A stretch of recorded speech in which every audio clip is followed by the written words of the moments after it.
I don't know how this technology works. I have a 250 score in chess. I'm an idiot. No. That's not your forte, dude. I'm proud of it, dude. Don't tell people that your chess LO. Yeah, I know. Just don't bust that out in a conversation. I mean, I couldn't. I don't think I'd ever. I didn't think you could be that low. You're making me realize how bad it actually is. I was like not even. Are we doing the show already? I see the levels bouncing. Yeah. Okay. This is the beginning of the episode, folks. This is episode 143 of Ruse Radio. Happy to have you here. But yeah, it's true. I have a terrible chess score. It's really bad. Before we talk more about that, I should let the special guest please introduce yourself, sir. Okay. Who do we have here? I'm Jason Melton. Thanks for having me on your podcast. Fuck yeah, dude. I'm a Chicago stand-up comedian, and I play bass in the band that plays at comedy shows. Yeah. How did you... And I have a new podcast coming soon called The Incubator. I have all kinds of questions for all those things you just said. Me and Zach Albers. Yes.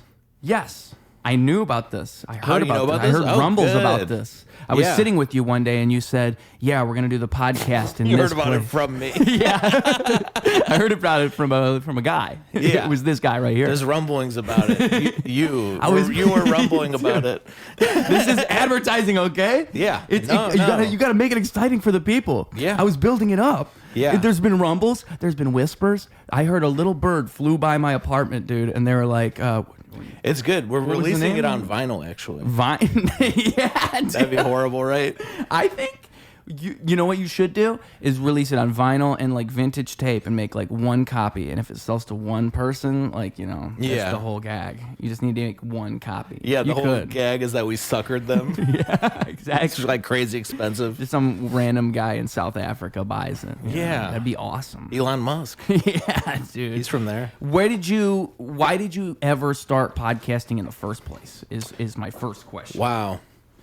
I like podcasts a lot because I listen to them. That's why I wanted to do a podcast. And I'm arrogant. Yeah. Like I have an ego and I listen to podcasts and I'm like, I want to do it. Same reason I started doing stand-up comedy, I think. Yeah, I went, I never thought I was funny, like growing up. I think I learned to be funny defensively a little bit in being in bad situations in life. You ever with somebody who's horrible to you, so you like naturally start becoming funny because it gets you out of their torment sometimes. Yes. If you could somehow make it a joke. Yeah, well, it kind of puts them in an anyone- impossible situation. Like, it kind of makes it so they can't really do anything else except continue being, you you the charm correct them. response. Humor is a correct response. People are very charming. Yes. They often learn that as a way to, their mom has borderline personalities or something, yeah. You're like, So, we got to look at the bright side on this one. if I could charm my mom, then, I'll be able to eat today and I won't get locked in the closet. Yeah. And then by utilizing your skill set, you realize this is something I can take somewhere. Yeah. I don't need to just use this to gain things from my mother. Yeah. Yeah. That's why, crackheads are so good. Yes. They're so charming. They're like, dude, you smell and you're like got scars and crust on your face, but you're like charming me into like getting you money. Or you're like guilting me into it. That's, arguably, the other side of the coin from charisma is manipulation. Yeah. Yeah. But you got to have that. It's like you're a go-getter at that point, like the charisma, the manipulation. Yeah. It's like part of the hustle. You got to be. That's why in someone it for like Barack Obama with so much charisma, he's mentally ill. Yeah. Because what no else is idea. going on there? I think any politician's got to be a little mentally ill, dude. Like, how Yeah. could you possibly want that? Barack Obama's almost scarier than Trump to me. Like Yeah? Trump, you could see his hand. Like, oh, this guy wants power. What does Barack Obama want? He wants to actually help me? I don't think so. My thing with Barack Obama, Nobody who's ever wanted to actually help me, made it very far in life. Yeah. Like people who are nice, they're like social workers who are getting beat down by everyone around them is taking advantage of them. Nice people get don't you think they're stood on? I don't know if this is right. No, I think I'm kind you're of onto talking something. before I have all the evidence. I'm thinking about this, okay? And I'm thinking if you're the guy who went out there, it was just like, hey, I'm going to take some of your shit. I'm not going to take all your shit. It's probably to be like, I believe that guy over the guy who's just really good at talking and saying he's going to do the best things for everybody. I feel like if you grew up like anywhere poor enough, like, or anything like that, you would understand that, like, you can't trust anything. You can't trust anything. Like, if someone came up to you and said something, you gotta like not take their word for it because you don't know. And so like if a politician were to say, "Hey, I got you for sure," I'm like, that's what they all say. That's what you guys would all. All of them. Of course, say that. That's what you would say. Yeah, but I mean, Obama said that. Did you like? I mean, well, Obama was on that hard. That's the thing. Obama was really good at that. Obama was really good at pleasing most parties. That's what he's really, really good at. I saw recently.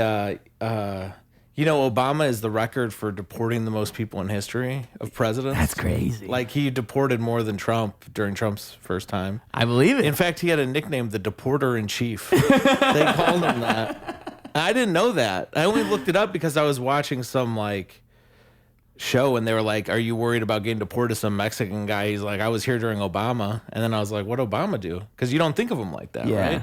But the Mexicans remember. Yeah, this is a Mexican guy I'm talking about. Wow, that's crazy. And I Googled it and I read some article, which I don't know if you could believe any article you read. No, but I mean, to believe. I'm sure my girlfriend's worried about me that I'm getting like radicalized or something because I'm like ranting like, I can't believe anything. I don't believe anyone. And she's worried I'm gonna like whatever. Oh, dude. Hey, everybody's got to be a little radicalized. I think that just a little bit. Yeah, a little. Just a touch. You never hear about people who are just kind of radicalized. You're usually like radicalized or not. Yeah, dude. What about people who are just a little bit radicalized? Spectrum, man. That's what I'm saying. Like, because it's like being a little pregnant. I think everybody spends most of the time in the middle. Like they're not all the way over. I think a lot of people are like, damn, because I always say that like America, it's kind of like you grew up with parents who lied to you all the time, and then when you got older, you just figured all of it out, and now you're like, oh, damn. Like when you're a kid, it seems cool. Like when you're a kid, freedom seems awesome, and all that shit seems great. And then you realize as you grow up, like, oh, America's kind of like the asshole of the entire world. Like everybody's kind of is like, it's like kind of like if you had a guy. Or how our histories are all whitewashed. It doesn't. They literally great. ruin every like Gandhi was like a pedophile and Martin Luther King had his wife and stuff. You're like, oh my god, all these people you rooted for. Yeah, all your heroes, and it's like in a way it's cool, but in another way it's like you just kind of you kind of learn to. I feel like at that point, if you're not a little bit like looking at your parents and being like, you guys, like I can't trust you anymore. I believe mostly anything for at least 30 seconds. Dude. Yeah, like, if you told is me my hair camera ready? I think, dude, you're like ready for casting. All right, like cool. If I was looking at this and I was like, I need Jason Momoa's stepbrother, it might be you. Dude, Jason Momoa's stepbrother. I like that. That's kind of cool, dude. You could put that on like a plaque. You put that on your gravestone or something, your tombstone. Sounds like a cookie, Jason Momoa. Jason Momoa's stepbrother. So I cut you off. I'm just worried about. I'm vain, and I'm so my you look vanity. Fantastic. Your vanity did not interrupt the program; it only enhanced it. No, now we're talking about me. I want to talk about what you were talking about. I took out my hat and I said, "Stop talking about your point and give me some compliments. Call me Jason Momoa's stepbrother." And I delivered. Yeah, and I delivered. And you did, because you're a nice guy. That is true about you, though. You're nice to everybody. And that's why you've had so many pedophiles on this podcast. You're like unreasonably nice to everybody. You know what? This is the thing. Is I am unreasonably nice to everybody. Yeah. It is like how that happens. So like what happens is I'll show up to like these open mics and I'll literally be like to everybody like, yo, dude, thank you so much. Like, here's my business card. Yeah. By the way, got a podcast if you want to come on. These are people who are, by the way, there because no one gave them attention and they're fucked up. Yeah. And some of them shouldn't ever get attention. And now they're getting attention from you, by the way. Just to add some behind the scenes to what you're saying. So you show up, you give everyone your card, you write a rap song about them. You like quote their lines from their jokes. People are like, a lot of these people go up and no one listens to them at all. Like they don't. You've seen it, right? Like there are certain people where the room, it's often not even their fault. It's like the room doesn't know who they are and everyone just sort of starts talking, or looking at each other and not watching. No, I've seen a lot of that. But this is the thing, is like, Okay. So for one, I've been going to these open mics for about 3 or 4 months. I have not had much experience. So let me just throw that on the table. I can this see is where like you are. literally I went to open mics and immediately started this process. Yeah. So of course I brought in everybody. But like there's at least like I want to say 2 or 3 or 4 people where I've been like, it's the same exact thing you're describing. It's literally the thing where it's like I'm the nice guy that I am. And I'm watching what's going on here. And I'm like, okay, this isn't responding great. But I see the person in this person, okay? I understand there's a human in here. And I feel like they don't have any idea how to portray themselves. And in a way, I'm actually committing like I'm showing what I'm capable of. You want to help them, don't you? In a way, yeah, because I can see that there's so many people, dude, who like even know what they're doing, who have no idea how to post shit, no idea how to promote themselves, no idea how to do anything. I don't know how to do any of that stuff. Exactly. And I also kind of feel like there's a lot of people who know how to do whatever. I don't want to get distracted. There's a lot of people who know how to post stuff too well, and they don't actually have any value to provide. Yeah, no. So yes, there's the opposite too. It's another spectrum, dude. Yeah, you can go all the way. It's best to be in the middle of that one. And sometimes I despise those people so much. I don't want to learn how to post because I don't want to be associated with that.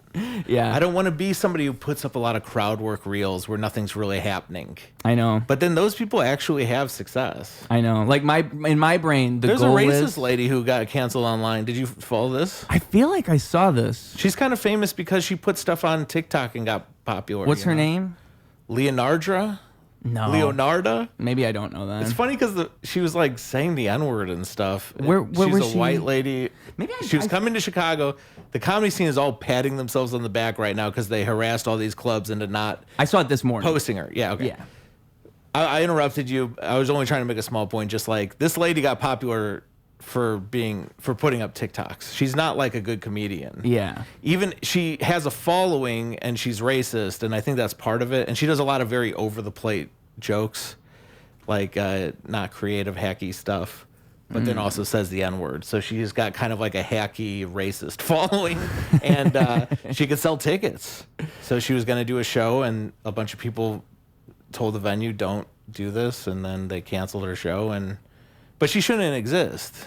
Yeah. The reason she exists is because of TikTok, like she's not talented. She would never make it from like hanging out at the comedy club and getting the booker to notice them and then getting in front of a real comedy audience. I don't think she would have ever naturally come up. I see. Anyway, I interrupted you. No. Again, I'm on coffee and Adderall. It's like not going to go well.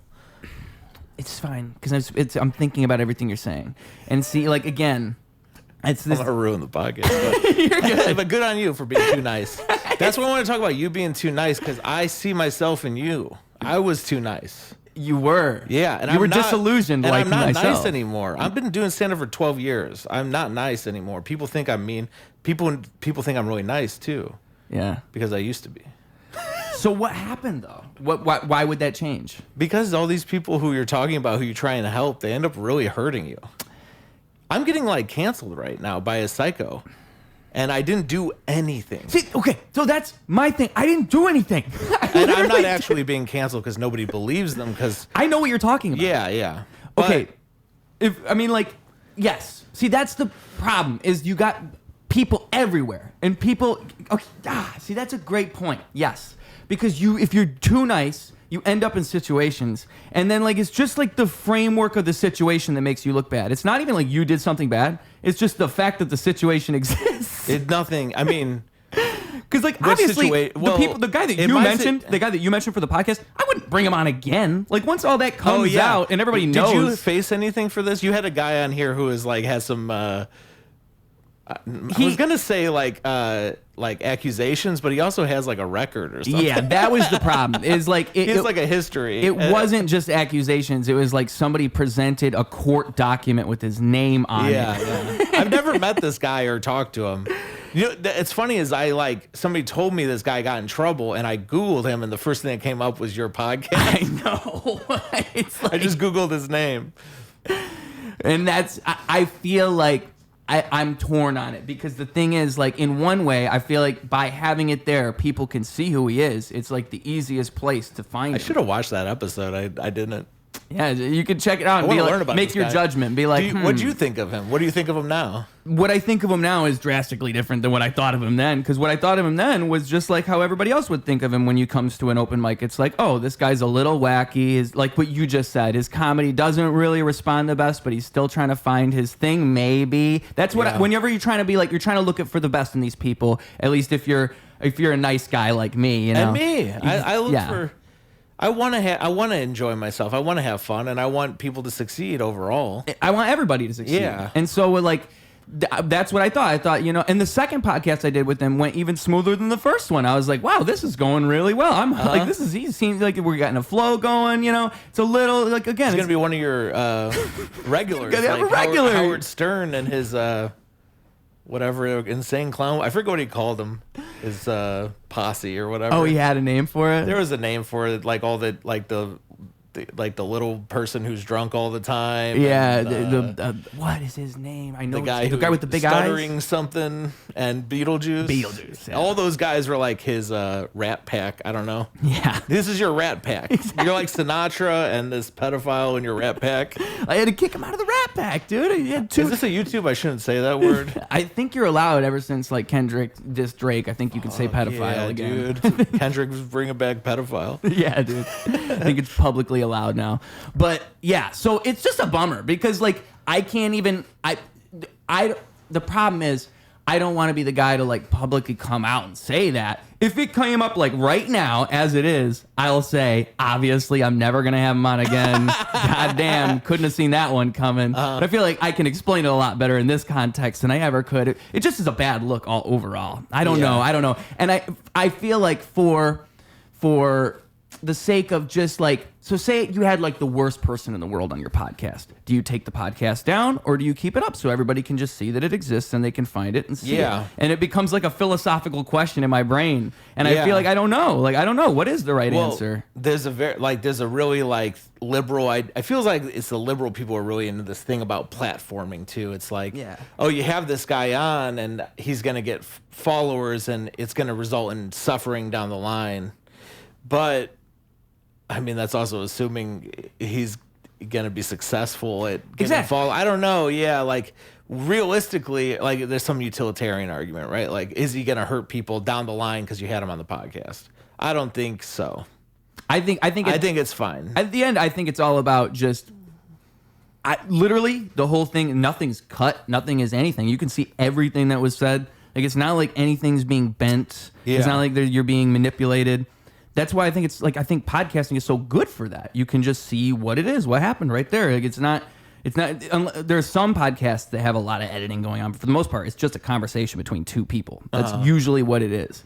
And so I feel like, like it's one of those things where it's not like I understand that argument. I understand that, but I don't agree. I really don't agree that like platforming someone means I agree with everything they're saying. Like that's the premise I don't like. Sometimes I'm like too like, okay, you're worried about this. Like, I think people have good intentions with this stuff, this morality stuff, but like, you can get mad at him for platforming this person. Like, are you a vegetarian? Like, do you recycle? Like, do you, like, are you donating your time at a homeless shelter? Like, is this the best way to prevent suffering? Like, if that's your argument. Yeah, like it'd be better to do good things yourself. Yeah, that's why people shouldn't really even try and be moral.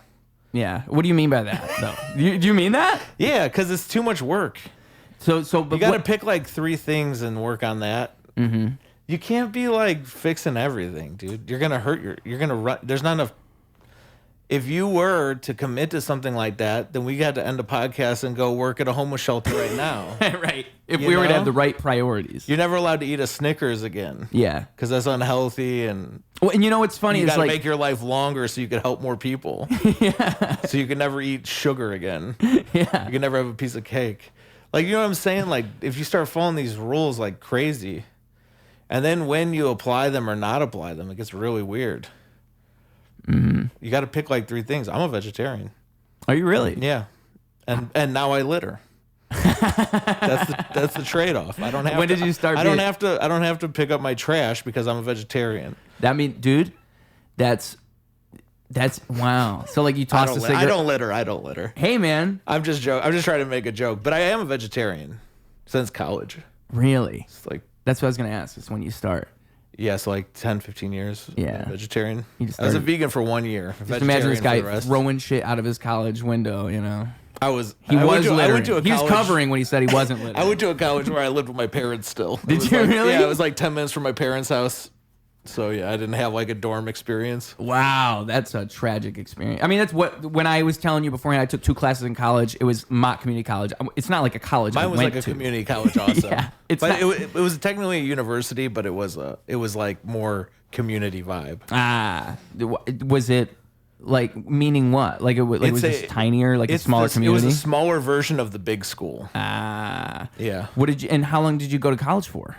I was there 4 years, and then I taught there for 4 years after that. What? I got a job teaching out of college at the college. Imagine that. You're over there in a college, you're sitting there learning, you're being a good student, a very good boy, learning all your information, and then all of a sudden you're the dude that you were learning from in the future. That's crazy. It's a little bit mind-blowing, don't you think, to go from one place to the other place that you were watching when you were in the one place? That's kind of weird, isn't it? It's kind of crazy how life goes. Sometimes things play out in ways you could never, ever imagine. And then you keep moving through life. You keep doing things like that over and over. You keep blowing people's minds with all these different avenues that you go down, these evolutions that you evolve through. And eventually, you do that enough times, you just become a professional at it, a professional mind blower. You keep blowing the minds enough, you're a professional mind blower. And then if you want to let the world know that's what you are, you want to let yourself know that's what you are, well, I got a shirt for you, and I'm selling them. $25. We got smalls, we got mediums, we got larges. I think you're a professional mind blower. I think you know you are. And so, if you want to let the world know, you want to let yourself know, you get one of these shirts and you look in the mirror and you smile and you teach yourself a lesson, okay? We got smalls, we got mediums, we got larges, and we can make more sizes if you so please. They're $25 for a t-shirt, and that's shipping included.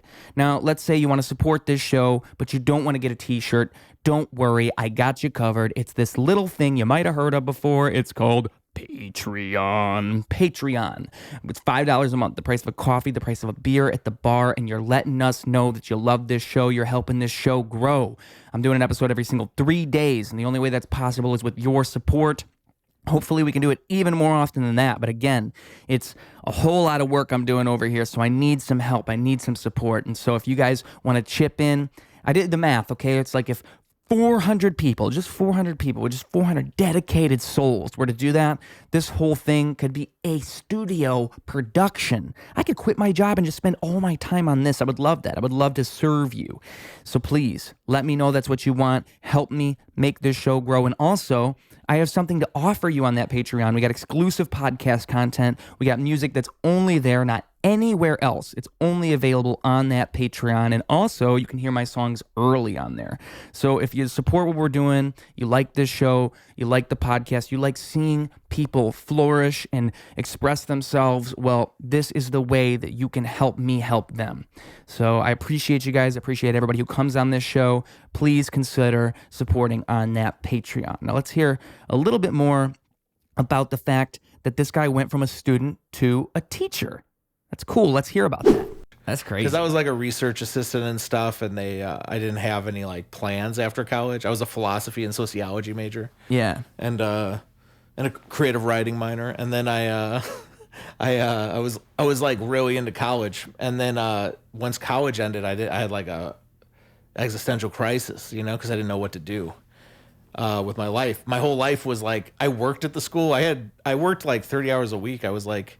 I had every moment of my life full. Yeah. I would go to class, then I would be a tutor, and then on the weekends I worked in an emergency room as a registration person. So then I would watch people die on the weekend. And then I'd go study philosophy all week and teach like tutoring. And then I got a job teaching symbolic logic for like 4 years and like ethics and intro to philosophy. Really? Yeah. So how different was it teaching then? Like, were you just using all that information you learned and then just switching all around? They kind of let me do it. They give you like one paragraph of instructions. Really? Like what the course description that people would see like when they're planning their courses. And then I would just read that. I got to pick my book. I got to pick my like syllabus and everything. That's cool. It was the best job ever, but it paid nothing. Oh, really? Yeah, it paid. I was delivering pizzas or working the. At that point, two jobs? At that point, I stopped working at the ER. I started delivering pizzas. Wow. And then at some point, I started dishwashing too. I was like a dishwasher, pizza delivery guy, and philosophy teacher. Those are my 3 jobs I had. And I moved to a little village in Chicago, like on the south side, and there was like shootings every day. It was a bad neighborhood. Yeah. How long were you there for? Like 4 or 5 years, something like that. That was your Chicago experience for a while? For a while, yeah. Wow. And I started doing comedy while I was there, and yeah.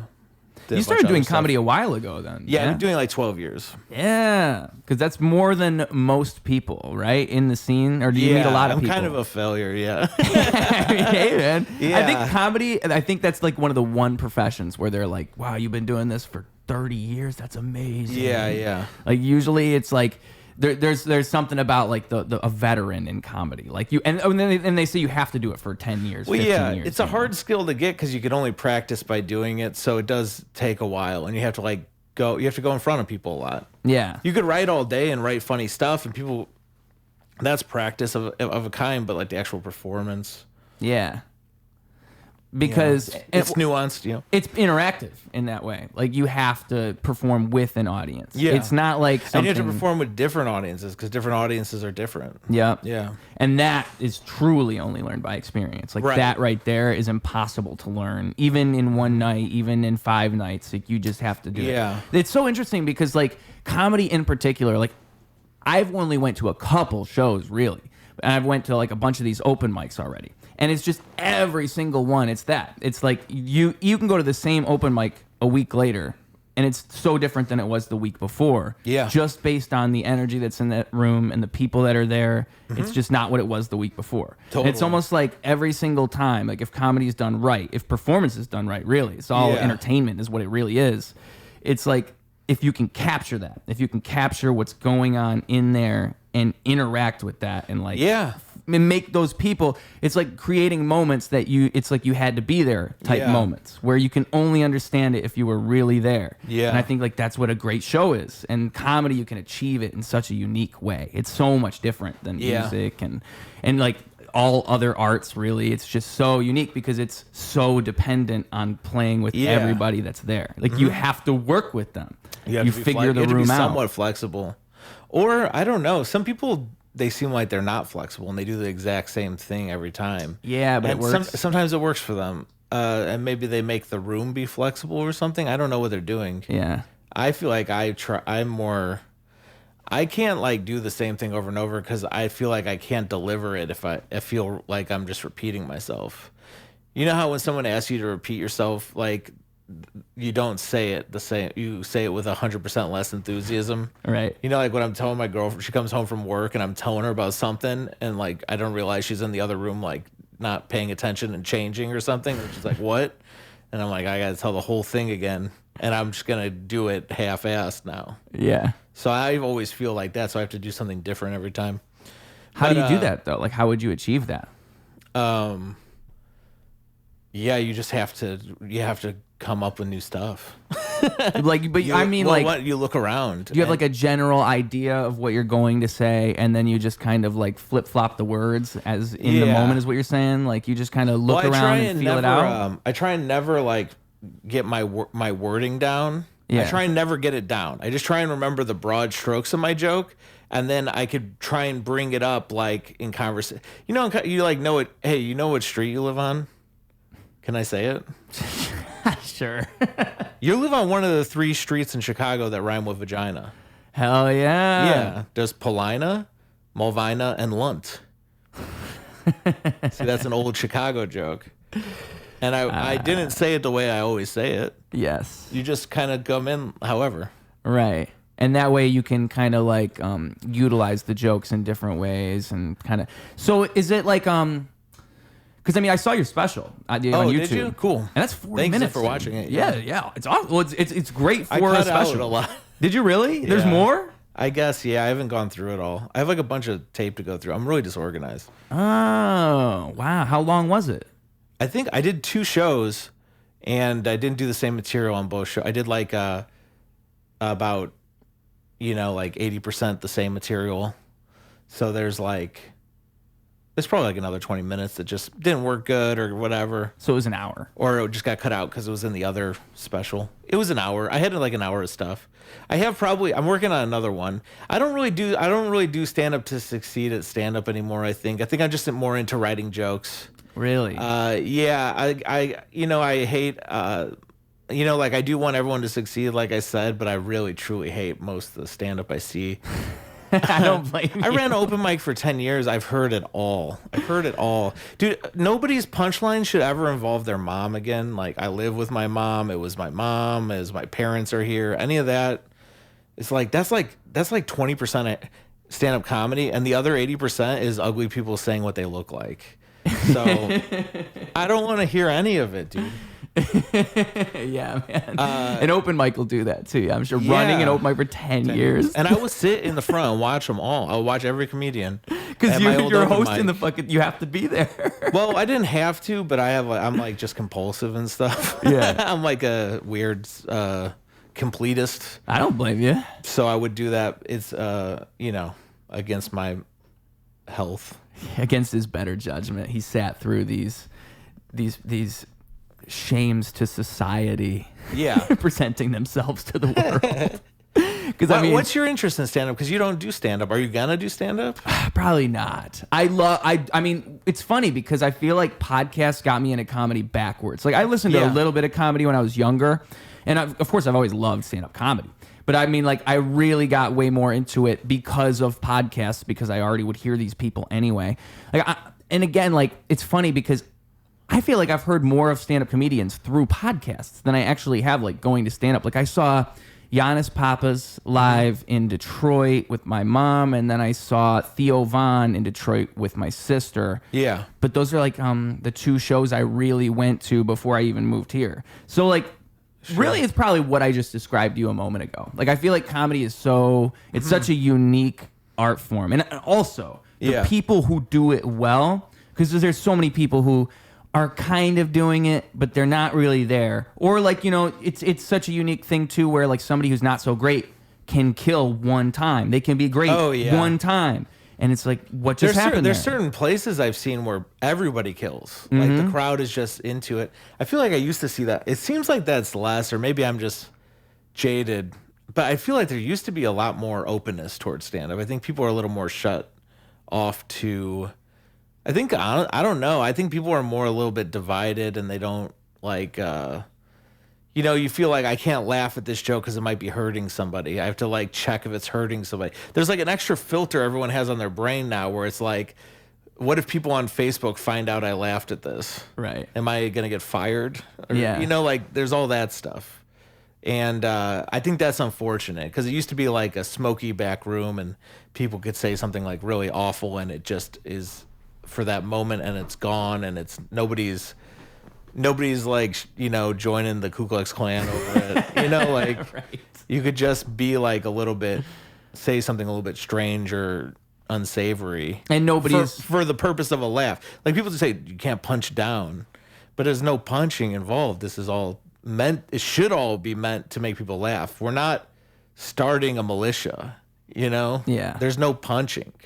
That's a great point. That's a great way to put it, because I hate that concept too of no punching down. Because in my mind, like, if I am somebody with a terrible illness, if I am somebody who is struck with some type of like, I'm physically deformed or something, like, isn't it better to have humor in that and laugh at that? Like, these are the darkest things, but you can laugh at them. That would be punching down. Right. There's all kinds of things you could call punching down, but, like, most of the time those people need levity too. And, like, there's nothing wrong with making fun of everybody. Yeah. You shouldn't be putting up guardrails around. I think that the problem is as soon as you start doing there's that. a way where you do it and it hurts people. Yeah. And then I would call that joke a failure, but, like, I think people will hear something like that and think you were intentionally trying to hurt people. Yes. People will, when they're offended by your joke, they act like you weren't even trying to be funny. You were trying to say something hurtful. But that's, in my experience, never the case at a stand-up show. Right. Everybody wants to land on a big laugh. Like, the goal is that when I get done talking, everyone will laugh together and we'll all be laughing and having fun in agreement. Yeah. But people will act like, oh, that guy said something bad to hurt me. I don't know. Do you relate with this? Maybe I feel it's like just funny because I'm thinking about Kramer right now. Kramer popped in my mind. That's what Kramer was going for, if you remember. Dude, I mean, do you remember? Have you ever heard his explanation of that? No. It's the weirdest thing ever. Oh, well, I saw him on Letterman after. Was that you're talking about? Yeah. Well, there's this thing where he says, like, I was channeling these German expressionist actors and I was trying to provoke people into outrage or shock. Like he says like he was trying to be like like do something like performance art or something by calling people the N-word. It was a character act. He was playing a role. Yeah.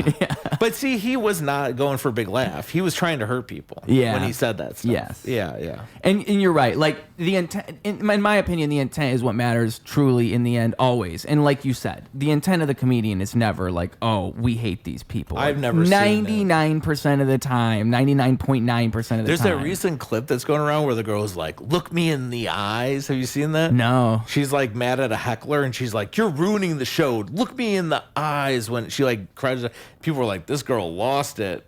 And like she clearly lost it. Like she wasn't going for a big laugh. Yeah, because you can't fight with the audience. It's intentional. Either. She didn't say anything that was supposed to be funny. Yeah. There's no world where you could interpret it like that. She was trying to hurt this one dude because she didn't like that he heckled her. Oh. Yeah.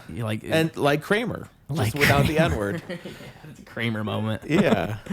Oh, no, you never want to have a Kramer moment. You never want to have your personal Kramer moment. That's so true, man. Yeah, where you're literally you just go against the audience that hard. Yeah. You don't want to do that. I've been in situations where I never get like mad. I always get like hurt. Yeah. Like I've had people like heckle me in a way where I'm like, why are you ruining my night? Like I always go to say, I don't know. It always makes me more sad than angry. Well, yeah, because it's kind of like, it's just like, it's like disgraceful to the art form, you know? It's like, why are you ruining this? Like this could be good for everyone and you alone. Like what makes you think this is the right thing to do? It's actually like a shame that person is out there and they're going to do it again. You know they're going to do it again.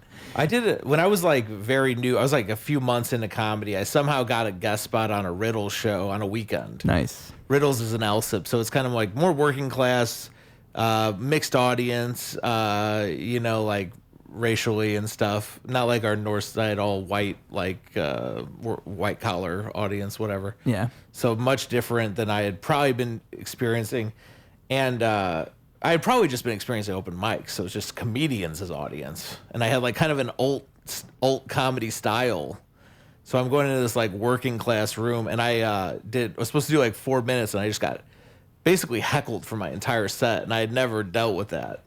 I was getting heckled from like 3 or 4 different drunk people, and I just basically didn't get a word out and like left the stage, and the host had to like recover and stuff, and then the owner of the club told me I should kill myself. He said, you should hang yourself. And the host who had got me the guest spot, he said, this guy should kick out the chair for you since he got you the spot. So shout out to that guy. Wow. And how did you go home feeling that night? Oh, I wanted to die, you know.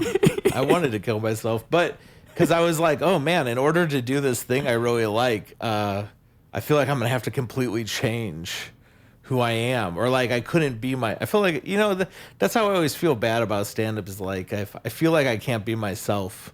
I feel like if I'm going to be successful, I have to be like one of these hacky guys who are successful.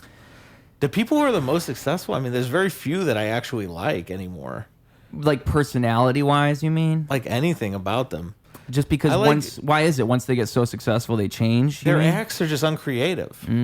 Joe Rogan we talked about because he's a big podcaster. Yeah. His recent special, he did a closing joke that was like, I wish I was gay.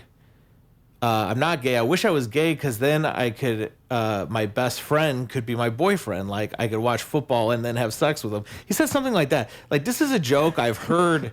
Like I think 100 different people say the same joke. Yeah. Like this is a hacky joke. This is like a thing I think I've heard at bars. Yeah. From people who aren't comedians. And like this is one of the most famous stand-up comedians Netflix special jokes. I don't know who could even watch that and not go, okay, who's never heard this? Have you heard that before? That joke? Yeah. I feel like my friends have said that to me personally. Exactly. Yeah. That's what I'm saying. Like, you don't have to be very creative to even come up with it. And so then and also Brendan Schaub did that joke too. The same joke? Special. Yeah, the same premise, the same concept, different lines a little bit. You know what's funny is I was about to, I wanted to say, I feel like that joke you just described is a joke I can imagine Brendan Schaub saying. He did. So the fact that he actually did They is both crazy. did that joke. Yeah. And I've seen 100 other people do that joke. Road people. You can't even, it's an easy And it one. works too. Yeah. I think it works partially because people are like, yeah, I've thought about this. Like, I think people who are not very like me, where I'm completely heard everything.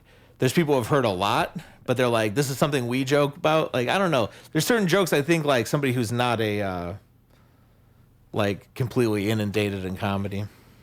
I don't know how to describe it. You know what I mean? No, like, I know what you mean. It's like once you know a layman. I'm an expert. The layman, exactly. Well, I know everything. I know every hacky joke. Yeah. But these laymen who don't know every hacky joke, they don't realize it's hacky. They laugh because they're like, I've thought about this. Yeah. That might be part of it. But it's so cliche. But you've thought of it because it's just so cliche. Yeah. Anyway, there's like a million jokes like that, and it's like painful, but like a lot of these stand-up specials are all the same. It's kind of like filler almost. Like that type of joke would almost be like filler. Yeah. It's like because like with rap, you could say the same thing. Like I know how you could write a great rap song. I know when you're actually saying something. So when I can tell you're just rapping, like Logic, I like Logic. I think Logic's a fun rapper. I think he's a cool guy. Boo. But I think he like has like a freestyle way of rapping that makes it so there's filler in his songs all the time. Okay. And it kills me, dude. I just don't like when people fill up a bar with nothingness to get to something else. Like, you should always be saying something. And like that just drives me crazy. I mean, with comedy though, I imagine there's a ton of filler. It's got to be very similar, yeah. Yeah. I mean, like with what you said about success though, like how people get successful and then I feel like it's interesting because like I think a lot of that probably is once you start getting more popular, you'll just see little moments where people get mad at little things you do, and then you start to kind of work around that, and eventually you just stop kind of taking those chances because now I've got too much success. But it's a shame. Oh yeah. I think like it's a lie. I think it's really a lie that you tell yourself that puts you in the situation. I've seen people do like the same 10 minutes for like 5 years and now they're on SNL. Yeah. Like, I've seen people be successful without having a lot of output. Yeah, which is crazy. Yeah. Just because, like, in my mind, that's the entire thing is you're constantly trying to write new things and try new things. That's what I do now. I think that's my way of reconciling all these, like, issues I have with how it works. Yeah. In what way? Like, you're writing more? I just don't care, and I just write, and it's like I'm trying to just come up with jokes that I like. Yeah. That I like, you know? I mean, I try and take more risks a little bit. Yeah. See, that's interesting just because, again, like with music, that's the reason I've ever written anything. So it's just always like blows my mind that people would do it for any other reason. Like when I write things, it's only because I'm making something I would like, and I'm making something that I know if I like it, someone else is bound to like it as long as I like it enough. And like, making things that challenge myself, so I know it's like a challenging thing for me to do. So if someone else is going to recognize that, you know? And it's like, I think that that's the best possible mindset you could have when you're doing something. Because it's not really about, there is no like best, there's no like time when you put out your special and everything's great and it's awesome and then you're done. Like that doesn't exist. That'll never ever happen. So you might as well like writing the jokes, you know? Yeah. And it's fun. It feels so good, I'm sure. Because I'm with music, I love when I write something and it's done, and I'm like, oh my god, that is what it needs to be. I'm sure writing a joke is the same way. When you like finally figure it out and it's all there, it's probably like, oh my god, like I've done it. I've done it again. I still got it. Sure, yeah. Yeah. I think so. How many? What's your like your joke rate? Like how often do you think you're coming up with new stuff? I come with jokes just constantly. Yeah? Yeah. It's just like whether or not... My thing is more like, can I get like enough jokes together that I feel like I'm making a point about something. Like you could have a whole string of thought. Can I talk about this 2 minutes and make people laugh about it like 3 or 4 times in 2 minutes? Can can I add to it at all? And then does it fit in the overall? I want to write. I mean, I'm trying to think about it more like writing an hour. Like, I think that the form of stand-up comedy, even though it goes against the internet nowadays and how people are not really doing this, is I guess an antiquated way of thinking. But to me, stand-up comedy is like an hour. It's a half hour or an hour. That's like the chunks of stand-up you should be consuming. And I like it when there's a theme. I don't know. Have you seen any of Ali Sadiq's stuff on? I've watched his YouTube specials. He talks about being in prison and stuff, and it's all about that. It's just stories of prison, and he's so funny. He's like got to be one of the best stand-ups right now. But it's the fact that it's all like one. I really love that it's not just like jokes about random shit. He talks about the same thing for like an hour long. I feel like it's like a one-man show practically. But it's very funny too. Because it's being funny. And I'm not saying you have have to do like one topic, but I think that I think you should be able to talk about different things for 10, 20 minutes at a time and be funny about them. It just feels more juicy, like I'm getting more out of it. Like, there's more substance. Than making one joke and moving on to another joke, or making like I like that too, but I like it when it feels like, and they could be loosely related, like here's 10 jokes about sex. They're different things about sex, something like that, or dating or whatever topics, Shout out Amy This Schumer. is my point about topics, No, I know what you mean, because it's like by having a certain type of, I mean, I feel like even if you're an audience member, it gives you something easier to remember. Like I feel like one thing I try to do with songs now is I try to think of them like thematically. I try to think like I'm not going to think of it like this is what the song is. I'm going to think like what's like the general theme, like the imagery that should be coming into someone's head as I do this. Yeah. Because that's really what's going to come through. Yeah. And I think cool. It's the same thing. Like if you had like you remember that special because he talked about the same thing the whole time. It makes it so you have something to take with you rather than like you joked about this, then that, then this, then that, then this, then that. Yeah. Because then what do they take away? I don't remember anything. Yeah. Yeah. I do. I have that problem with. I listen to a lot of rap. It's my favorite thing too, music wise. And I have a problem with that. I used to get kind of mad at Kanye West. I feel like it does this a lot, where he'll be like, in the same verse, he'll be talking about Jesus, and then like quickly switch and talk about how much like anal sex he's having or something. Yeah. And it like I'm like, that annoys me. Like, you're taking me out of it. Right. Like, it takes me out of it. I want to get. I think like, I don't know, I'm getting too like aesthetic philosophy people, but it's like I miss when you used to just enjoy art for art and you didn't like have to think about.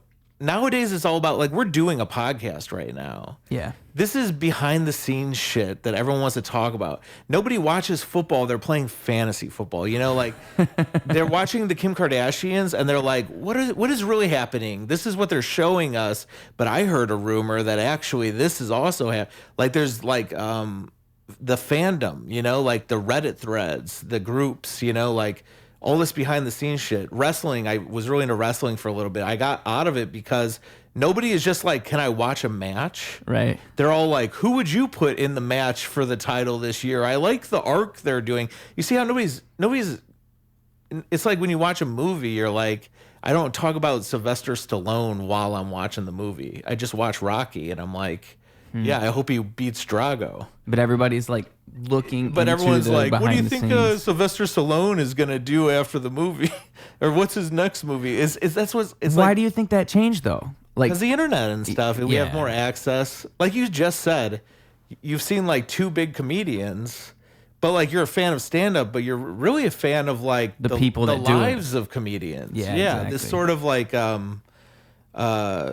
what do you call it? Like meta comedy behind the scenes. You know what? When you said that about wrestling too, I mean, it's so crazy how it is now because it is so meta. Like it changed so much over time. I mean, it's a great thing you could look at where it already was meta, but now it's like the UFC bought them and like with this whole The Rock thing, The Rock actually owns the company, but it's like, it's real life, but it's not. And also like all the comments, like I'm I'm so convinced that there are so many bots in those WWE comments, dude. I will die on that hill. Yeah. It drives me nuts because All of that. no human would type the things I've seen in there. It's impossible. But those bots are like feeding into that. They're feeding. So I feel like they're embracing that, and they want you to like. Because it gets them more attention if you care about what Roman Reigns does when he's not wrestling, you know? Like you care about the human that Roman Reigns is. Yeah. But there was a day when Hulk Hogan was just Hulk Hogan. Right. That's all you got was when he was on WWE. You know, another good one. You didn't get anything about what's this show? Oh, I don't remember Hulk's. I don't remember because I never saw it. Was it a reality show? Yeah. That's crazy that even exists. So it was off the. I think it was right after they did, Ozzy Osbourne. Yeah. He had that reality show. It was just his, like, I think it's called, like, Hogan's Rules or something like that. Hogan, I rewatched an episode and it was really uncomfortable. He's, like, giving his... Hogan knows best. Yeah. And he's, like, giving his daughter shit about eating too much fast food, like, fat shaming her. And you could tell he has, like, a... You could tell, I just saw 2006. You could tell implicitly that he has body image issues, right? Based on the way he's giving his daughter shit about what she's eating. You're like, you guys are both anorexic. It's really weird. Oh, There's a great one I was gonna mention when you brought up rap. There's one called Hollywood, and it's 3 6 Mafia had a reality show. Is it another older one? It's older. Hell It's on YouTube. So you might like it if you like. I love 3 6 Mafia. Yeah, I could watch that. But you're like, I know how to write a good rap song. There's this scene where they're like, what should we make this song about?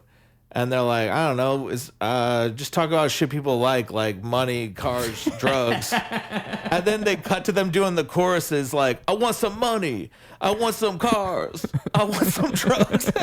It's really funny. Was that a real song? Yeah, I mean, well, in the episode, I don't know if they ever put it out. Because I mean, even if it wasn't a real song, that's even better. They did it for the bit, you know. They knew it was funny. They're self-aware. Yeah, exactly. Yeah, because they do rap about that shit, dude, and they're awesome. They know exactly what they're doing. Those guys are geniuses. Oh yeah.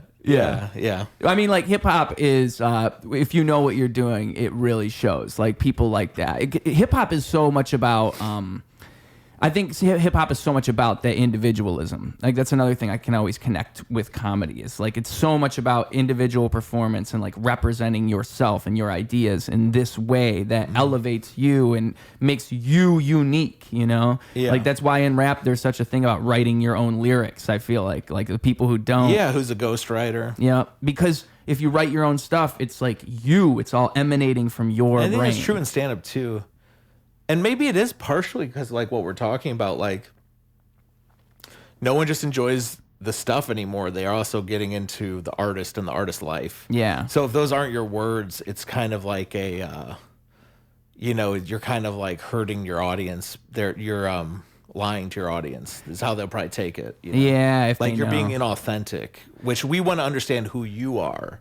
We don't want to hear. We don't want to hear the lyric. We want to hear you say the lyric. Yeah.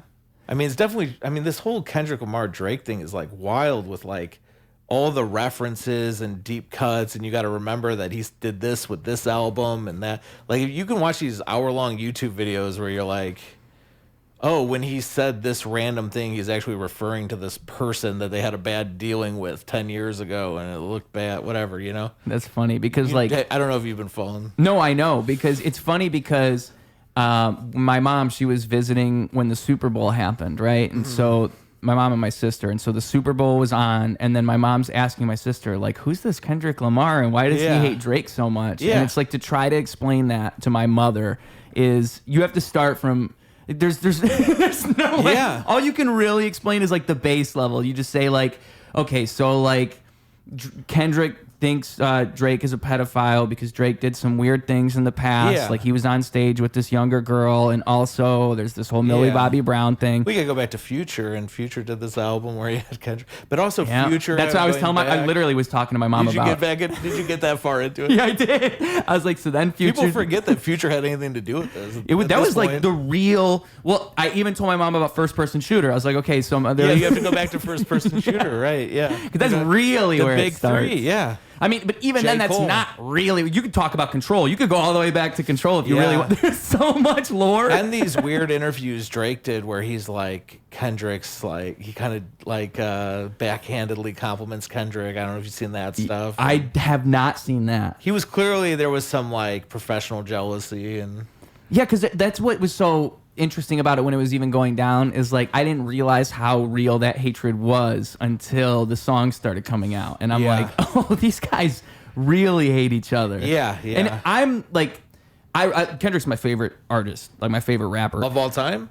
probably of all time. Yeah, because I think like as a hip hop artist, he's like the perfect example of what you can do with hip hop, like the power of that art form and how you can challenge it and shape it. You know, he's like He's good really at that. special because I when I was in college, I loved like conscious hip hop, and I'm like really ashamed of that now. And I hate conscious hip hop, but I still like Kendrick Lamar. He's like the one guy who survived. He qualifies. I as like conscious. to like I don't like when you're like Logic. It's like, dude, fuck Logic. Logic count? Does he count as conscious hip hop? I would say you're probably Lyrical miracle guys, whatever you know. And I used to love Most Def and Taylor Kweli, like the Black Power kind of guys. See, I think what happened is like that was kind of what hip hop was kind of like conscious hip hop for a minute, like in the 90s when it was like done right, and then it just kind of got taken the wrong way for a long time. It's headed the wrong direction. There's another guy, NF. It was interesting. You know, NF. That's like a good like. I don't know. He's that like one. a peak of the mountain when it comes to conscious hip hop. Okay. I can only take so much, and like NF kind of goes past my barrier. Hobson used to had some real I've heard of that conscious name. songs, like Ill Mind of Hobson 5, if you're looking for like Hobson being conscious. Yeah, he's going at it. He's like talking about this is what's wrong with society. Or even like Eminem, I don't love because it's like it just feels like try hard or something. Yeah, it doesn't. I want it to be like my favorite rapper. I would say for a long time is Kodak Black. But I feel like he's been kind of falling off recently. I think I'm worried about him. You know, I don't know if you follow him. What's going on with him? He's, as the kids call, crashing out. I'll tell you how bad he's got it. Is there was a recent video where Kanye West said he's going to go help Kodak Black. So if you That's think, who you want to come if you out. think in modern times Kanye West could help you, like you're so bad that Kanye West is worried about you. Like Kodak Black, I don't know. He's like sitting on the ground in the middle of the street eating like food out of like a styrofoam box, looking all tweaked out. You know, drugs, I think, is his And this problem. is like literally just people witnessing this, like seeing It's this. a video on Instagram. I've seen it. But I mean, like someone filmed it and then they put it on the internet. Like, he wasn't doing something promotional, is what I'm saying. No, he's clearly tweaking. Yeah, and it was like random fans were like, they were all sitting right. They're like, hey, let's all sit by Kodak Black, and he's just like eating and like his neck's cut like craning in a weird way. Jesus Christ. And then Kanye, after tweeting that he's officially a Nazi, he's like, I gotta go help Kodak Black. Help is on the way. Yeah, I'll be right there. Me and my Gestapo will put a stop to this. Can you imagine, dude? Like you're like tweaking out, you're in the worst state of your life, and Kanye shows up to help you. Yeah, like, it's just gonna make everything makes the so most. much worse. It would make the most and the least sense at the same time.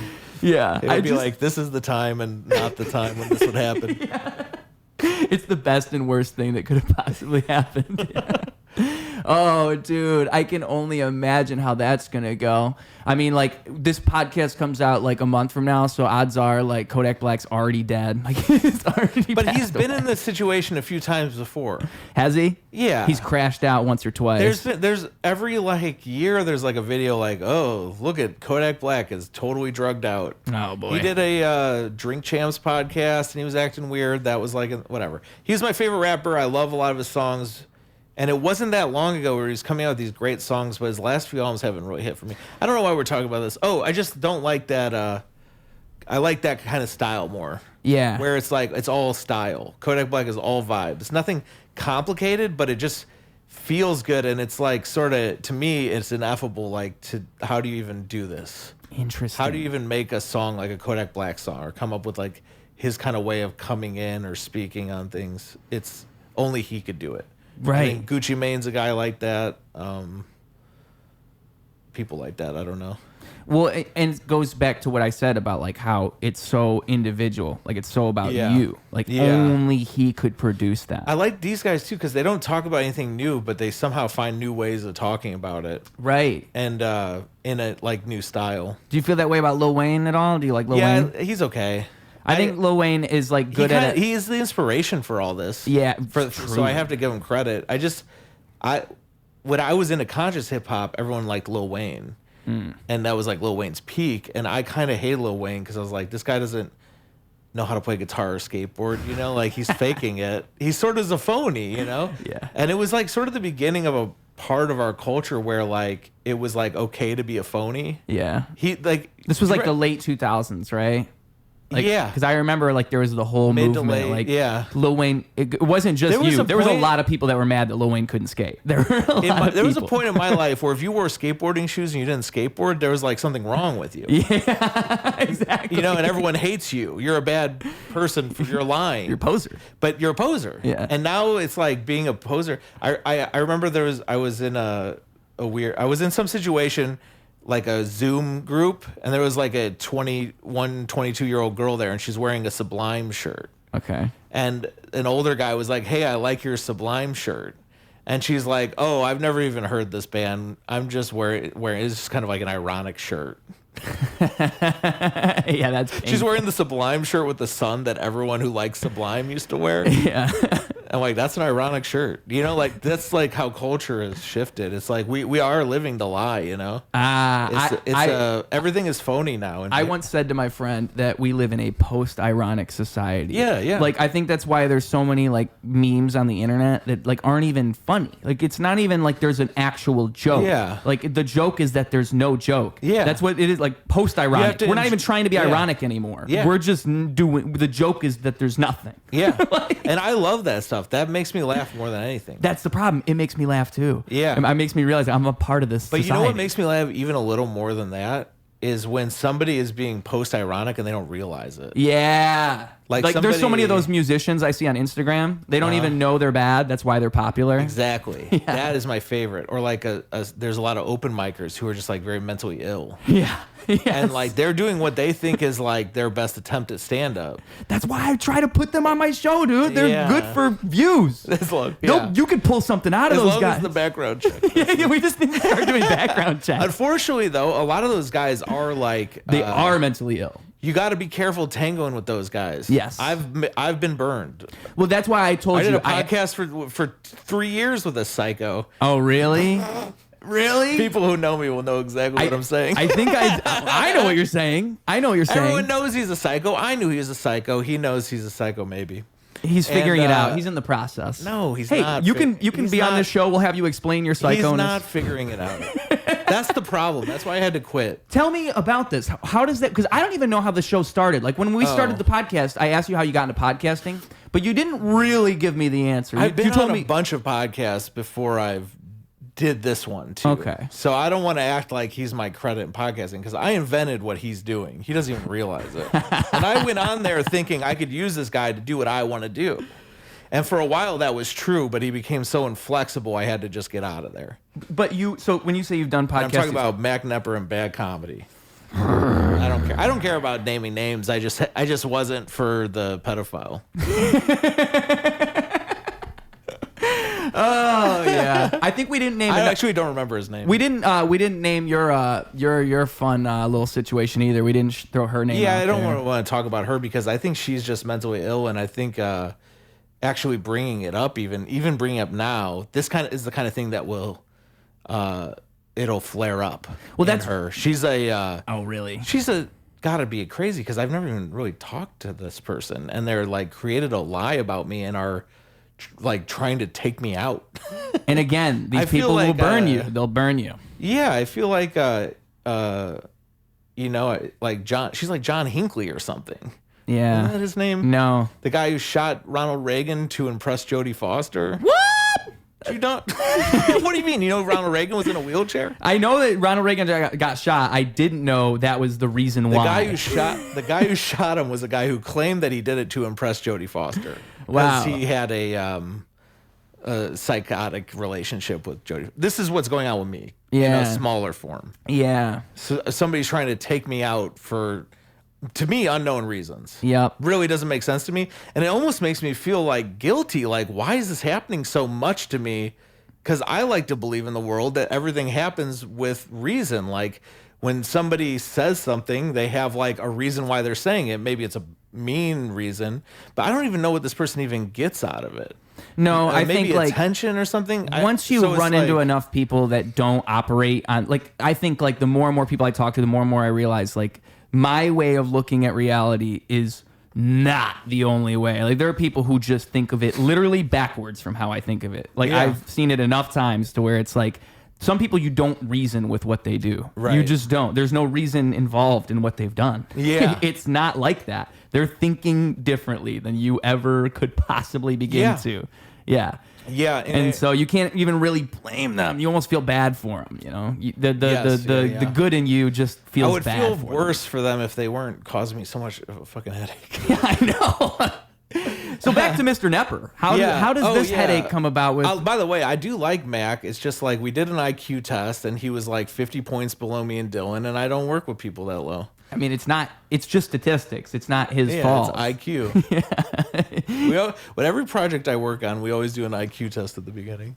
Is that really true? No. I mean, hey, man. No. I kind of want to learn my IQ. We could do an IQ test after this. It was his idea to do an IQ test, and then he like kind of bombed it, and me and Dylan did pretty good. And anyway. It's like hosting the dick measuring contest, and then your dick's the smallest. Yes. Yeah. Yeah. That's pretty painful. It does say something about you. Like, you got a lot of confidence. Yeah. But you don't got a lot of dick, so where's the confidence even coming from? That's a really good metaphor. Honestly, for what's going on with that guy. I think the beauty of stupidity is that ignorance is bliss. It's really true. You don't even, like, realize that you are...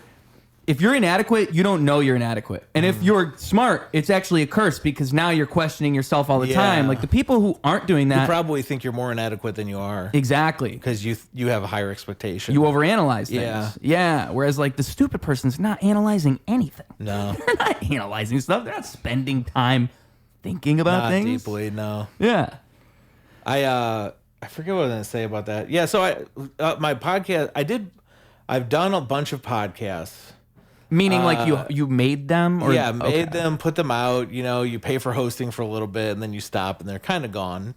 Pay for hosting, meaning like the studio? You put them online, you know? Like, you've been using YouTube for this, so I guess you don't have to pay. No, I use something called Anchor.fm, and it was free. It was like you upload your podcast, and it puts it out for free. There's not like a limited amount of space or something? No. Oh, wow. And it got bought by Spotify, and now it's called Spotify for Creators, but it's the same exact thing. Nice. That's good to know about. Shout out to everyone everyone who listens to this should start a podcast. Dude, I always say that. I really do. You really think that? No, I mean it's fine. It's kind of already true, so it's kind of like saying nothing. Like, everyone does podcasts and has a podcast, and there's a million of them, and they're all mostly really bad, and like nobody listens to them. Well, I think there's a comic I used to love, Danny Kellis, he used to do. He did a joke about how great he was as a comedian, and one of the punchlines was, I've done podcasts that literally got 0 listens. Which is like it's funny, but it's also a thing that happens. I was gonna say, I think what people don't realize is that it's like a long-term thing. Like, if you actually want to be really good at podcasts, you want to make it last. It's just like what I was saying about like comedy. It's not like you make 10 and then all of a sudden it's going great. You do hundreds and hundreds and hundreds of these things. Like, my goal in my brain is 4,000. If I had like a goal, it's 4,000 because I did the math. And if, like, say the average episode is like 2 hours, 2.5 hours, that's around 10,000, and then I'm a master. Oh, you're trying to do the 10,000 hour thing. Yeah. But just because that gives me something to think about, though, you know? I read that book. I never read the book, actually. Yeah, don't. Yeah, no?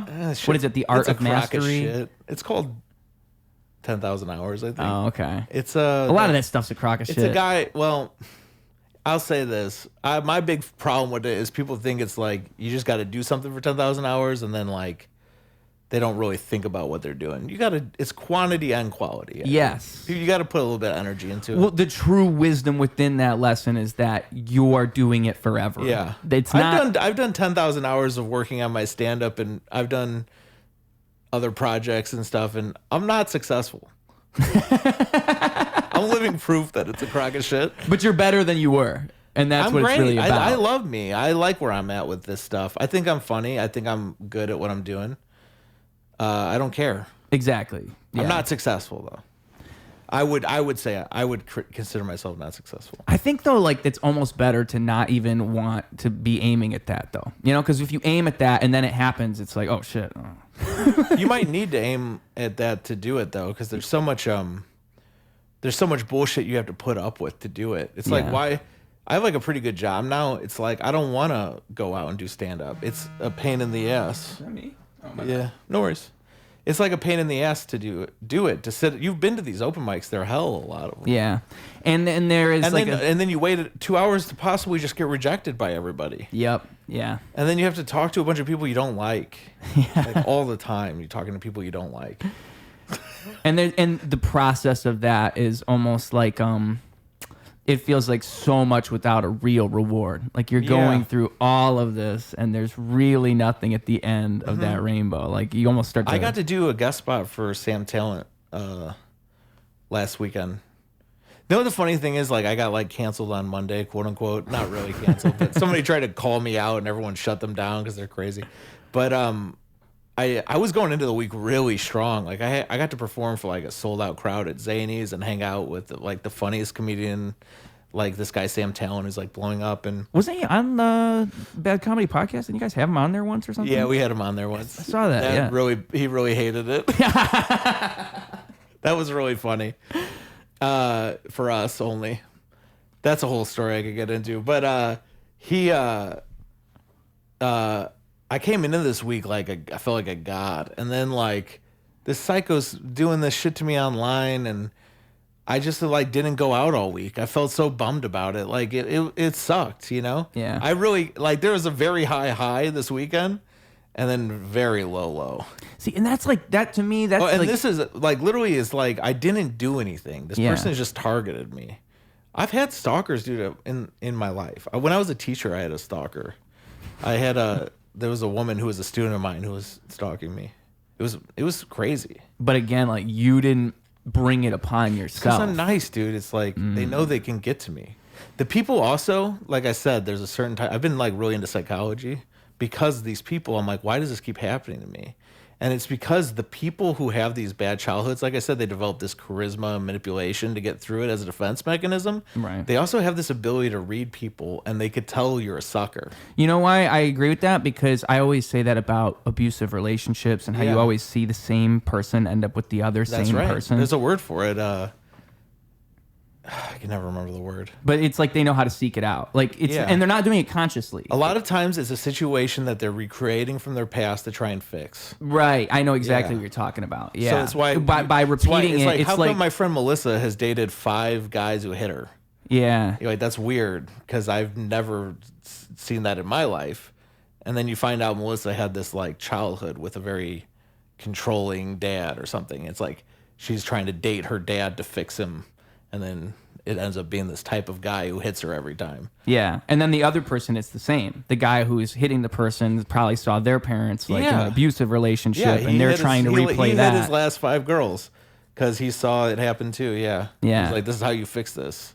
Which is crazy. Yeah, it's bad. Yeah. And like I feel like that's what's so sad about it is it's all like it's either you break that cycle or it continues forever and ever and ever. And like the real problem is when somebody's thing plays out into the real world and it actually starts to hurt people or destroy their lives. Like even with that small example of you not wanting to go out, that's what sucks about that. Because like, dude, you didn't do anything. I didn't. But it's the fact that they introduced that chaos into the world that like makes it feel like there's something going on. And like that's all it takes is one person to have something bottled up and to put it out there to just really throw a wrench into everything. Yeah. And I don't know how to I don't want to deal with it. The fear is too, for me, is like I go somewhere and there's somebody who doesn't really know us. Yeah. And they just saw it and they just believe it because they don't have any other, they don't know us. Yeah. If you knew us, nobody who knows us believes it. But if you're like I go to I don't know, you're guest hosting an open mic and we've never met and you saw this, and they're like, oh, I don't want to put you up tonight. I don't know. That would wreck me. Yeah. I'm sensitive about that stuff. I would not like to, like, that feeling would I'm crazy, you know. I'm crazy too. That would ruin my whole night. So when I imagine that happening to me, I don't want to go out because it could not. It's like maybe it's OCD or something. It like could happen. So then it feels bigger than it actually is. Right. And it feels like an impending kind of issue. That's not real. Nobody even knows or cares about it for the most part. But and that's the reality. In my head, I'm like, I'm going to turn the corner and bump into somebody who's going to harass me.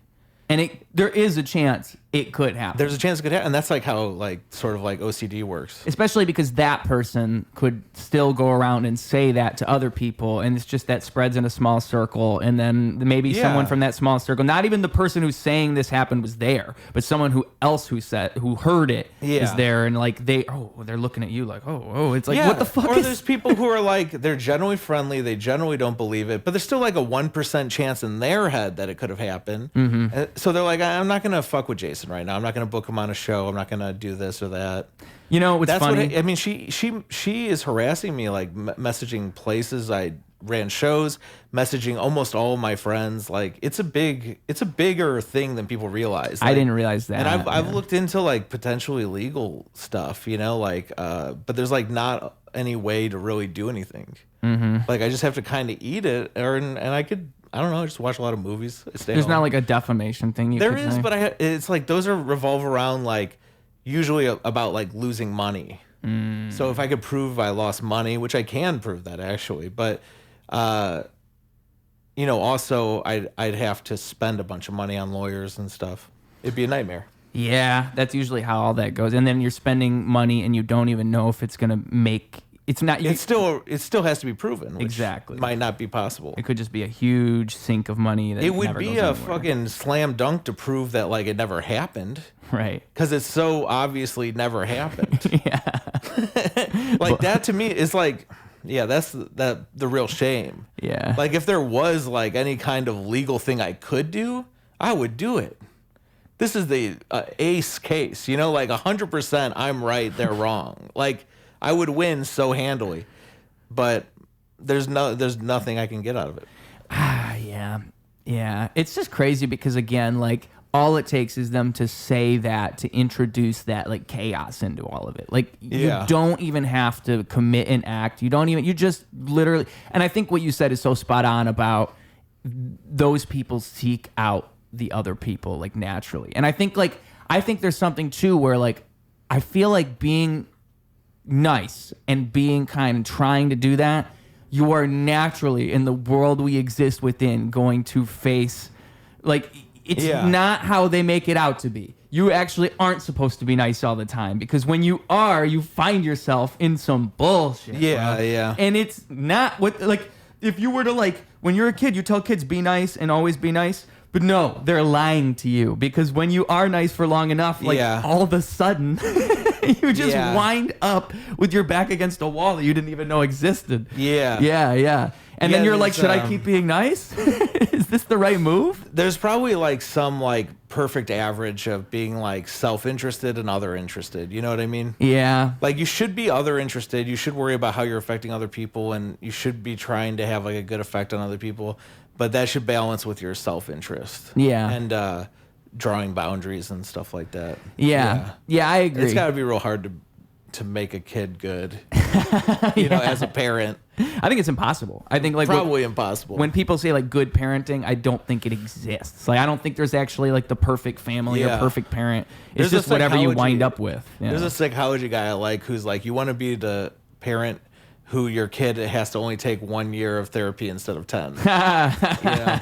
Like there's like stuff that they're gonna get messed up, but everybody. I mean, that's what was it Freud that really started to get on all about that? Was it Freud the first one to really say that it was like your past and all of this stuff? He's big for like he kind of started talking about your subconscious and like your unconscious he's after mind. the person who started saying that then. The guys before that were like the behavioralists who are like kind of viewed us mechanically. Yeah. Like that's like the Pavlov stuff. Yeah. Stimulus response. Whereas Freud kind of got at, like, we're much more complicated. We have all these subconscious thoughts. And then he'd be like, the reason why a woman she has like a lot of purses is because she's obsessed with vaginas. Yeah. And he would say stuff like that. He was onto something. Yeah. Give him some credit, guys. I mean, he really did invent this whole idea of like analyzing your thoughts and feelings, which that led into everything good. Carl Jung is another big one with that. Yeah, he was he was like kind of like in the line of Freud. Yeah. He talked about like the collective unconscious and shit. I mean, it's just like the groundwork of, I think, a lot of therapy is that, of course. Like, you can't even really deny that so much therapy. I'm big on this attachment theory stuff, which is all about a lot of our behaviors can be explained based on how our parents parented us, like how attached we were, or how, if they were giving us a lot of love at a young age, or if they were giving us inconsistent love or like no love. I mean, I think that the reason I do the things I do is because I've thought about this before. I've thought, like, it bums me out that my parents never really, like, I would write a song or I would show them these things. Yeah. And it was never like, they were like, oh, wow, good job. Like, good job. Like, they were never like supportive in the way that one might expect. Sure. And so I used to think like, oh man, that's kind of a bummer. But I realize now, like, that's the reason. By that. Well, I did. But now I realize, like, that's the reason I'm doing it in the first place, is so I can just continue to make it and continue to try to get the reaction from people. Yeah. Is because I wasn't getting it from them, so I would seek it out elsewhere. Do you think you've been, in that way, trained to never, like, feel like you've accomplished anything? Absolutely. Yeah. But I mean, I think I could relate to that a little bit. I can see it in me. Yeah. But you know what, dude? I think a lot of artistic people and creative people, that's a lot of it, is like they felt some sense of like a lack of fulfillment. And so they're trying to fill something in. Yeah. And that's what makes them constantly chase whatever it is that they're doing, For sure. Like, that's what would make you fall in love with writing jokes, because you want to prove that you can do it. You want to prove yourself to the world. The big laugh, it feels like a pat on the back, Like, oh, you did something, good job. We recognize and cherish you for now. But it's still not enough. It dissipates. It's ephemeral, and you have to start over. Yeah, ephemeral is a 5-star word, because that's exactly what it is. Yeah, It's just there, right then. Yeah. With the podcast thing, though, going back to that, so you guys, how did you even wind up in the podcast in the first place? Like the Bad Comedy podcast? So let me think. I want to give a shout out. Like, I did a podcast that I'm really proud of. I did a couple podcasts. I used to do a wrestling podcast with my roommate, and that was fun, where I didn't watch wrestling, and then he would just tell me everything that happened on Raw, and I would react to it, and it was really fun. Almost nobody listened to it, but there's one guy who listened to it. Shout out to Adam Urbanski. That was like our fan, and he would like text me about it and stuff. Great dude. He'll probably watch this. He's number one. He rolls. Yeah. He's like my fan, but I like don't think of him like a fan. I think of him like a friend. I got a couple people. It's like if you had a really good friend who just like watched everything you did. No, that's what I was about to say. On TikTok Live, I got 2 people who named Danny and Marty. Mm-hmm. Every time I go live, those guys show up, and it's like they're always there. I was sad when TikTok might disappear, because I thought I was going to lose them. Oh yeah, to trade pen pal addresses or something. I was like, follow me on Instagram right now, guys. Yeah, This could be it for us. Yeah. But it's like you have this weird relationship. I know exactly what that is, because like you've never met this person. Oh, I've met this guy. Oh, you know him. You know him for real. He used to do stand up, so I met him doing comedy, and then he had a family and stuff, so he kind of got out, but he's still like into like a lot of local comedians and follows their stuff. He's a great dude. He's so excited that we're talking about him right now. He's like, oh I don't my think God. so. No? I don't think he likes it when I bring him up. I think he just wants to kind of like watch and comment on it. I think he likes being a fan, maybe. I don't know. You tell me, Adam. Yeah, you're watching. Let us know in the comments of this video. That's the vibe I get. I feel like, because I remember he used to like watch bad comedy, and he'd be like, he would tell me stuff, and then I would say it on the show, because he'd give our show criticism, and I use it, and then he started telling me not to do that, because I was like, okay, I won't, I'll keep this one a secret. So I thought maybe, I don't really know. I liked it because he'd give us a criticism. He'd be like, he'd always think I was great and shit on the other guys. So I loved bringing it up to kind of like boost myself and put them down. It's probably like, you're making me look like an asshole, dude. Yeah, but I think it might have been, That's funny. He's like, that was supposed to be between us. Exactly. Like, I'm just saying that between us. And I stopped eventually giving it. Yeah, and then he started getting a little meaner even, which is good. It's good I stopped. Some of the last few comments he said. Now that he knew it was private. Made me laugh a lot, but I couldn't say that without hurting somebody. But so yeah, then I did.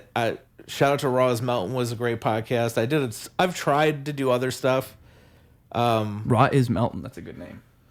Yeah, I don't think you could find that anywhere. There might be one episode up on some old SoundCloud or something. But then I did a podcast called RoboCop 2, which I'm extremely proud of, and you can find that on my YouTube channel if you search Jason Melton Comedy Vids. Okay. If you want to listen to the old RoboCop 2 podcast.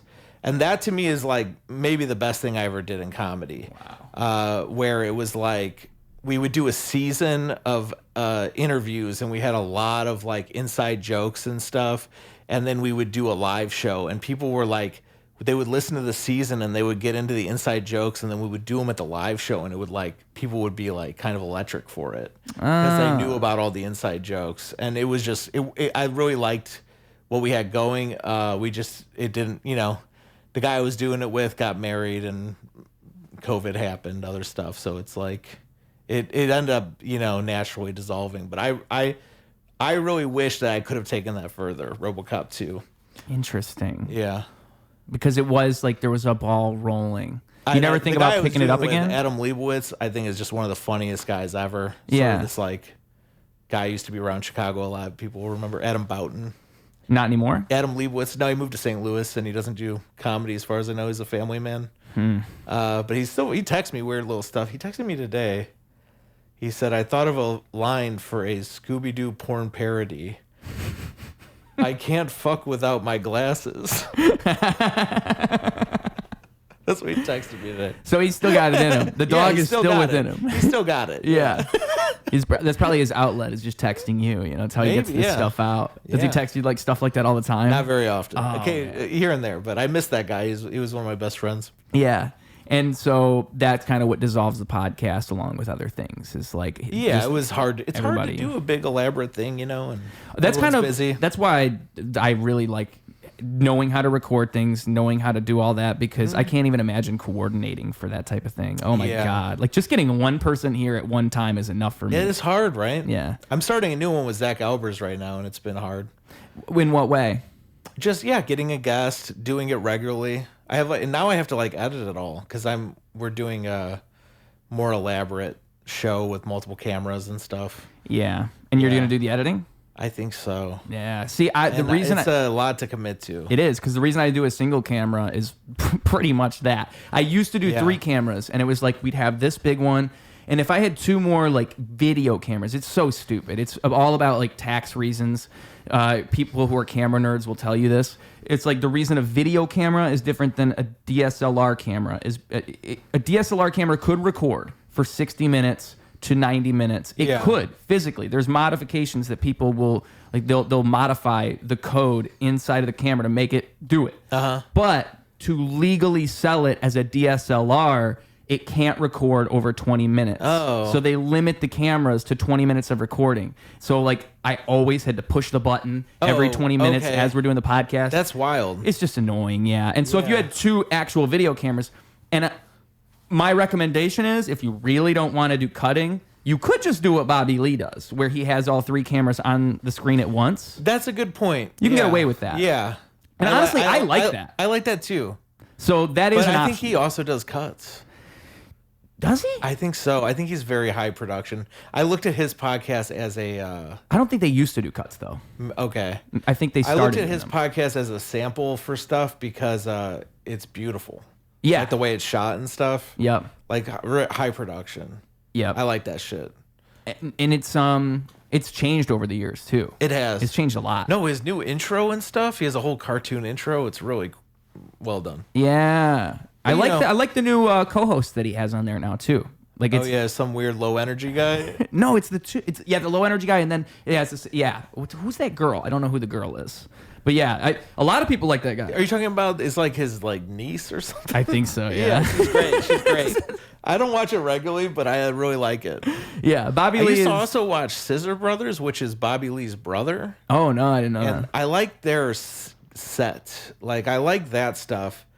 I had an idea for a podcast that we're not going to do anymore. I was going to do it with Comedy Bar, but it like they were really not reliable for me. No, they have a lot going on with the venue. You mean? Like but it just wasn't going to work out. But I have this vision of doing a podcast where I have me and the co-host are just me. I have a shelf behind me that's like full of trophies and awards. And then I have like an empty bookshelf behind the guest with like cobwebs, and I kind of like use it as a power move to bully them the whole show. That's the vision I have for a podcast I want to do. It was going to be called The Trophy Room. And now we're doing something called The Incubator, which is more about like, I have lots of ideas, but they never do anything with them. So this is like a place for us to like kind of like work out our ideas live. You and Zach? Yeah, me and Zach. Zach has like all these rap lyric ideas, and I have like lots of movie ideas. We just kind of like discuss them and like work out these ideas. That's an interesting idea. Like just the idea of those ideas is a fun idea. It's like a tech incubator, you know, where you have like an app idea and you code it out. Yeah. But this is for like artistic ideas, media. Yeah. And so every single podcast, would it just be like a couple different ones? We talk and then we do some ideas, yeah. Wow. We incubate. That's fun. Yeah. It's going to be coming out soon. We have like 4 episodes recorded, but we're just getting everything together. Yeah. Working out the kinks. Yeah. How often would it be coming? Like weekly is the idea? Yeah, weekly is the plan. Nice. Yeah. So, and then, all right, so in between the Incubator and RoboCop 2, I did Bad Comedy for like 2 years. And you asked how I became a part of it, but I was running an open mic at North Bar, which was like a comedy venue that used to have like a lot of shows and mics at it. And it had a sort of appeal as sort of like where all the broken toys went, like, and all the kind of messed up people in the comedy scene, you know, that's where they hung out. I vote like Power Hour now, you know, yeah, it had that kind of reputation. So I met Mac there, and I was annoyed by Mac at first, but then he was like a couple months into comedy and he got in a big beef with Bob Keane. And I thought it was so funny that this guy who was like new could get this guy who's been doing comedy 10 years to get so mad at him, like, and troll him. And Bob Keane is the one who's been in comedy for 10 years? Yeah. Okay. And this guy who is like 3 months in is trolling this guy who absolutely should know better. Yeah. Like, than to get into this troll. And it was an obvious troll. It was really silly. What was it? Bob was like giving him all this advice about not putting his clips online. Like, he was like a couple months into comedy and very bad, and he would go online and bomb and film it and then put it online. Yeah. And it made me laugh so hard because it was like when everybody thought they could become famous by putting their stand-up clips online, and here's this guy who absolutely sucks just kind of mocking everybody. That's what it looked like to me. Nowadays, I don't even know what's real. He might have believed in that. I don't know. There might have been like, I don't know how much self-awareness is there, but it definitely was making people mad, and he thrived on that. And it felt like trolling. I think later he started to kind of believe his own bullshit. Maybe like Kaufman-esque type of thing where it's like you're working against the audience, but you're doing it in a smart way, maybe. Like, it started that way, and I think what happened, it was like it started like Andy Kaufman, and then it started to become like, what if Andy Kaufman started believing he was actually who he said he was? Right. And kind of lost the thread. Right. That's kind of the trick of it. That's what I think happened. He was unable to keep separating what the troll was from reality, to the point where he got kind of crazy. Mac did, in my opinion. And that was occurring during the podcast when you guys are doing it together. It kind of this is a few years later. Well, okay, so but it used to seem like he didn't care if he bombed and stuff, and like it was more like he's hanging out, getting drunk, and annoying everybody. And I'm like, this guy is a double-edged sword. Like, he annoys me, but I could also use him to annoy other people. You know? which I really enjoyed. I was really at a point where I was really hating stand-up. I was really jaded. Yeah. And I was like, here's a guy who's like making all the people mad who I'm like happy they're mad. Yeah. You know? So, and he's doing it for me. Yeah. Yeah. I don't have to be the one to do it. No, I could kind of like just be this, it's like vicariously trolling. Man behind the curtain, you know? The Wizard of Oz. Yeah. That was my, this is even what I'm saying is not reality. It's sort of like what I fantasized about. Yeah. Yeah. And he would have me come on his podcast and guest host. And I had done literally a podcast that was so similar in RoboCop 2, and that like we would tell these very bad jokes and annoy the guest. There was a trolling element. So when he started having me on, he's like, "You're really good at this." And I'm like, "Yeah, I already did this is why." Like this was my thing I already did. And so he brought me in to replace the other host who was canceling all the time. And then I did that podcast with him for a few years. And I think we had a lot of potential. And I just think it hit a ceiling for me, and I had to get out. And I think I probably should have got out like 6 months earlier. What was what made you realize that though? Like what in particular? Of course, all those things you mentioned, but like, was there like a moment, or like were there things where you're like, okay, yeah, I really I'll can't. tell you the first live show we did a live show at Comedy Bar. And we were about to go on stage, and Mac had no idea what we were doing. And you kind of realize like you're the brains of this operation. He said something to me like, "We're doing this long per person," and I'm like, "Dude, this is something we went over 3 times." I had created a doc, I had done all this sort of preparatory work, and I was like, yeah, you are not somebody who I could really do something serious with. Right. Like doing the fuck around stuff is great, but like there's no way we could actually grow, because you can't. This is like kind of important. Like it was we were at a comedy club doing a live show. We were being advertised by the club. This is like probably our biggest thing we've ever done. The first live show, yeah. The first live show. Because I mean, like it's kind of a big deal. And then there was a lot of issues. All the tech went wrong. The whole show was rough, you know. Yeah. And I've done stand-up for so long that I feel like I was able to pull through and kind of keep it moving.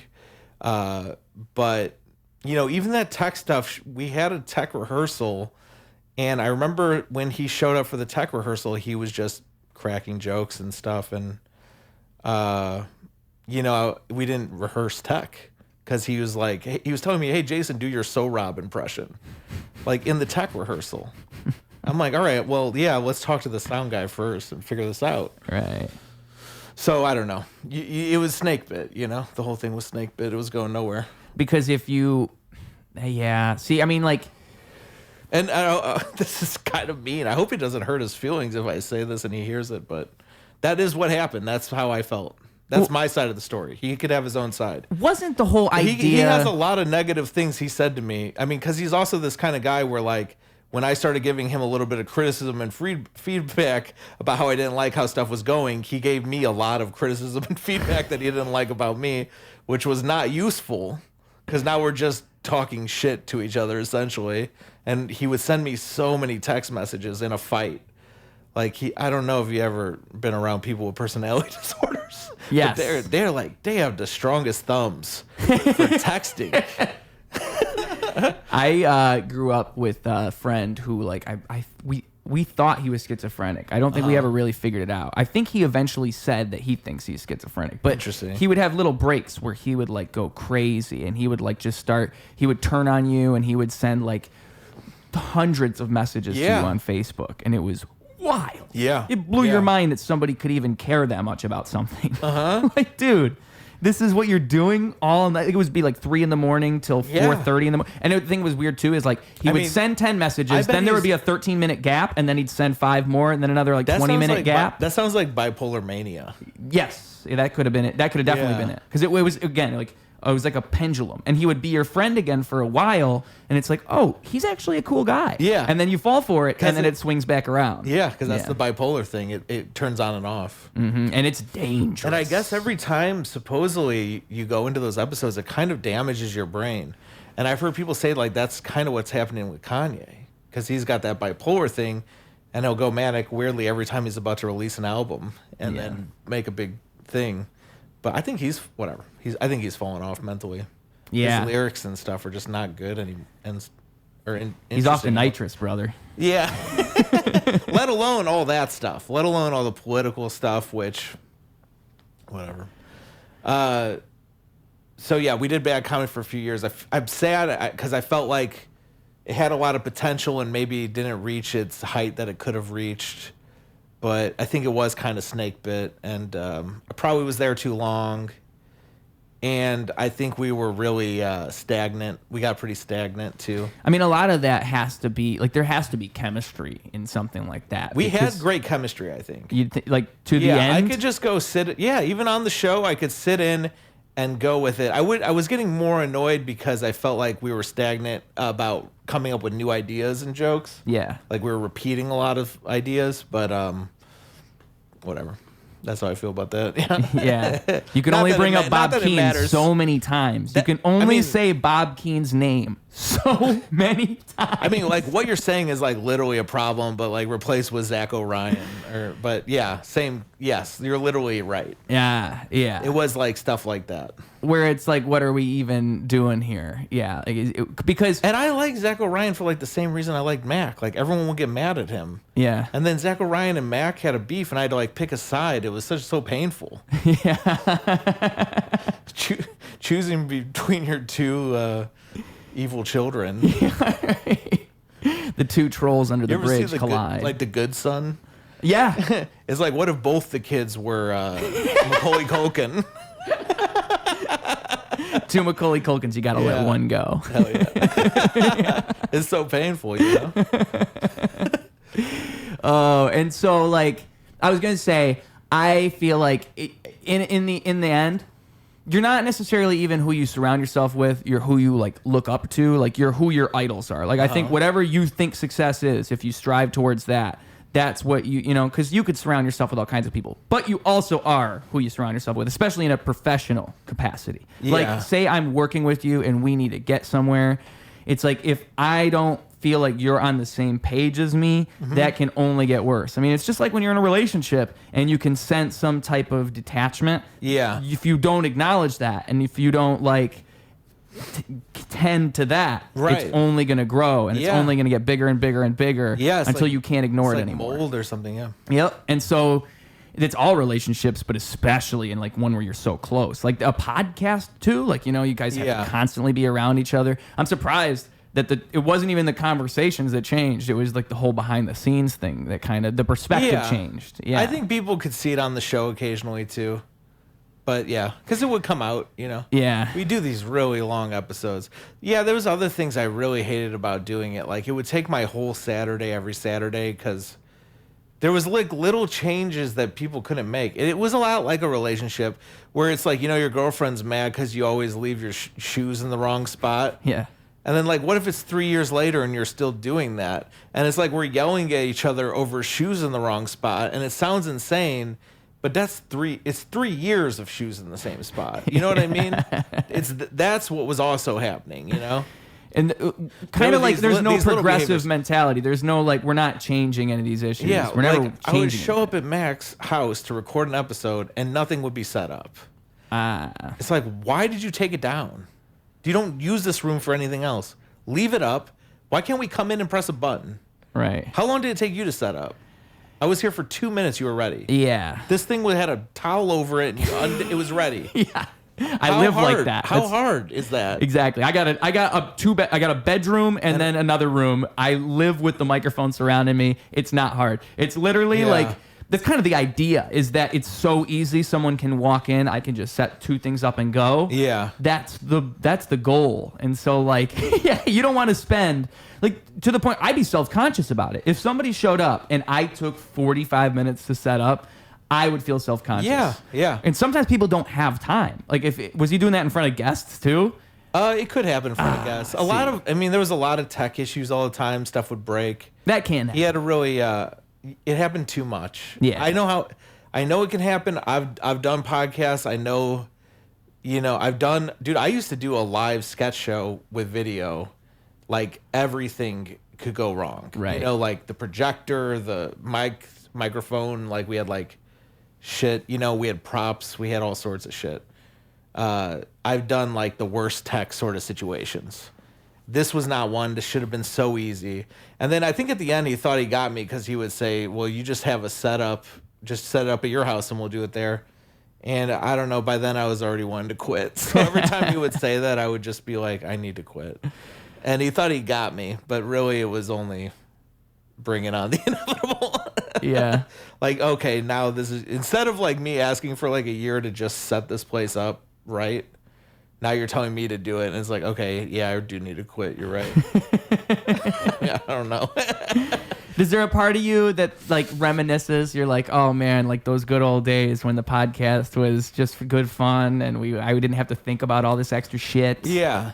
There's a version of the podcast. I think honestly our best version of it was even before we brought on Dylan.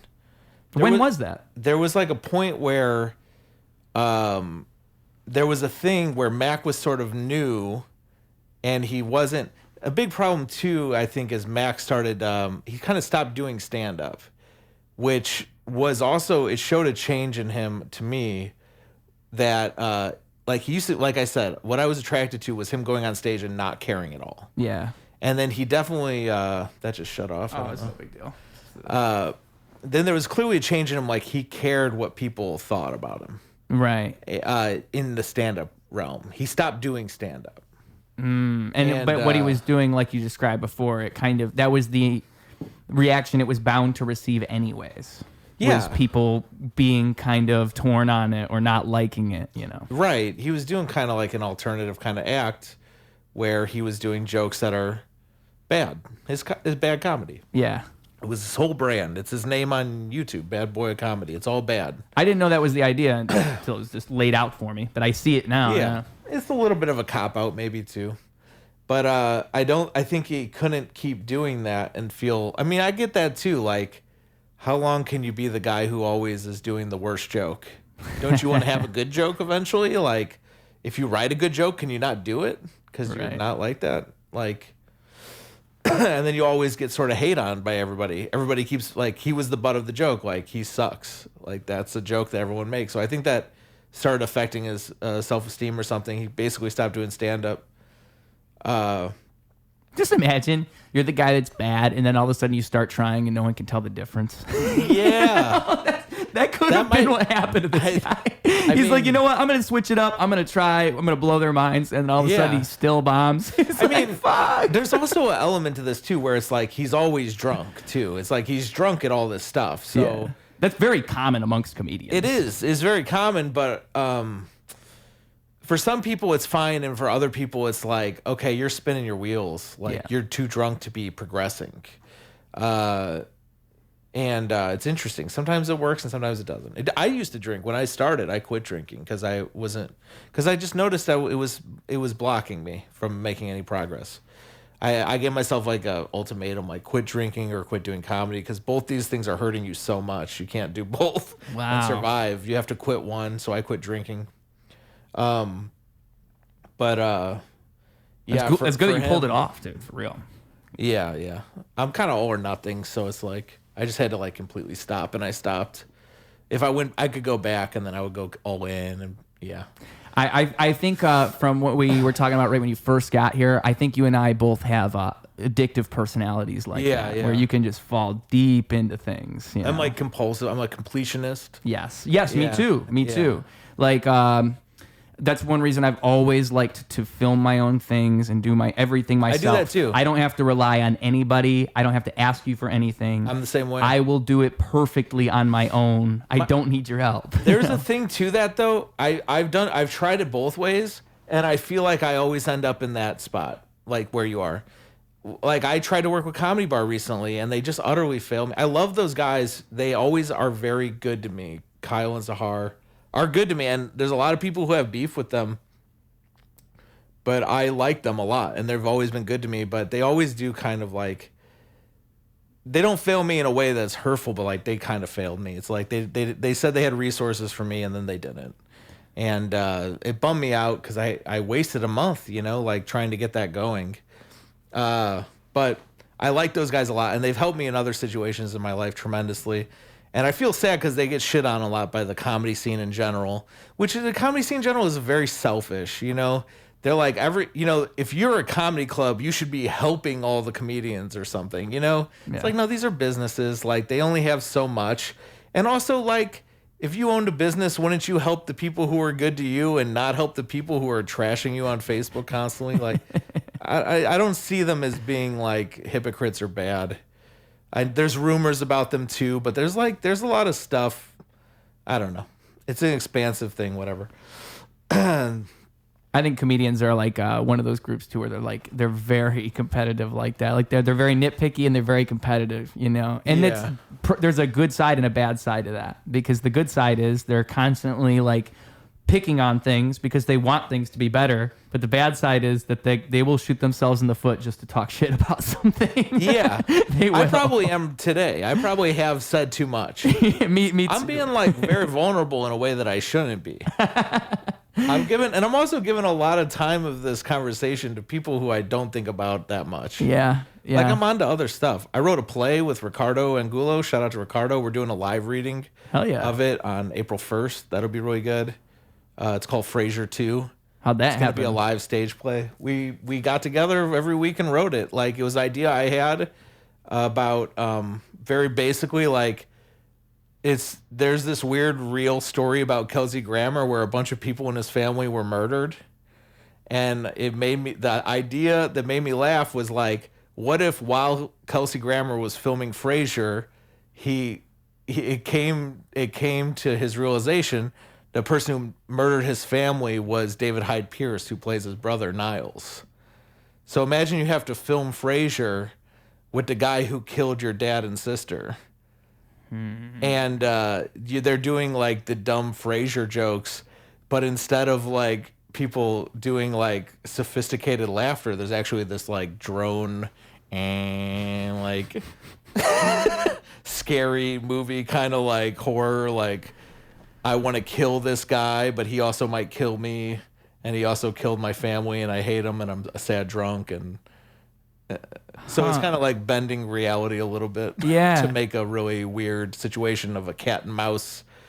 So it's like a situational thing, like the way that you write it. It's very like... Well, this is what the play is. Yeah, that's what I mean. Yeah. Well, when you're writing it, I imagine, like, how do you even go about writing that then? Like, what? We just sat down and wrote it. Like Ricardo had a laptop, and then we would do, some writing together, some apart. Like, one of us would do a draft, and then we'd read it out and write it. I've written a couple things. I wrote a movie script one time with the guy Ben Flores. I tend to work better with other people because I'm so disorganized with like writing things with like everything. Any project, it's good to have like another person to keep me on track. Really? Yeah. So we wrote this. Me and this guy Ben Flores wrote a weed movie called Green Rocket about all the big dispensaries are putting local drug dealers out of business. So it's kind of like becomes like a story about they find this magical weed that gives them superpowers, and they use it to sort of sell drugs in a way that they can compete with the big corporation. Okay. These small time drug dealers. It's kind of like that. But you smoke this weed, you get this superpower, but it wears off once you stop being high. And, okay.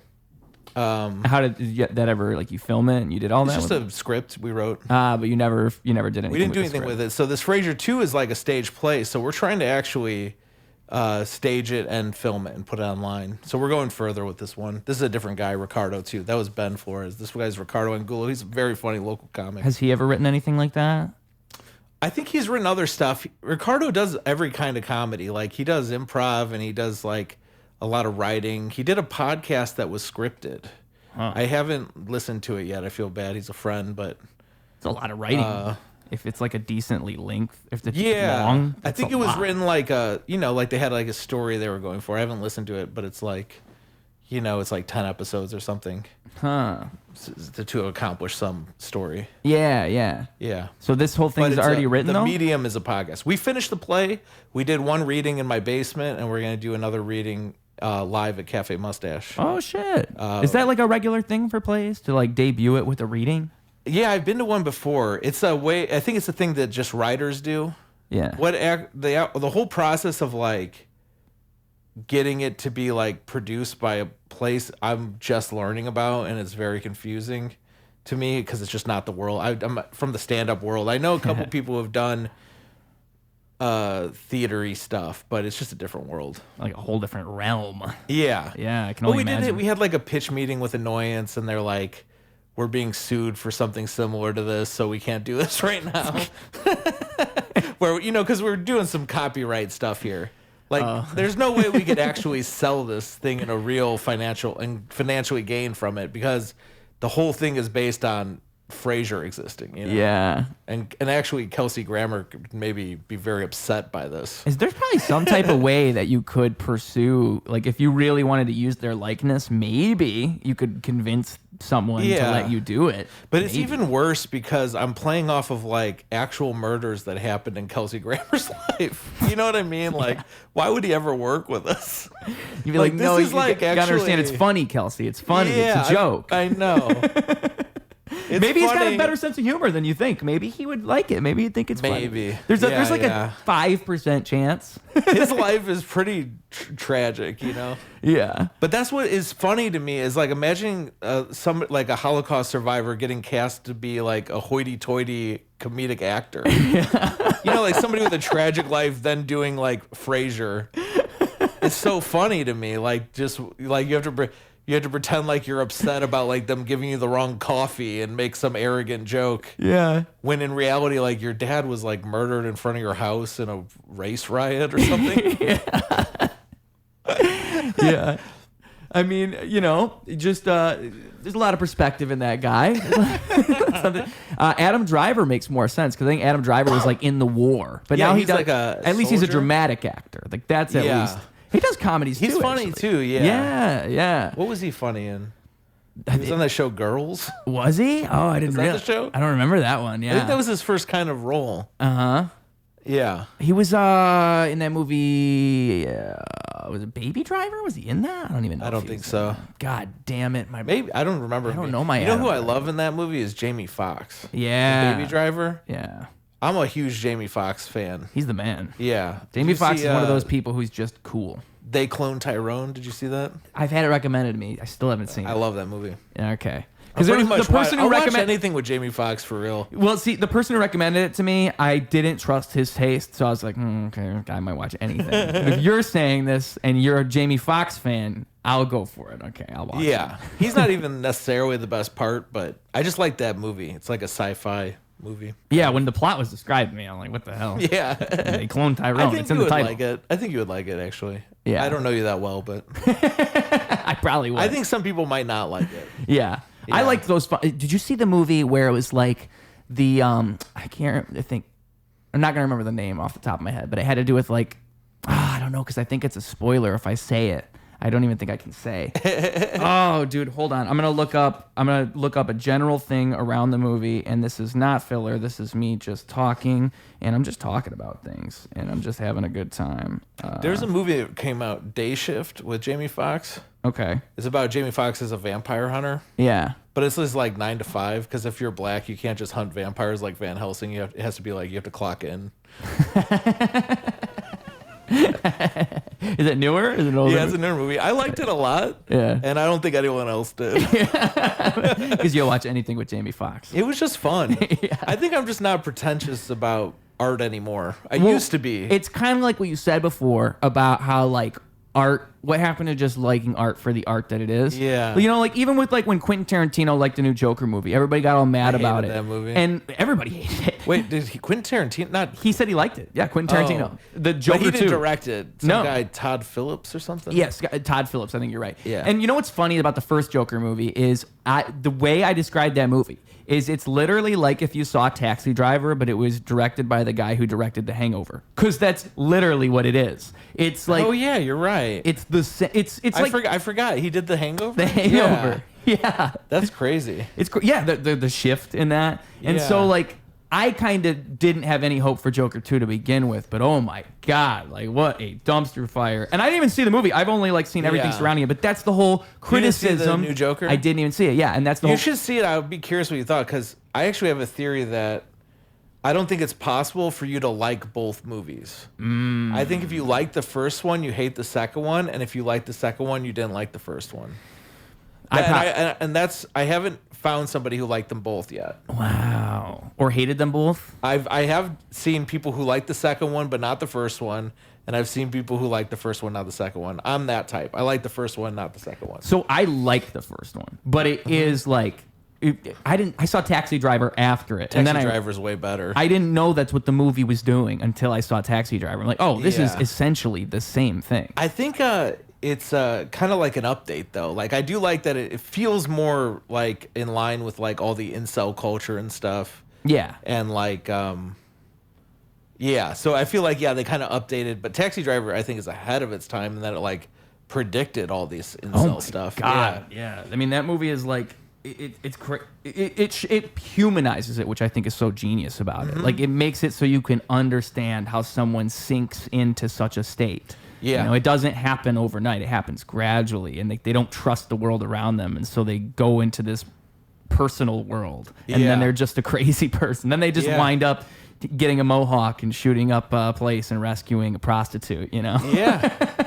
Yeah, and it was like the flip of a coin because he almost shot a politician. Yes. Like, he went to shoot the politician, and that didn't work out for whatever reason. He just had to leave, and then he ends up being a hero. Wow. And he would have been, John Hinckley. Yeah. It's probably inspired by that story, who you'd never even heard of. You either die a Kanye or you live long enough to see yourself become a Kanye. He's more, the story is probably inspired by, John Hinckley. Yeah. Actually, shooting Reagan. I don't know. Oh, yes, right. Back to John Hinckley. Yes. That whole story. Yeah. Trying to show off for his lady. Yeah. But for a psychotic, like, relationship that wasn't real. He had a delusional, like, he thought he was interacting with Jodie Foster. Oh, boy. Role models. Yeah. You know, there was some guy who was trying to kill the singer Bjork. It was some like crazy thing that was big on the internet. He was obsessed with the singer Bjork. That sounds familiar vaguely. There's videos of him, like, it was before he tried to assassinate her, and he uploaded them to the internet. Did he end up doing another shooting or something? Maybe, I don't know. Okay. But he was clearly insane. And all these videos where he's talking about how much he loves her and how he's talking like vaguely about what will happen in the future, but he never says it, you know? You could tell where he's going. It's Travis Bickle, bro. That's Travis Bickle right there. The character from Taxi Driver. Yeah, exactly. That's my man Joaquin Phoenix. Yeah.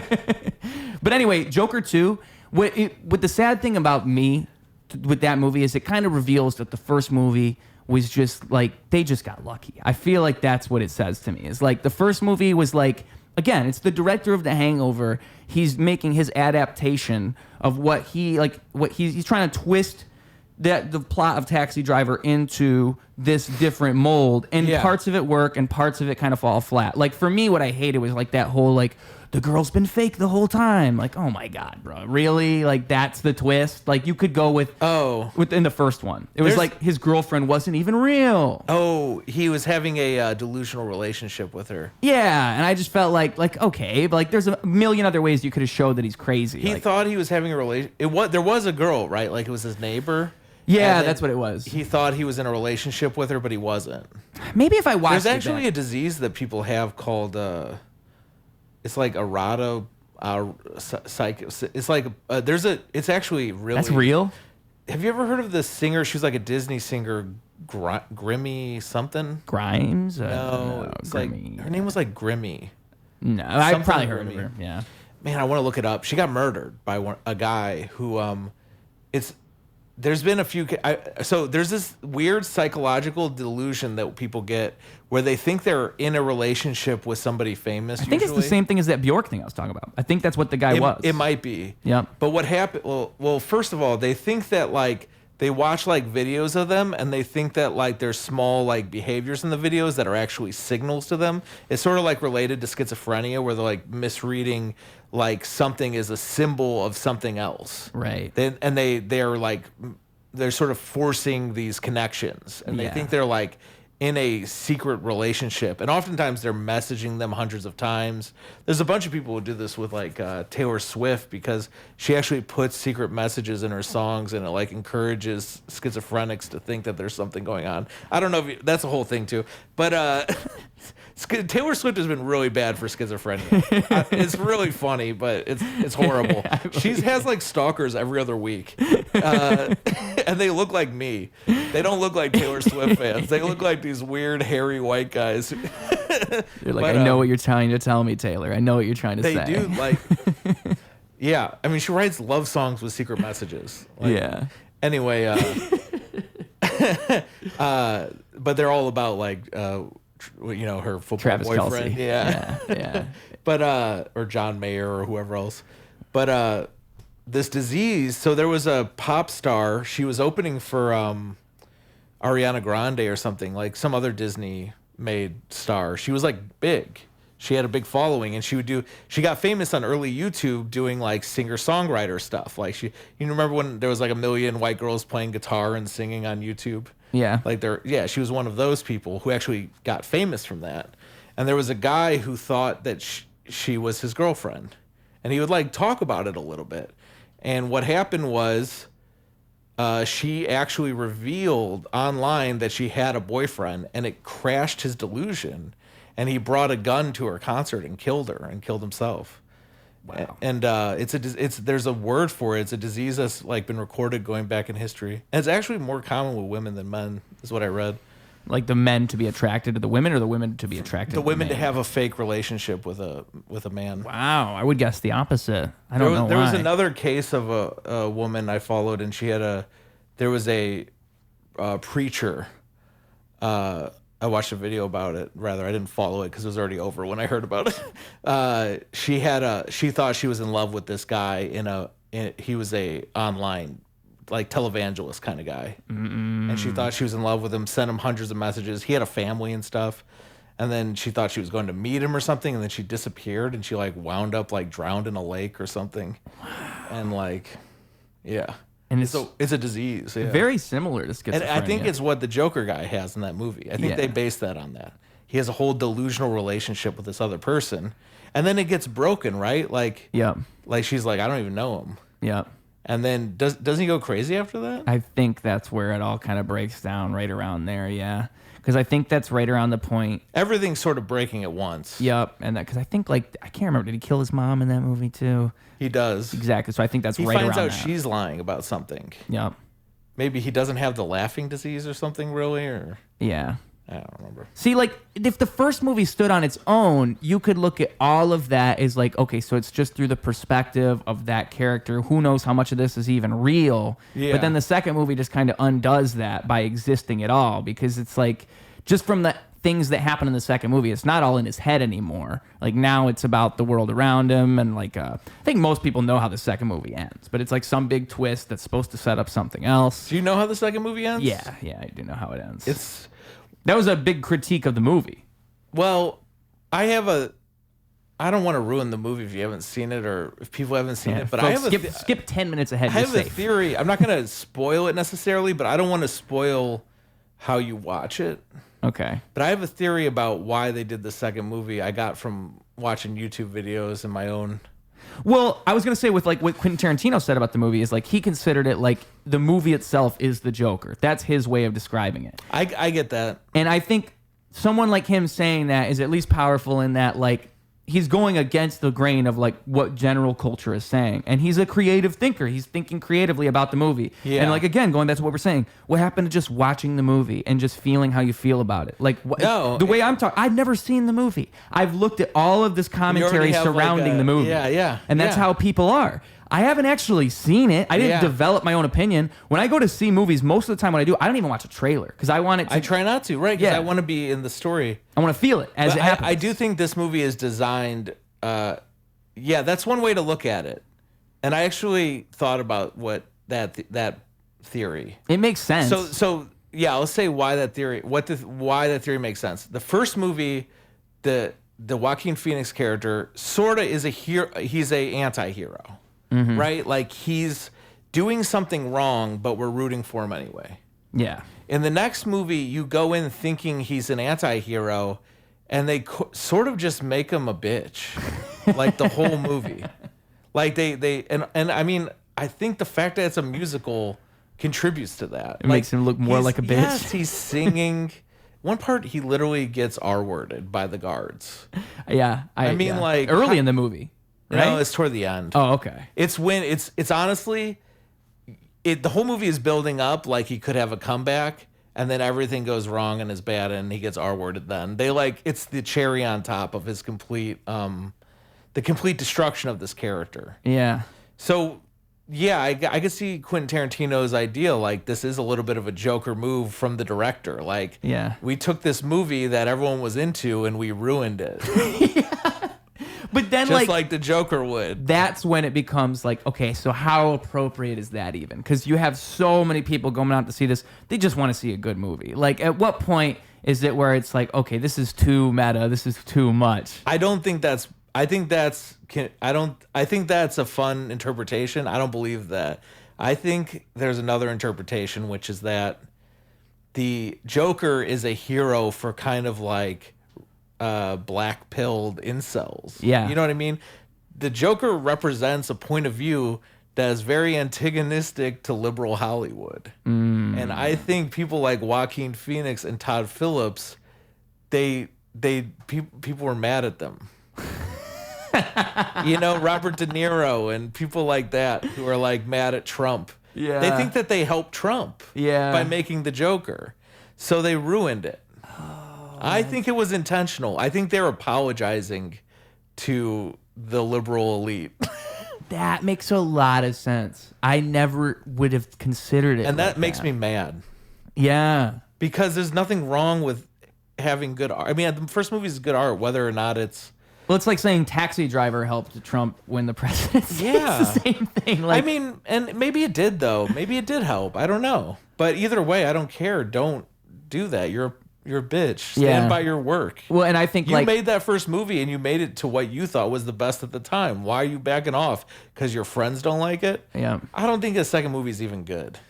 You didn't like it? I don't know. I don't really. I don't like musicals. I don't know. I probably wouldn't have. I'm not a big fan of musicals either. And also, it just felt long. It felt like not a lot happened. Yeah. It's like a courtroom drama. A lot of it. Yeah. It's like. Well, and like from my understanding, there's certain things that happen in the plot that just kind of make it seem like all that other stuff didn't even need to happen. Like we just wasted 50 minutes. We could have just did that in the first place.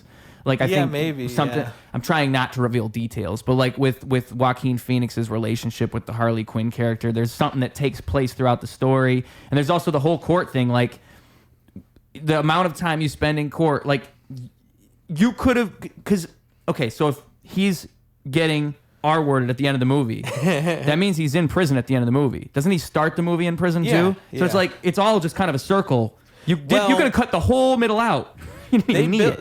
The thing is, I'll say like that's okay. The whole thing is like they're building up the fact that like the Joker is going to be on TV. Yeah. The last time he was on TV, he shot the guy in the head. Right. In the first movie. Right.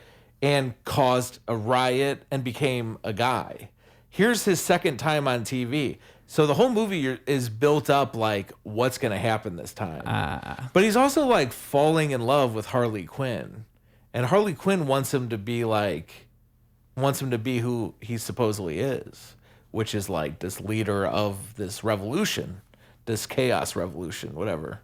Joker shit. See, and it's a shame that they so the whole buildup is like, is that going to happen? And that's a good premise. Like you could make a good movie. And we basically spoiled it. No, it doesn't happen. That's the big reveal. So it's an anticlimax. Yeah. It is like the Joker. Like Quentin Tarantino said, it is like a Joker move. It is really disappointing. If you like the first guy, it's really, I don't know how you like both movies. That's what I'm saying. Because it's like they basically, if you like the first movie, you're kind of rooting for the Joker. The second movie, just bad stuff happens to a guy you are rooting for. Yeah. If you didn't like the Joker, this is great. So in a way, do you like the movie for that? Do you think that's no? I don't like it. Yeah, I don't like it either. Feels like an apology.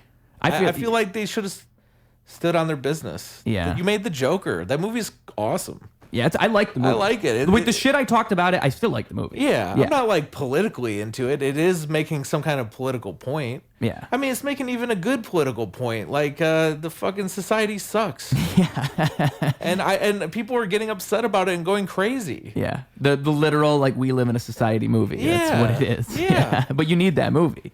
Yeah. It's at least accurate of how some people feel, and it's a reflection of cultural stuff. I think like the second movie I don't get. Yeah. It's like we're getting these people who have gone crazy because of society. We should punish them. Mm-hmm. Why? Yeah. They have a sort of logic to why they are like that. Punishing them feels mean. It's interesting. It feels mean-spirited. What you said about like they're sabotaging the first movie on purpose, because I already felt like that. Like I said that before you even said it, that the second movie kind of ruins the first movie, and that it does do that, and it does present that idea that like these people that are on the fringe of society will not succeed. They will not be the ones. No, we got to get them under control. Yeah, we got to keep them locked up. Yeah. There's also another twist at the end of the movie that I did not ruin, so you could still get something out of it. And I wonder if you even know it, because you know a lot of stuff, but you might not know the last twist. The very end? Yeah, I do know. Okay. I'm not. Let's not spoil that. At least. Yeah, folks, go watch Joker 2.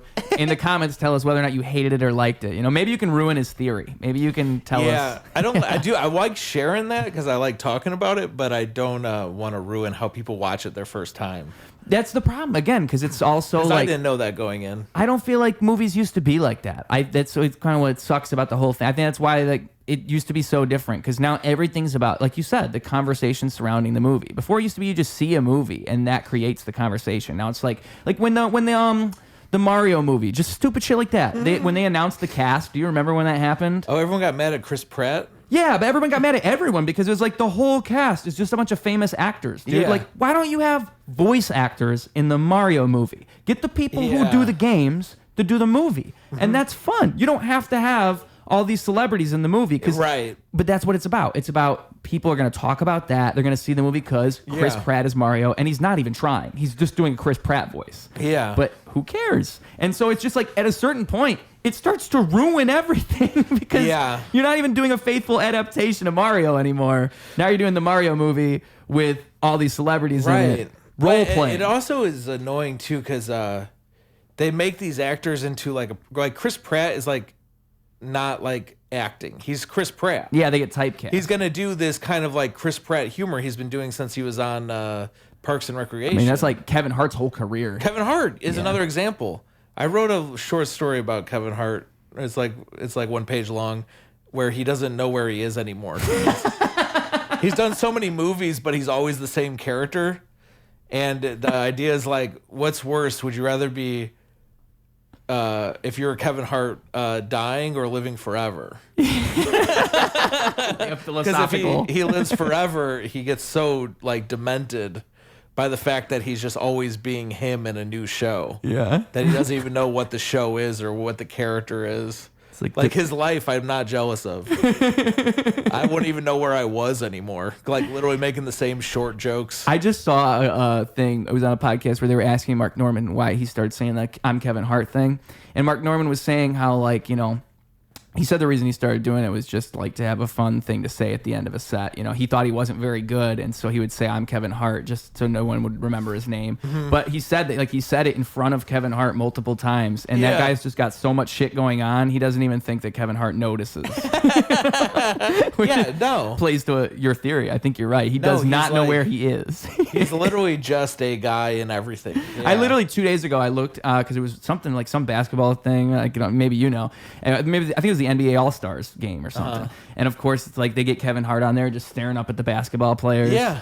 And it's like literally anytime you need a short guy, that's the guy you call if you have the budget is Kevin Hart. And there's a bunch of guys like that. There's Samuel Jackson is kind of always the same, I think. And I'm really sick of Ryan Reynolds, who's like basically just been doing Dane Cook for his whole career. Yeah, it's kind of weird. I never would have drawn that comparison, but you're right. They were very both similar in movies where they played like waiters at the same time, and then Ryan Reynolds has been doing that ever since. And that's who Deadpool is. That was like really, he flowered into that full Dane Cook. I think the problem was Deadpool was so much what he was already doing, but it just allowed him to keep doing that rather than anything else. Yeah. Because, I mean, there were, like, movies where Ryan Reynolds was doing different stuff, before, like that waiter movie. Yeah, at least he wasn't being Ryan Reynolds. But he at least was playing still a role. Cheeky, wasn't he? I think so, yeah. He was still, like, saying weird jokes under his breath and being, like, I don't know, it was like a kind of Reddit kind of style of comedy.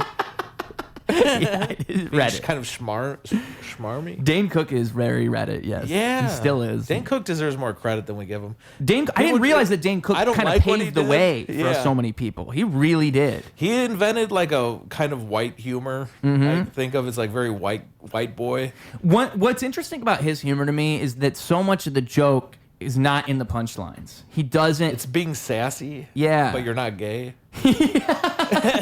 Which us white people know all about, dude. Yeah. That's very white shit right there. Yeah. It's very, People think white people don't have culture, you know. But we do. Yeah, we do. It's Ryan Reynolds. It's Ryan Reynolds calling each other gay. And raisins or something. Yeah. Raisins. Raisin Bran. Frosted Flakes. White people like Frosted Flakes. White people, we can't cook, but we're proud of that. I'm good at cooking. You can? Yeah. That's because you have a black girlfriend, I think. No? I'm better at cooking than... I've had multiple black girlfriends that I was better at cooking than. Really? That's a flex right there. Let me tell you black people something. When you wash your meat, that doesn't do anything. Ooh, controversial. You have to raise the temperature of the meat to 150 degrees or something. The temperature kills the germs, not washing it. In fact, there's studies that show washing it just spreads the germs throughout your kitchen. Ooh. So quit coming down on us saying we're dirty because we don't wash our meat. You're dirty for washing your meat. Yeah, black people. Yeah, sick of these. We're about to start a race war on this show. I'm so sick of the white people don't wash their meat thing. It's gross to wash your meat. I'm also vegetarian, honestly, so I don't even cook meat. I'm so ignorant. I didn't even know black people wash their meat. I didn't even know that was a thing. Washing your chicken. Like they just run it underwater? They literally, they put it in the sink and wash it with soap sometimes. I'm not even joking. It's real. I would be worried the soap would get into my food. And they really think that like imagine like if I didn't wash my hands or went to the bathroom, you'd be like, ew. Yeah. That's how they react to us for not doing that. Yeah. Like they think that like we're so gross because we don't wash our chicken. Your dirty meat. Yeah. It's like the same principle as boiling water that you're saying. Like it's the heat that kills all that stuff. The heat kills the germs in the chicken. And you can't, I mean, like if you look at like the people who say whether a restaurant's clean or not, it's like, yeah, that's part of it. If you're not cooking your chicken to a certain temperature, it's not safe. You're not. There still could be potentially bad bacteria. Like that's the rule with the FDA. Yeah, it's a certain temperature. I forget what it is, but also it's like, yeah, it's hard too because when you cook chicken, I'm vegetarian, but like it's really easy to overcook. Yeah, but you have to cook it to a certain point, otherwise it's actually dangerous. And it's not like steak where you can just tell. And steak, people medium well, all that. Like it's okay to leave it a little red or whatever. Chicken, I don't know. Not really. Chicken, no, not the same. I've eaten some. There's more dangerous bacteria in it. Really? I think, or more like potentially sickening stuff. Sickening by chicken. Sickening by chickening. Sickening by chicken. I'm vegetarian. I'm just saying. I know this washing chicken thing. I just have that. Yeah. I'm good at cooking, but I'm vegetarian. Do you cook meat still? I don't. I won't. It's good for you. It's too gross to me. It's more like a gross out thing. Well, if you don't eat meat, yeah. It's probably like when you don't drink pop and all of a sudden you just start looking at it like, oh my God. Does that happen? I don't know. No, it's never happened. You're grossed out by pop? It can. Like if I don't drink pop for a while and then I take a couple of sips of it, I'm like, oh my God, this shit is like poison. It's harsh when you go off pop and come back. It's like, it kind of burns and like, it's really acidic, yeah. And you're like, why would I ever do this? And but just by doing it once again, it's like that pattern reintroduces itself. Like maybe I could drink some soda. And then you just start drinking pop again. But the first time you do it, it's so nasty. I would not nasty. I would but associate it more like you ever watch a zombie movie and see a zombie bite into somebody. Yeah, and you're like, ew. Yeah, that's how I feel about people eating meat. Yeah, like people with these chicken bones in their mouth. Like imagine it's somebody's arm bones. You know, like. It's bone. That's why I can't fuck with like in turkey when they have the Thanksgiving turkey and it looks like the turkey still. Yeah, I could not eat that. I mean, come on, dude, that's too much. I think a lot of people would, struggle if they left the heads on and stuff like like a big pig, like a pig roast. Have you ever seen one of those with a real pig head? That's what I'm talking about. Yeah, it's gross. Yeah, like give me a piece of its nose, give me a piece of its lip, that's crazy talk. People do that shit. Oh yeah, I used to live with chefs and they are like, they'll eat all that stuff. I mean, American culture Chicken is feed, all very that. different in that we don't do that. But I mean, in other cultures, it's frowned upon to not use all the animal. So that's a lot of it. It's just like, why would you waste good chicken feet? A lot of that is class and stuff too, or culture. I don't know. What if they eat tails? I think people eat tails. God, what would eating a tail even be like? Because it's probably hard. It's probably not a lot of meat or whatever. I remember listening to this Anthony Bourdain podcast, and he was talking about how, like, there's a Mexican recipe where you eat the chicken neck, and, like, I guess chicken neck is, like, very rough, but you slow cook it for a long time. Is this very delicatessen recipe.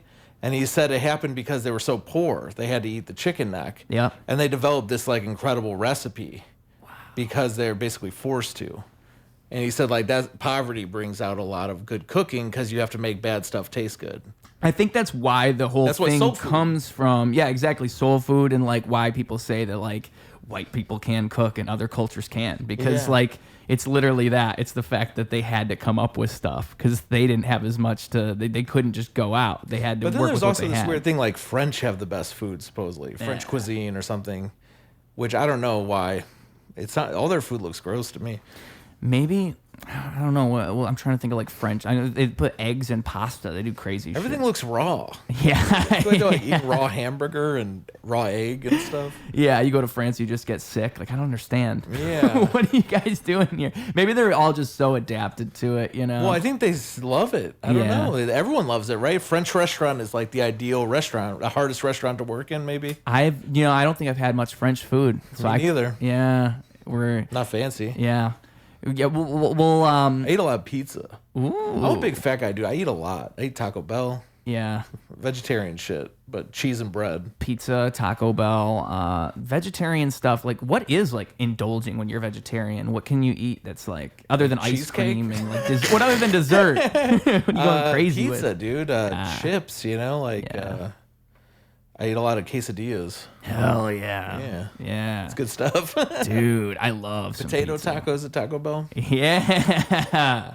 You never feel, like, limited in your choices? Or living in Chicago, it's not so bad. No, it's not been. I became a vegetarian. I lived in Indiana. Was that different? Yeah, it was hard. Yeah. I ate, like, French fries and salads for, like, a year because that was, like, all I could figure out. I didn't know how to cook back then either. That's why I've learned to cook. It's like the poor people. Out of your limited options, you were forced to learn. Yeah. I mean, my parents did not understand what was going on. Yeah. Like, they were like, my parents both worked. I, like, kind of raised myself. Yeah. And when I became vegetarian, they're like, but can you still eat chicken? You know, like, they don't understand at all.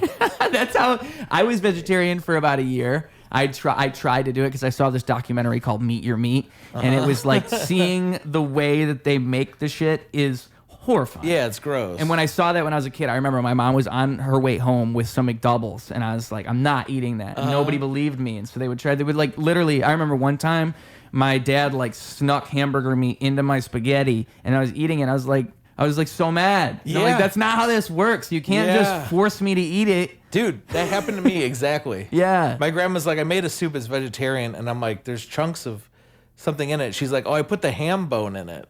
Yeah. Which had a bunch of ham on it, and the ham came off in specks. I was like, this is ham. Yeah, you like, what are you talking about?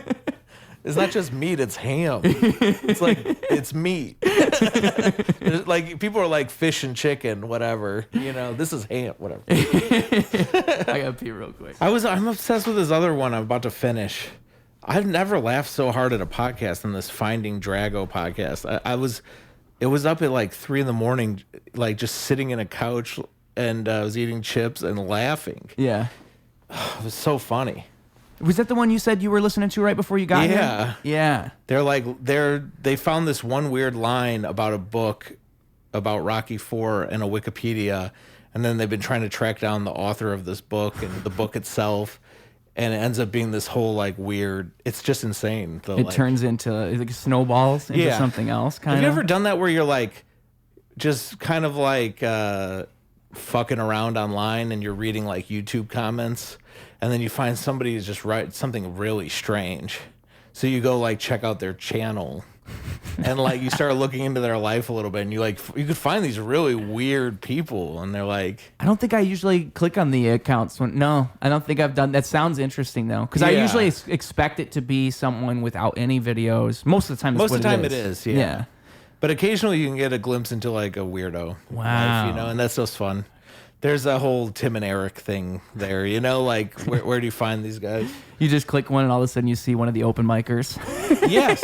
You just find them. Those guys end up at open mics. I used to be interested in this guy's, I don't know if I should say his name on here, but I'm going to. His name was Brian Egg. Okay. Great name. And he was like a suburbs comic, and his sets involved him basically going on stage and sort of bragging about three things. He would brag that he was good at boxing, he would brag that he was good at chess, and he would brag that he was good at yoga. The trifecta. Yeah, and I started researching him, and he has these YouTube videos where he's just like talking about how good. I mean, that's all he kind of did, and I was kind of following him, and he would just have all these videos just constantly talking about how good he was at these things. See, that stuff entertains me a lot. Yeah, it was really strange. And then, you know, he would do a little yoga and it would just look like normal yoga to me. Yeah. But he's like, I guess, apparently the best in the world. And he would sort of it almost remind me like a wrestling promo. Like, I'm gonna out yoga you. Like, we have a yoga competition this Saturday at the yoga pay-per-view. Yeah. Yeah. See, there's a strength of character within that man at the very least. He knows who he is. There is a confidence within him. Yeah. You cannot take away. Yeah. Sometimes the computer screen is like you're like at the zoo. You're looking in at the different creatures. Yeah. Yeah. And that's the beauty of the internet and the beauty of those things truly is I think like you can find those things so easily, you know? I've never really watched it too much, but I know that on Tom Segura's show they used to do it a lot. Yeah, where they would have like they would just show funny people that they find on the internet. Yeah. I got into that a little bit. The one guy they had, Fed Smoker. That guy is fascinating. There's like a lot of stuff about him. What did he do? He would say he was like exposing corrupt like law and police people. Yeah. But he basically was smoking meth and harassing cops. And he would drive from town to town. He had a dog. There's like a video where he pulls out one of his own teeth. There's a video where he's like in the back of a church with a dog, which is like catches your eye right away. Because I've never seen a dog in a church before. And he's rolling up a blunt on his lap. Yeah. It's like in the back pew of a Catholic church. Yeah, he's pretty great. And These are people you couldn't come up with in your own imagination. No, they're so good. Yeah. They're like Cormac McCarthy characters or something. Yeah. Like they would be just some weird character in like a weird book about Americana shit. Yeah. And there's like a novelty to it. Again, like that's why I'm so torn. I hope I don't become jaded and I stop being entertained by these people because in a way I don't even care if somebody's like successful. I don't care if someone's promising. I'm just looking to be entertained, truly. Yeah. I just want to walk through life and what's your goal? Is that your goal to find the most interesting people?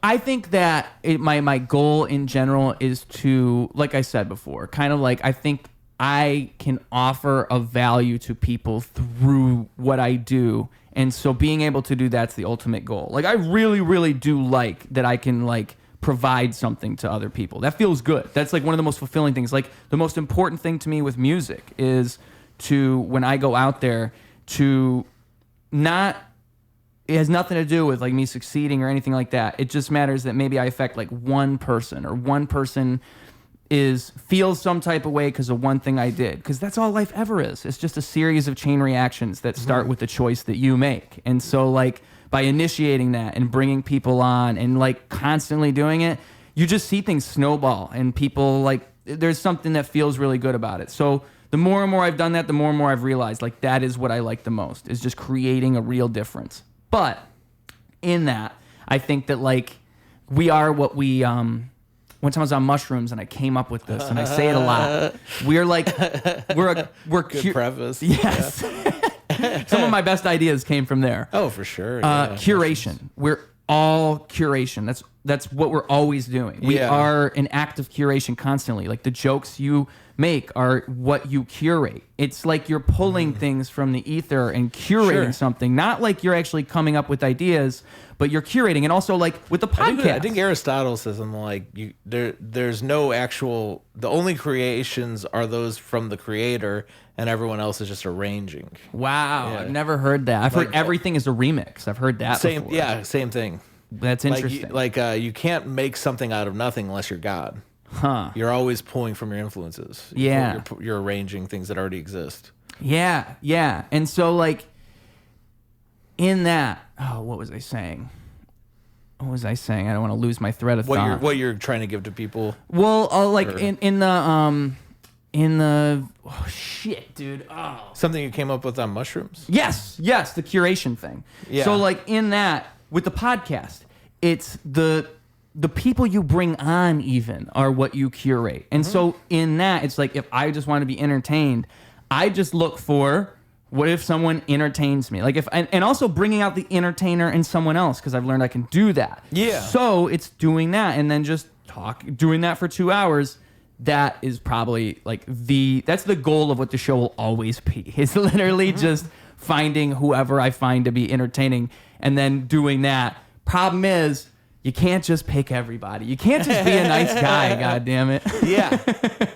Yeah, it's tough, huh? Because like now what's happening is people will reach out to me. Are people asking to be on the show? Yes, and that's so easy to fall into that trap where it's like, okay, I'm going to say yes to everybody because I want to provide it to everybody. And then it's like, oh my God, what have I gotten myself into here? Are there weird people that you don't want to have on reaching out? Or do you not want to say? I can say that there are people where it's like, I just don't... I'm bad at saying I don't know no. what somebody gets out of this to be on this. If they're weird, if they suck. I think it's because again they don't even know how attention, or they don't even know how to promote themselves. So they look at it as like a way for them to put themselves out there. Yeah. And like they're like, oh my God, it's me on a professional production. Like it feels really good for them, you know. Yeah. So I think that's. So they get here and see the GoPro and the. Yeah. They're like, oh my God, this guy's what rich. It's like to be professional? Yeah. Literally. That is a big TV. I like that. Thank you, sir. As a monitor, I'm a TV as a monitor guy. I want to have one like here. But, you know, fine. Pull it up, Jamie. Yeah, exactly. Yeah. That is another one of the goals, right? Is to at least have a dude who can do some shit for me. Yeah, where I don't have to. Because it would be cool if we were sitting here talking and there was stuff. It's so hard. I totally relate with you what you said about working with other people and just the reliability thing and everything. Yeah. It's really hard. It's a lot because there's so many moving parts. And if it's just you, none of that's even a factor. You're not, there's no like, hey, we need to do this on this day every week. And also, hey, we need to get along. Like none of that happens. It's literally just a matter of your vision and executing on that. And so, you know, but you can't always do that. Like again, the ultimate goal would be to pay somebody and to have someone here, but it'd have to be the right person. Like with Jamie, pull it up. Joe Rogan just stumbled into that. Like Jamie's actually the guy when it comes to doing that. The fact that guy pulls shit up that fast and he doesn't interrupt and he doesn't make himself a part of the show, that's the other thing. All the time you see like on podcasts, people will try to be a part of the show. And it's like, if you're a producer and you're not really a part of the show, you don't have to be unless that's the show. But like, you know, you just see that type of thing happen a lot too. It's like, you need to, that's balance. Why it has to be a lot of times like a profession or something. Like you hope, you know, these shows are making money so they could pay someone to do that. Yeah. And you could fire them if they act up or whatever. Yeah, for real. Like, you know, it kind of has to be like a job for some aspect. Editing too, like editing sucks ass. It does suck ass. And nobody's going to do it for you consistently unless you have somebody you're paying pretty much. Or you're going to end up doing it yourself. I've seen with like YouTubers, one thing that'll happen a lot is like it'll start with like somebody on Fiverr and you just find the right person that knows what to do, and that's where you develop some relationships like that. Like it's usually not somebody you know. It's like someone you outsource to over the internet. Yeah. Because that's where you're really some guy in Indonesia who wants to be an editor really bad. That's the guy. We're running a show where we have a band every time, and we were getting these local bands to be the band. And it became a problem because they wanted to push their stuff, and they started asking more and more. And now we have this band that's just made of comedians who don't care about anything, and it's so easy. Yeah. And it's like, yeah, you really kind of, it works better when it's not like people with their own agendas and stuff. Sometimes if you're trying to make something, you need people there to be making it, like not have their own stuff. Yeah, and I think guess, like I don't know. an agenda gets in the way because like really it should be about making the thing. It shouldn't be about all this stuff surrounding the thing. It should be about the thing itself and making the thing better. It shouldn't be like what your agenda is going into it, because then we get different clashing viewpoints real fast. For sure. You can see that happen even in small forms. Like if you're having like, even if you were doing a podcast with somebody and they have an agenda coming in, like with something like what I'm doing, I can make it work because I can just roll with whatever they're saying. I don't give a fuck. But it's like, you can't bring that agenda anywhere. You can't do anything with that. Like, it's just, there's a balance to that. Yeah. I feel like almost like life is a freestyle and you got to kind of just flow with things, you know? And if you have to find people who are on that same wavelength as you, where they're flowing in that same way, because those people are the ones that keep you at your own pace, you know? Like, you're not going to get dragged down or you're not going to feel inferior. They're the exact same spot as you. Like, that's really what you need. Yeah. Because you can easily fuck yourself up with the wrong people. Oh, yeah, for sure. So quickly.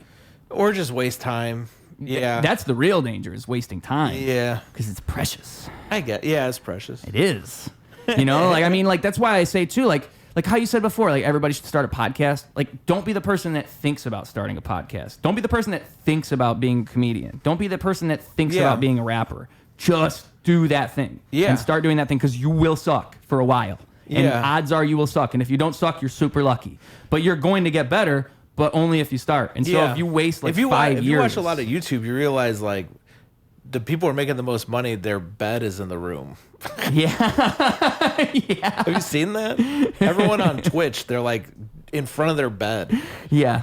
Like, what DJ the fuck? Academic screaming about Drake in his bedroom. You know? Yeah. It's crazy. Yeah. Or, you know, these guys like Aiden Ross, I feel like. Yep. He's weird. I don't like that guy, but I don't know. Who knows? It's a whole new world. Yeah. How many of them have their bed? I watched this guy, the two guys, Abba and Preach. You know those guys? No. They talk about like hip hop culture and stuff a lot. And I swear I hear their shoes squeaking on the floor. They have like the worst production, but their videos literally get like 3 million views each. Yeah. Each video. And they're like, you could see where they hang up their jackets behind them and stuff. Like, it's so horrible. But again, like, I think it's like so good that those guys didn't wind up with someone else who told them to like do it differently, because that's the reason. They're doing it all themselves. Exactly. Like, they just know what they want to do and they do it. They don't question themselves. They don't try to make their production value perfect, and they are getting 3 million views in a video. So how could you hate on that? You know, if you want to do it and you're not just doing it, you probably already failed. Like, I assume nobody had to tell those guys to just do it. All the guys who are successful. You know, it's like who reads self-help books. I always think about that. Like the people who those books are written for are not people that those books are going to help. Yeah. You're already fucked. You're already fucked. Like, if you're, because sometimes I'll be reading like a book like that, because I have books in here. There's free book things around me, and I'll like pop one of those things open. I'll be like, this is just like basic advice. Like, this is just them like saying like basic shit. Over and over Jordan again. Peterson got famous for telling people to clean their rooms. Remember that? He was like doing speaking in front of like 60,000 people. Yeah. They had to hear clean your room. Jordan Peterson's funny because like so much of his audience probably is that. Just people who are like desperately like falling apart. Yeah. And he's not. The problem is like he's not their savior. It's like the Kendrick Lamar song. Well, yeah, me and Nura were just talking about this. My girlfriend's Nura, but there was no father figures for white guys. Yeah, he stepped in at a time where like, you know, we're like being, you know, DEI now. Yeah, use a topical word. Where, you know, it's a multicultural thing. You're seeing like interracial couples in Cheerios commercials. And white guys are being told they're bad. And then this one white guy from Canada who's weird psychology teacher is like, you're not actually bad. And then he gets a huge audience. Yeah. And that's what happened to Andrew Tate, I think. Yes. And I think Fresh and Fit.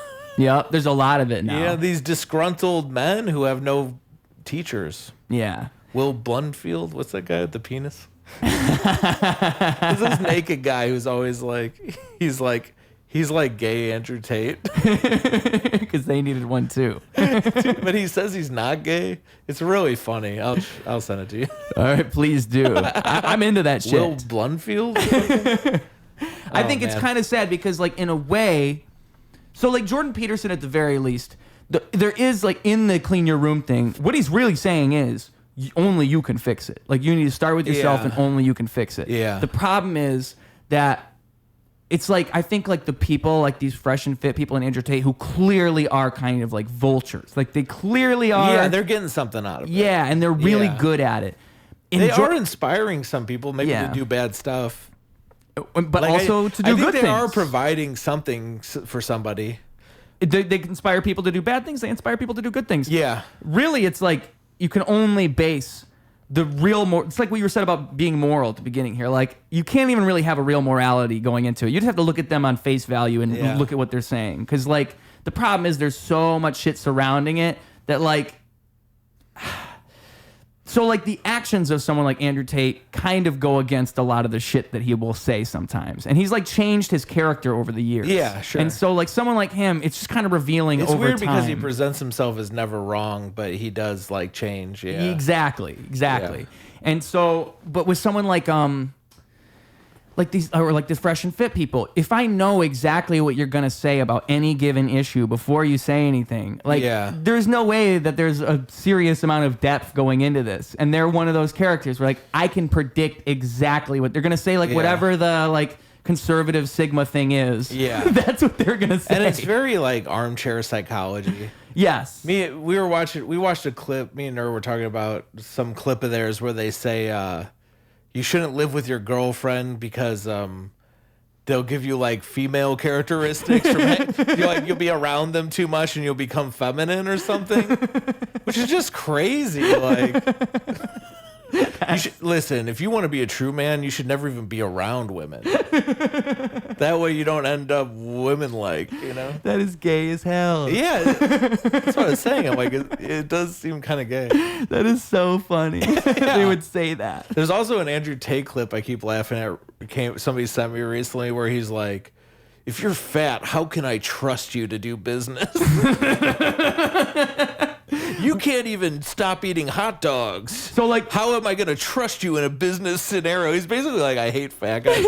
Somebody said he shits on short guys, too, which is very funny to me. I'm sure he does. One thing, so my, like, general observation with Andrew Tate, I think what he does well is he'll say something wild and then he justifies his claim in real time. So he'll just start off with something crazy and then he'll spend another 5-10 minutes, an hour just trying to make sense of the thing he just said. Yeah. And he's pretty good. He could be a lawyer. Like, in another life, he was really good at litigation. He's masterful. His dad was a professional. Well, he was an international master at chess. Yeah. Emery Tate. Isn't he good? Isn't he all right at chess? He's pretty good. He's better than me. He's like, I think at 1800 at his peak. That's not bad. Yeah. Yeah. Yeah, he was also good at chess. He's also a kickboxer, really good at kickboxing. Yeah.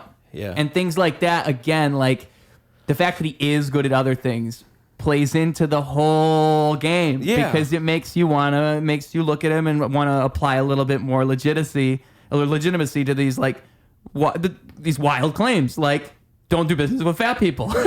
You hear it, you're like, that's so crazy. Funny to me. But I mean, he's got an 1800 ELO. I mean, he might not be bad. Yeah. There might be something behind this guy. Yeah. It's very easy to fall into the trap, I feel like. And if you're somebody who's questioning the world or you don't, there's so many lonely people. Like, it is so true. Yeah. Not even just like incels, but just people in general, dude. I was watching an interview with like someone like in chess. I think it might have been like Fabiano Caruana. He's like number 2 in the world. Wow. Something like that. He played.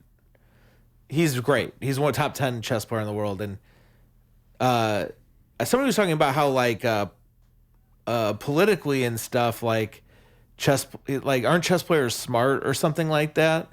And he said, I think it was him. It might have been somebody like that.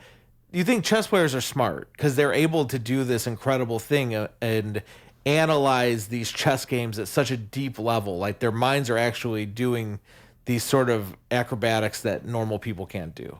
The guys who are the best at chess are like doing something similar to like watching a gymnast do a triple backflip. Like no one else can do what they're doing. Their minds are like doing that inside their head, the triple backflip.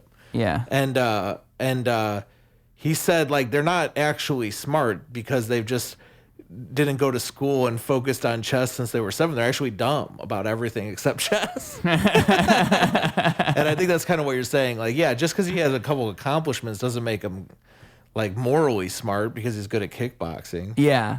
You wouldn't ask your mechanic, the best spice to add to your soup. Yeah. You ask him about cars. That's another thing that's funny about Jordan Peterson too, is like he got popular off philosophy and all of a sudden he's like coming out and talking about like politics and Justin Trudeau and all this shit. Yeah. And it's like, that's not where this started. That's not. I would only ask him about kickboxing and chess. Exactly. Exactly. Yeah. Like, let's keep it in the wheelhouse here. I don't know if he's an expert on women. And I do subscribe to the theory. Maybe trafficking. Yeah, maybe trafficking. Maybe Romanian he knows women. the loopholes in the legal system of Romania. Yeah. He was involved in some type of like pornographic thing or like I can't remember what. I think he had like I think I saw an interview where he said he had cam girls. He was like a sort of like a pimp for internet cam girls. Yeah. Something like that. I don't really know. How alpha of him, or Yeah. how sigma, I don't know. He had a brothel, an internet brothel. Cam girl, right? Cam girl brothel. Yeah. Like a real man. He's paying for the servers or something. I don't know how it works. I don't know. I'm not a... It's fun. I mean, like, I got to respect the hustle to a point, Like, I subscribe to the theory, at least, that you can learn something from everyone. Like, even if I think you're absolutely wrong on one thing, again, like, you're great at kickboxing, you're great at chess. Yeah. I can still at least look at those things and then learn from that. Or even this thing that I don't like that you do. I think, like, the more productive way to look at it is not, I hate this person. It's like, I see something I hate reflected in this person, and now I know I hate it. Learn from their mistakes. Exactly. Never be that guy. Yeah. Never be Tate, but enjoy Tate. Yeah, you could always learn. Yeah. Because I love watching him. I could never be him. He's incredible at speaking. He is like good at talking. Yeah. It's really interesting. His rhetorical, right? And he can go on and on and on and Yeah. on. I mean, really, he's an entertainer at heart. I think that's where it all starts. Is like I think so. He blew up so fast. That was his come up was like Big Brother or something. Oh, I forgot about that. He was on like some Big Brother show. It was the same. It was like, huh? Was he acting the same? Sort of, yeah. Yeah. He was a milder version. Like he's really learned how to do it. Yeah. And he's also aged a little bit, and he's become more like. And I think when he went to jail last, he sort of changed, where he's like, a lot of people rely on me. I'm a provider kind of guy. I have a family of people who need me. He does this weird stuff. He's like Muslim now. I saw like a more recent thing. After he went to jail, I think he became more less flaunting in your face all his wealth and stuff, and more I don't know how to explain it. No more Bugatti. You know those Instagrams where it's like a guy wearing a fancy suit and it's like a weird quote about how you can't trust anyone? Yeah. I think he's become more like that. Yeah. Like millionaire codes or something. Yeah. So I think it's an Instagram. He's transforming into like the cooler Gary V, essentially. Manspiration. Manspiration, yeah. Yeah. Cooler, yeah, exactly. Gary V if he got laid. Gary V's another one of those where it's like, he just so obviously preys on people who are just trying to get famous on the internet and want advice, and like he's always got the answers. He can always tell you exactly what you gotta do. I don't think I've ever watched one of his videos. Is that how he talks? Yeah, dude. He's like, I like that impression. There was he went on Joe Rogan, and it was funny because like one of the top comments was like, it's like watching a guy who's like super high on weed talking to a guy who's super high on meth. Yeah. There's like this regular pace, and then there's this guy who's all like this, and he's really big. Yeah. It's like, whoa, dude, whoa. It's like sales energy, like people do sales. And it comes off as fake to me, but I'm sure that's probably a lot of it is who he is. I'm sure that's what it is. He's just a salesman at heart. Yeah. But it's just interesting how those people have found a circle within the internet. Like they found these desperate people who need it. The problem is when it becomes something like Tate University too. Like when they're making money, but at like the expense of or some Bitcoin scam. A lot of them do those Bitcoin. That's scams. big now. There are the meme coins. Yeah, the fact that girl. Trump has a meme coin is so crazy. Like that's how Yeah. I know that our timeline is. I enjoy the timeline, dude. I look at the things that happen and I'm like, you know what? Like this is probably better than another morning I could have woken up in. I'm not in World War III. I'm not starving. Trump just has a meme coin. I mean, yeah. But it's pretty bizarre. That's so bizarre because the meme coins just came around. They weren't that big until like 6 months ago, and like the Hawk Tua thing kind of brought it to fruition. But a lot of people didn't know before that. Yeah. I was following the Locale Live podcast, and Not familiar. It's there's a couple comedians on it who locales are like people get bullied on the internet a lot. Okay. Like Chris Chan or something. Yeah. Chris Chan is the ultimate locale. And there was a podcast. They're God. There's a podcast where a couple locales are like it's their show, so it's kind of like they're taking back everyone making videos about them by making their own videos. It's a good idea, and I liked it for a while. But one of them did a meme coin. And everyone was kind of acting like you should know better than investing in these things. Like the ones that are called meme coins are literally all you lose your money. Mm-hmm. When you say meme coin, it almost is synonymous with like if you buy this, you lose. Mm-hmm. Like the people who make it get all your money.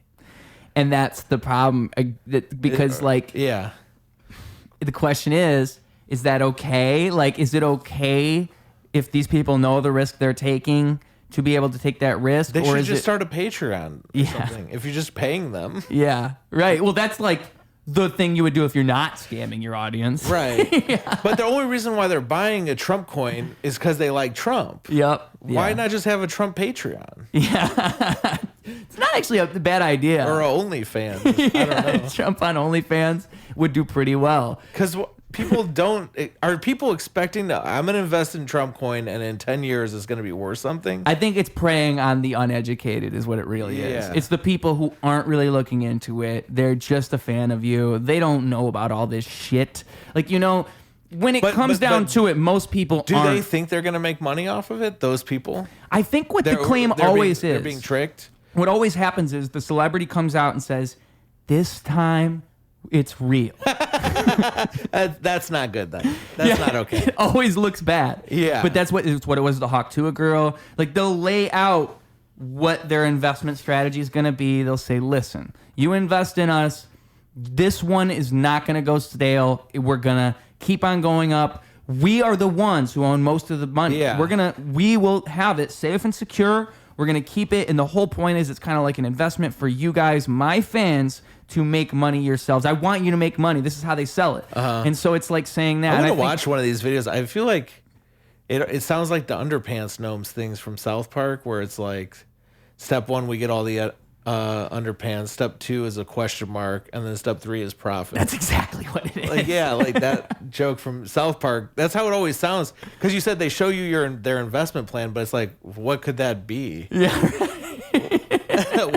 How does it grow? How do they make money? Well, the idea is it's like any stock. So the more and more people that invest, the more and more the value goes up. It's not like any stock. There's no product. There's the product.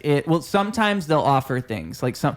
It's weird because I don't know if you remember what was it when people NFTs were a thing for a minute. That's the same thing though. I don't get those in the same way. So like if you were investing in a company like BP, you're hoping that they sell more oil. Yeah. But like it's not like there's no oil, there's no product. Yeah. So what's in the NFT too, it's like where does the money come from that makes this more valuable?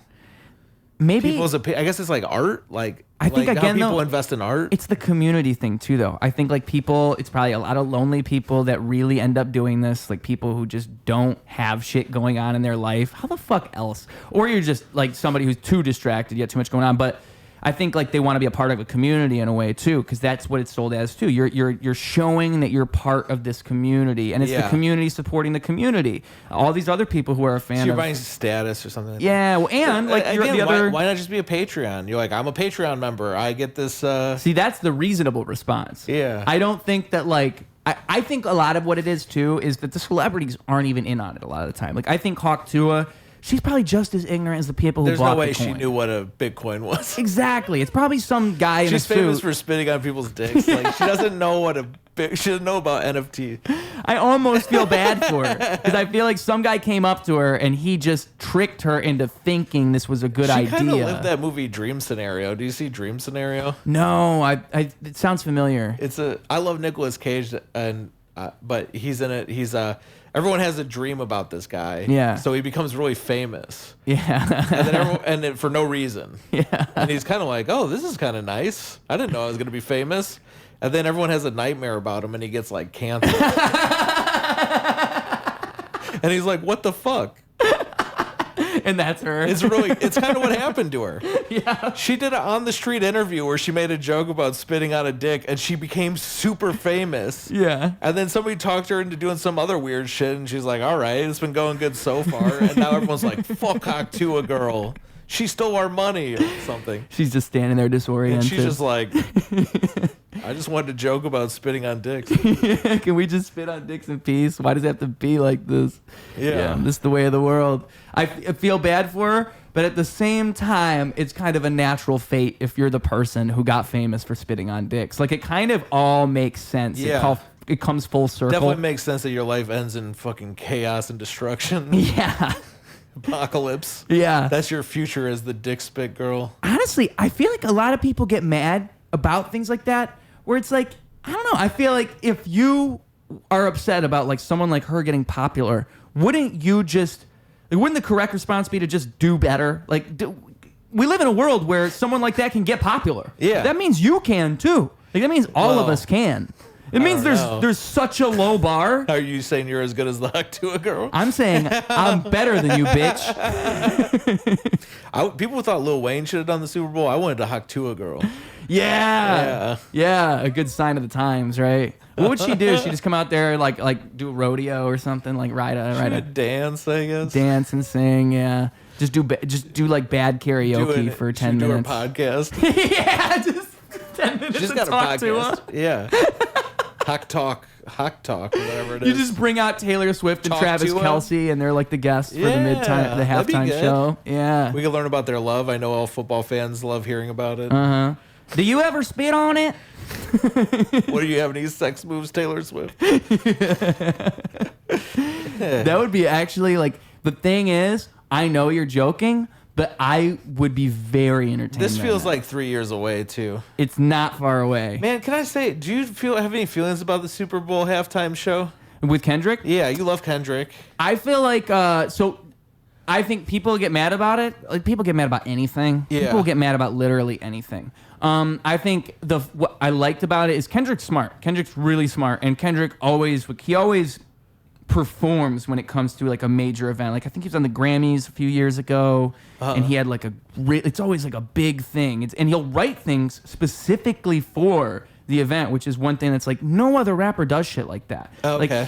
Like there was a part in at the very end of TV Off, like the very end of the performance, where it was like the last song, and there was a line he put in there about the Super Bowl and a couple other things. I didn't notice that because he did it so smoothly. Yeah. You don't even notice. But if you're paying attention, like, he's doing shit that like it's ethereal. Or it's ephemeral, I mean. It only exists in that performance, which is so cool. And also, I was like, kind of bored by it, so I kind of zoned out. Yeah, you didn't like it? I wasn't that into it, but I liked him. I liked the fact that it felt like he was doing it at Drake. Yes. At times, like, it felt like this is mean to Drake, and I hate Drake. I've hated Drake, and you know what's crazy? I said some of the stuff that Kendrick said and I felt so validated. Like, I've been saying forever that Drake was like using Future and 21 Savage to seem like he did anything in his life. Yeah. Like, he had Future to seem like he's a ladies' man, and 21 Savage to seem like he's hard. Drake's been like that for a while. He's been like that forever, and everyone's he did been that with saying, X too. Everyone's been saying that. I didn't really know, and then Kendrick had that great verse about you'd use this guy to get your lingo, this guy to get in the club. You're not a colleague, that. you're a fucking colonizer. Yeah. Which is a great way to put it. That to me captures Drake. Yeah. He's like to create a character. He has no attributes. He just absorbs them from everybody else. And it's interesting because, like, again, with rap being so focused on individualism. Like, that's the old school mentality. That's the way that like a hip hop head would think about it. It's all about, like, I've heard Kendrick say, like, every single day he writes 16 bars. Every single day. And if he doesn't, like, it's like doing exercise. It's like doing push-ups, you know? Yeah. And so, like, it's the exact opposite mentality of, like, the guy who's just doing the thing that's going to get him more attention. Known for having a ghostwriter, but, like, for some reason it's okay or something. And in some instances it is. But the thing is, Drake's more of a pop artist than a rap artist. He just likes to act like he's a rap artist. And that's the problem. Yeah, like, that's what pisses me off. Yeah. Because I came from a generation where you couldn't wear skateboarding shoes unless you skateboard. Yeah, exactly. I like that video of DMX talking about Drake. That's how I feel. Like, I know what you're talking about. Yeah. Yeah, yeah. What is he saying again? He's like, I just don't like him. I don't like anything about him. I think that's what Kendrick references. He does. He's like, I hate the way you talk. I hate the way that you walk. I hate the way that you dress. Yeah. Yeah. That's what DMX said, basically. Literally, like, he's paraphrasing DMX exactly. Like, he said, I hate the way he talks. I hate the way he walks. I hate the way he dresses. Yeah. He really nailed it in those songs. And like, here's the thing about the Super Bowl is I like Kendrick Lamar too. I felt like the show was kind of lackluster, and then I went and watched Usher's from last year. Yeah. Did you watch Usher's? I remember, yeah. Dude, it's fucking sick. Yeah. Like, he has like 3 costume changes, and he comes out back with roller skates at the end. He's like roller skating. The thing is huge. There's fireworks going off. I'm like, why did they not give him a budget? Or like why is his so cheap compared to every other one recently? But maybe that was like even part of the idea, because a lot of people, like, what they liked about it is that Kendrick just made it about, like, he didn't try to like shift his thing into a big production or a big, like, it was more like, it was like being at a Kendrick Lamar concert, sort of. I felt like it wasn't enough like that. I wish it was like that. The Pop Out concert. Yeah. How it was just him on stage rapping all his songs, and then random celebrities getting up on stage and dancing with him at different times. I think they should have done that. I think they should have just. I would have. It felt like they had some organization and the camera following him around, but it felt like they kind of took a half measure. Like, they didn't. It's like, do nothing or do everything. Yep. I felt like that. That's my final feeling about it. Did you? But the other thing that's cool that there was stuff I didn't know, but you might have gotten more out of it because you looked into those other little things. The intro, the song he did on the intro was, he did this before. I think he did this at the at least he did this on the Not Like Us video. Yeah, it was the intro to that video was a song from his upcoming project, which is like the woke up looking for the broccoli, high key, keep the horn on me as come I see. Oh, yeah. That thing. That was the intro. He's like foreshadowing a new song. Exactly. Yeah. And what he did at the beginning of the Super Bowl performance was he did the full version of a song that he had teased in when he dropped GNX. Oh, okay. So it's like in the GNX announcement, he had the like first 30 seconds of that song, and then he did the full song at the beginning of the Super Bowl, which is him debuting the song at the fucking Super Bowl. Oh, I didn't even know what was going on then. Yeah, yeah. I was just watching like, what is this? I was still trying to like figure it out. Yeah.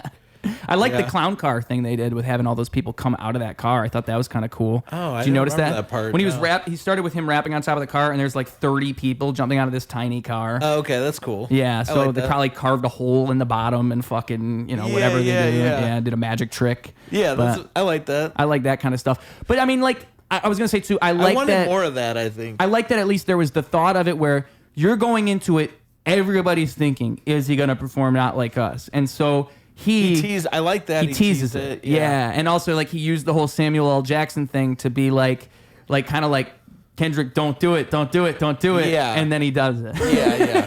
That was a nice move at the very least. That was good. But I agree with what you're saying. But I also don't love his all his beef songs as much as I love his just like regular songs. I like that it gave him exposure. But I think that he's so talented, it almost plays to his detriment. Yeah. Azealia Banks had like an unhinged post about it, but she said something I kind of agree with is like, it's crazy, like, this is your biggest moment, and kind of the whole show is about another guy. Yeah. It's like your biggest moment of your career, and it's about Drake, kind of. It's about him partially. Yeah. And I wish it was more like a celebration of Kendrick Lamar. I agree. Instead of like a diss to Drake, like ongoing diss. And I hope that, like, moving forward, because Kendrick's like that anyways. I'm sure he'll find a way, like within a year or two, to just drop something that'll change that whole conversation. I mean, if you remember, did you ever hear "Let the Party Die"? It came out. It was right after the whole Drake thing. Did you hear that? It's by Kendrick. Maybe because he dropped a couple songs where. Oh, was it when he put on Instagram or something? Yeah, I did hear Instagram this. or YouTube. Yeah, I think my he girlfriend uploaded is it to Instagram. really into him. I'm not as much into him. She's been listening to GNX like crazy, and I like it. It's just not. It's not. My job wears me out mentally, and it's just Kendrick Lamar is like his songs ask a lot of you. You know, Yeah. like all this stuff you're saying, this nuance. It's like I need like a Kodak Black level of nuance. You know, I want less nuance. Speaking anymore. of like Kendrick Lamar and Kodak Black, I did like that he had Kodak on his album. Morale. That was very Yeah. cool because it was like no one could have predicted that, you know. That's great. Yeah. And it was the blend of those styles because, like you're saying, they're so different. Yeah. Really, they're so astronomically different from one another. Like one is entirely I wish I styled. liked that song better. I don't love that. It's was okay. was it Mr. Morale? It's Was that on the, Mr. Morale, but No, I mean, was that the name of the song? I can't don't know. remember. No, you didn't like it so much. Yeah, I didn't really like that album too much. I liked a few songs on it. Yeah, And I liked the idea of it, but I just don't turn it on.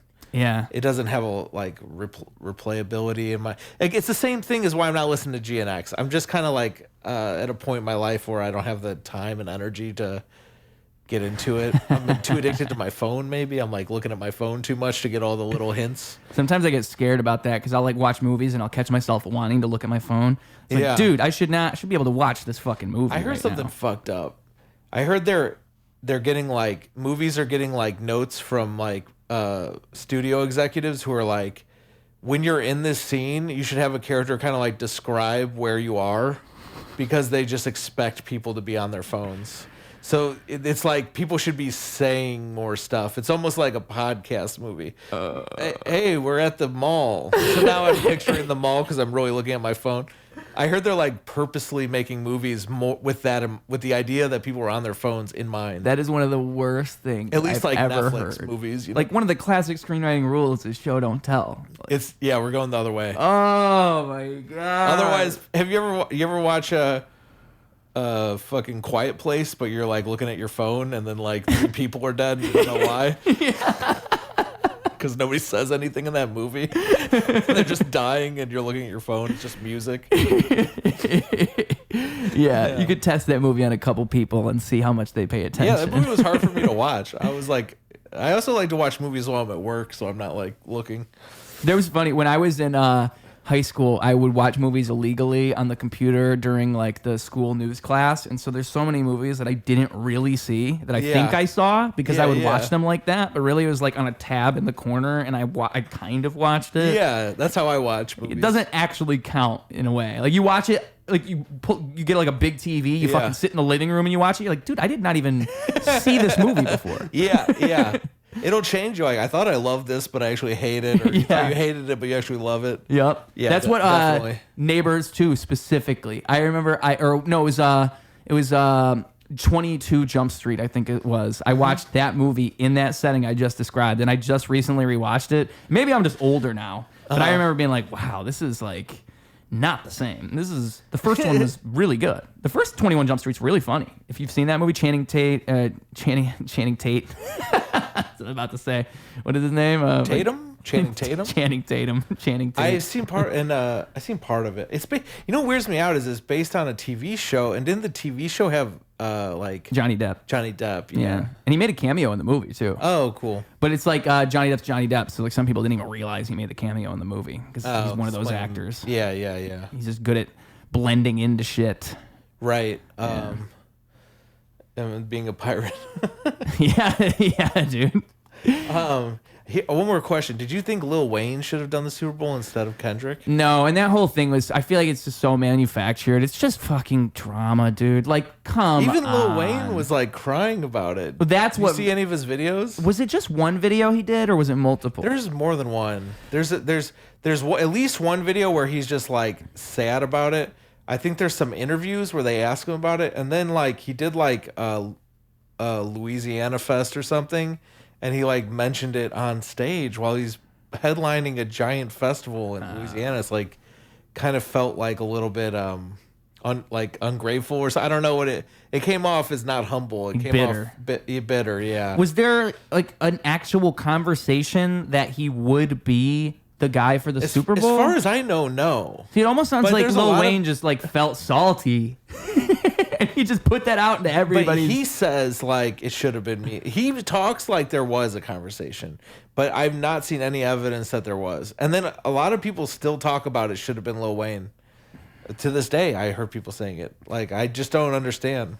I don't know. I don't think Lil Wayne is what he used to be, just like in the public stratosphere. Like, obviously, Kendrick's the easy choice at this point in time because of like with that diss track that just came out, and with Kendrick having just dropped that album, it makes sense to have Kendrick headline the Super Bowl because who else has like the star status of him at this point in time? It's not Lil Wayne. You could have Lil Wayne do it maybe 10 years ago. I think so. I think a lot of people who are my age, Lil Wayne was the biggest rapper when they were probably listening to the most rap. 2010, like 2011, if he headlined the Super Bowl then, that would be fucking That would be great. nuts. And that would make sense. And then I think people, they stop keeping up with music. Yeah. They still think that Lil Wayne is bigger than Kendrick, and I don't think he is at this point. I think if you ask like an 8th grader who the biggest rapper is, they would think it was Drake or Kendrick, you know? Yeah, or like Lil Xan. And I think they would think that the rap beef was closer than we think. Probably. I have friends who will defend Drake, and they will tell me why they think that it was a tough, like Drake got the short end of things. In a way, I think Drake did a lot better than people give him credit for. Like you're up against like Drake. the final boss of fucking rap. Yeah. But yeah, I don't like Drake that much going into it. Meek Mill should have killed Drake, and Meek Mill lost to Drake, right? That's true. As everyone says. Back to back, yeah. Yeah. Yeah. And it's really, it just all ends up being the public opinion anyway. Really, it's funny because there are certain things where if I say it about you, it's like I've introduced it into the world. And it's like what you were saying earlier, where it's like Drake must feel the same way, where now he doesn't even want to go out there because he knows people are going to get this idea about him. And maybe he doesn't even feel that way. And Kendrick really just fucked everything up. Like a lot of that shit that Kendrick said could have just been Kendrick saying shit, dude. I mean, based on rumors that wasn't true. But the fact that Kendrick introduced it to the conversation fucked up Drake's public image. Drake was doing the same thing. Drake said he hit his girlfriend before. Well, that's why Kendrick did it. Yeah, exactly. So, or his wife or whatever she is. I think it's bullshit that like, I think that people, I don't know. I feel like I can't tell what's real. Like how much of it is bots, like you said about WWE. I feel the same way about this Drake beef. Like, and it's funny that Drake is even like suing his company for supposedly creating bots to push Kendrick to lower his value to help them renegotiate a contract. All this shit. And there's probably some truth to that. But I don't know if they push Kendrick more than Drake. And how much have they pushed Drake in the past? And the thing is, it's not even necessarily a reflection of Kendrick either. Like that's the part that people miss. It's not like Kendrick was going to them saying, "Hey, Kendrick's boost the not song." being sued. Yeah, yeah, it's the label. And people are worried about it could cause. You could get, labels to say you're not allowed to talk shit about other people because they're worried about getting sued. It could have a bad effect on our artistry, Just imagine they did that with the roast battles. They said, hey, you can't talk shit about other comedians anymore.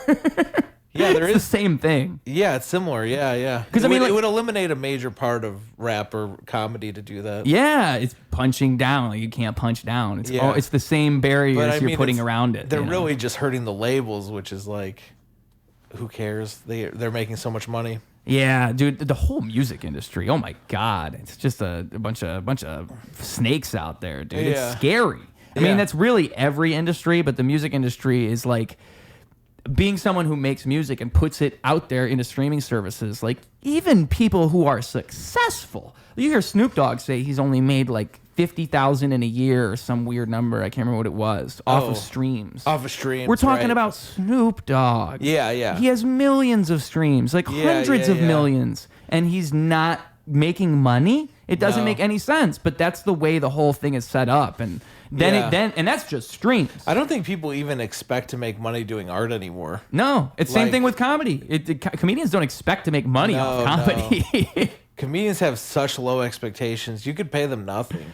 Like you can get like really incredibly talented people to come do your show for like nothing. I've been doing that. That's what I'm doing right here. I literally got a good job. Like I taught myself how to do web development so I could, because I was just so poor. Yeah. I was so poor. I was like, I could keep trying to do comedy, and I feel like I have to change my act to make money and become like one of these hacky fucks, or I could just get a job and then just not try at comedy, not try to make money. Like to have a security in that. Yeah. To where like even if people took it the wrong way, who really cares? It's not like I'm relying on this. Yeah, I didn't want to have to worry about it. Like if I say the wrong things, I'll be out, and I won't have any money for rent. Yeah. But I was never making enough for rent, so I always had 3 part-time jobs or sold weed or whatever. I like in your special you had said that you were depressed and you weren't doing well, and then you figured out all you really needed was to have more money. That's all you really needed. Pretty much fixes everything. Yeah. Being rich, I don't know. I'm not rich. But it's the security of it, because like if you have no security, it does though. I went in thinking, and it sounds good, like I thought it would fix everything, but it did. It's exhausting to have a job. If a job pays well, it asks you for a lot. Yeah. And so I didn't quite work out. One thing I miss about those shitty part-time jobs is I would be completely fresh after work. I would be like, that didn't do anything to my brain. I carried a bunch of paint or whatever, but my body's a little tired, but my mind's still going, and I've been thinking about comedy all day. Now I have a job that kind of takes a lot of my mind. And it's why I'm not watching deep movies. Is why I'm not listening to Kendrick Lamar. I don't got the space and time for that. I'm also at my most unhealthy too from working from home. Working from home is I've never been more injured from doing nothing. Like I had a wrist injury from a keyboard, and then I got sciatica pain from sitting too much. Yeah. What's injured me the most in my life is not doing anything. Just sitting on a couch on a computer all day. Yeah. How do you counteract that? You gotta get out. Going to open mics doesn't get you moving around enough. Yeah, that helps. Yeah. You got to do stuff like that. I fixed my wrist with a sling, and then standing desk. Yeah, right. Standing desk. Shit like that. Yeah. Sometimes they have those ones where you can sit and stand. I have an adjustable. That's thing. cool. Yeah. Yeah. Yeah. You got to do it. Because you will you become a vegetable. Like if you act like a vegetable long enough, you actually become one. Yeah, it's quite painful to be a vegetable. It is more painful. Shout out to Stephen Hawking. Shout out to cucumbers, dude. Yeah. I guess I should ask you back before we do wrap this up. I do want to ask you back. What is your goal with podcasting? Oh. What do you do it for? What do you like doing it for? It's fun to me. Yeah. I like podcasting. I do Twitch a little bit too. I like it helps me generate ideas. I like talking stuff out.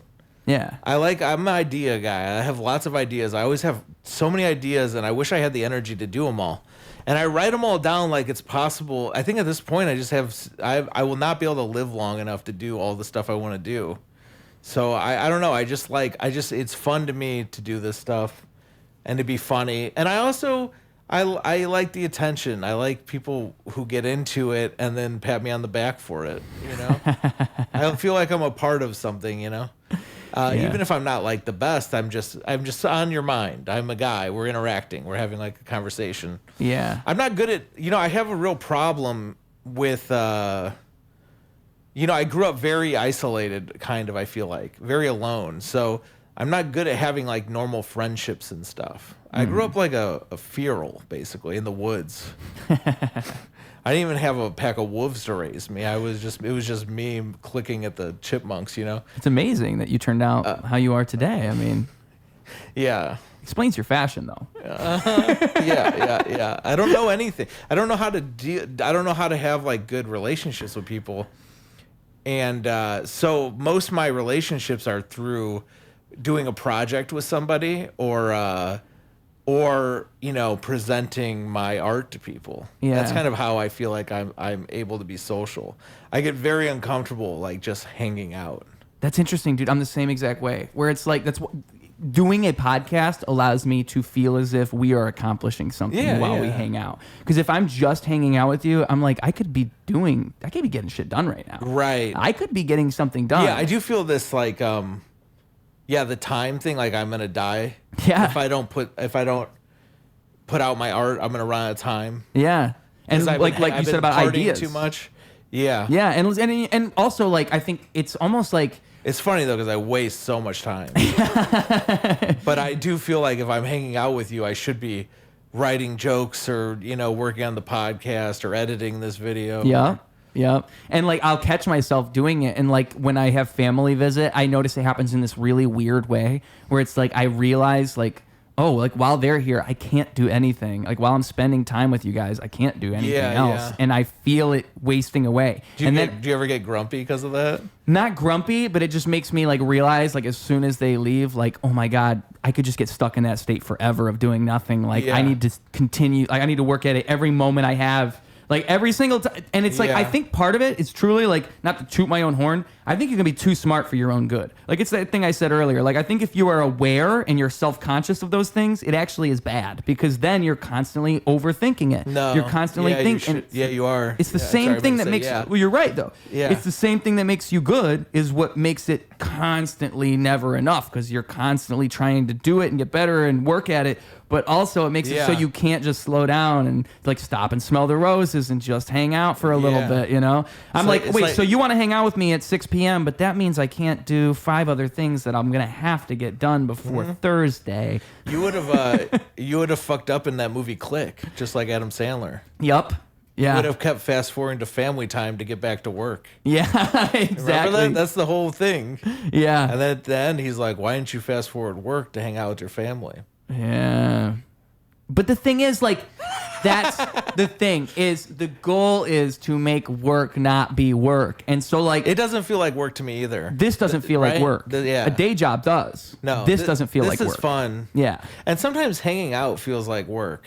Yes. Depending on the person, situation. the parties involved, the situation. Yeah. A lot of my friends are gone now, too. Like, COVID really wiped out, and aging kind of just wiped a lot of the people I liked out of the city, and they're far away. I thought you meant like out of the world. I'm not able like they just died. I'm not good at keeping up. Yeah, that too. Yeah. Yeah. But no, I don't know anyone who died from COVID. Do you? Not personally, no. Yeah, I talked to a lot of people. This is like borderline conspiracy theory, but I talked to a lot of people who don't know anyone personally.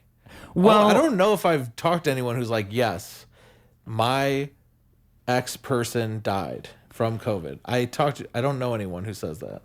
I don't think I've met anybody either, but I'm just Doesn't that feel weird? This is not me reading stuff online, but that bothers me that I've noticed that, and then I keep noticing that. Yeah. I have not met somebody really who's like, yes, my dad died, my grandma died, Bray Wyatt died. From COVID? Yeah. I thought that was what it was. I thought it was Bray Wyatt, like the wrestler. I thought he that did was how die, he died. But I didn't know. I didn't hear it credited to that. Maybe not. I think that guy who did that song, I know. Did he die from? No, or John Prine too? I don't know. Something. I don't know his name. Somebody, some celebrities. The celebrities are different. We're talking about people that you know that are with somebody. See, like the problem is I'm just going to guess that my sample size isn't high enough, but it still I'm probably is... pissing someone off right now who's like, yes, I lost everybody.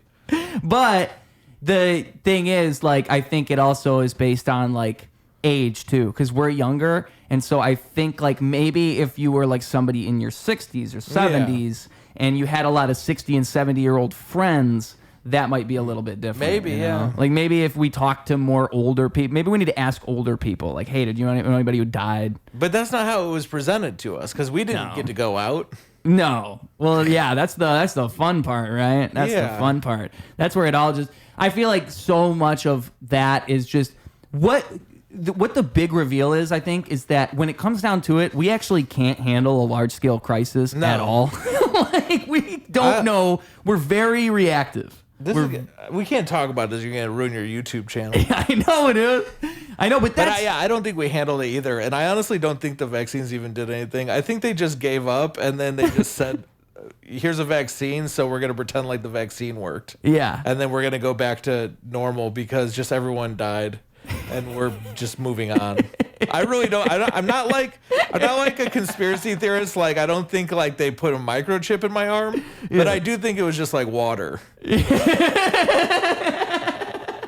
I think it was like food coloring. Well, I mean, like, what's so crazy is like people did see that narrative shift in real time. It was like the people were coming out and they were saying, listen, this is going to stop. No, you get this vaccine, you're going to be good. No one around you going to get COVID. And then now we all agree, you get the vaccine, you still get COVID. And so it's like... I got it like 4 times. I think I got brain damage from COVID. I had a fever for like 3 days, and my memory has been shit ever since. There's got to be long-term effects. I think I'm fucked up from it. They called it long COVID. That's what they were calling it. I might have that. Yeah, I'm sure. Well, anything that really affects your immune system that badly. My memory is not as good as it used to be. I used to have a really good memory, and I forget people's names and stuff. It's a new thing. And he doesn't drink, okay? Yeah, I quit drinking years ago.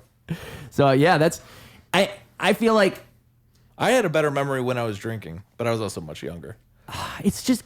To me, it's such a shame, because... You can't even have a real conversation surrounding like whether or not something is good or bad because people already feel some type of way about it. Yeah, yeah. Like, shouldn't the thing in medicine and science be like we just want to have the best stuff? We not like what side of the fence you're on, but like can't we just all work towards the betterment of society? And like the more and more you hear about the medical industry, the worse and worse it gets. Right. It's not a beautiful place. Oh, yeah. We're suddenly trusting these people who gave us the opioid crisis. Exactly. They're like the superheroes now. How does that work? But, the counter argument, of course, is like, well, if we distrust them, more people are going to die. Absolutely. So I think people who are like resistant are like, no, we got to lock up this conversation because it's these same people who talk about platforming. Yeah. You know what I mean? Yep. They're like, every small action needs to be pointed at the greater good.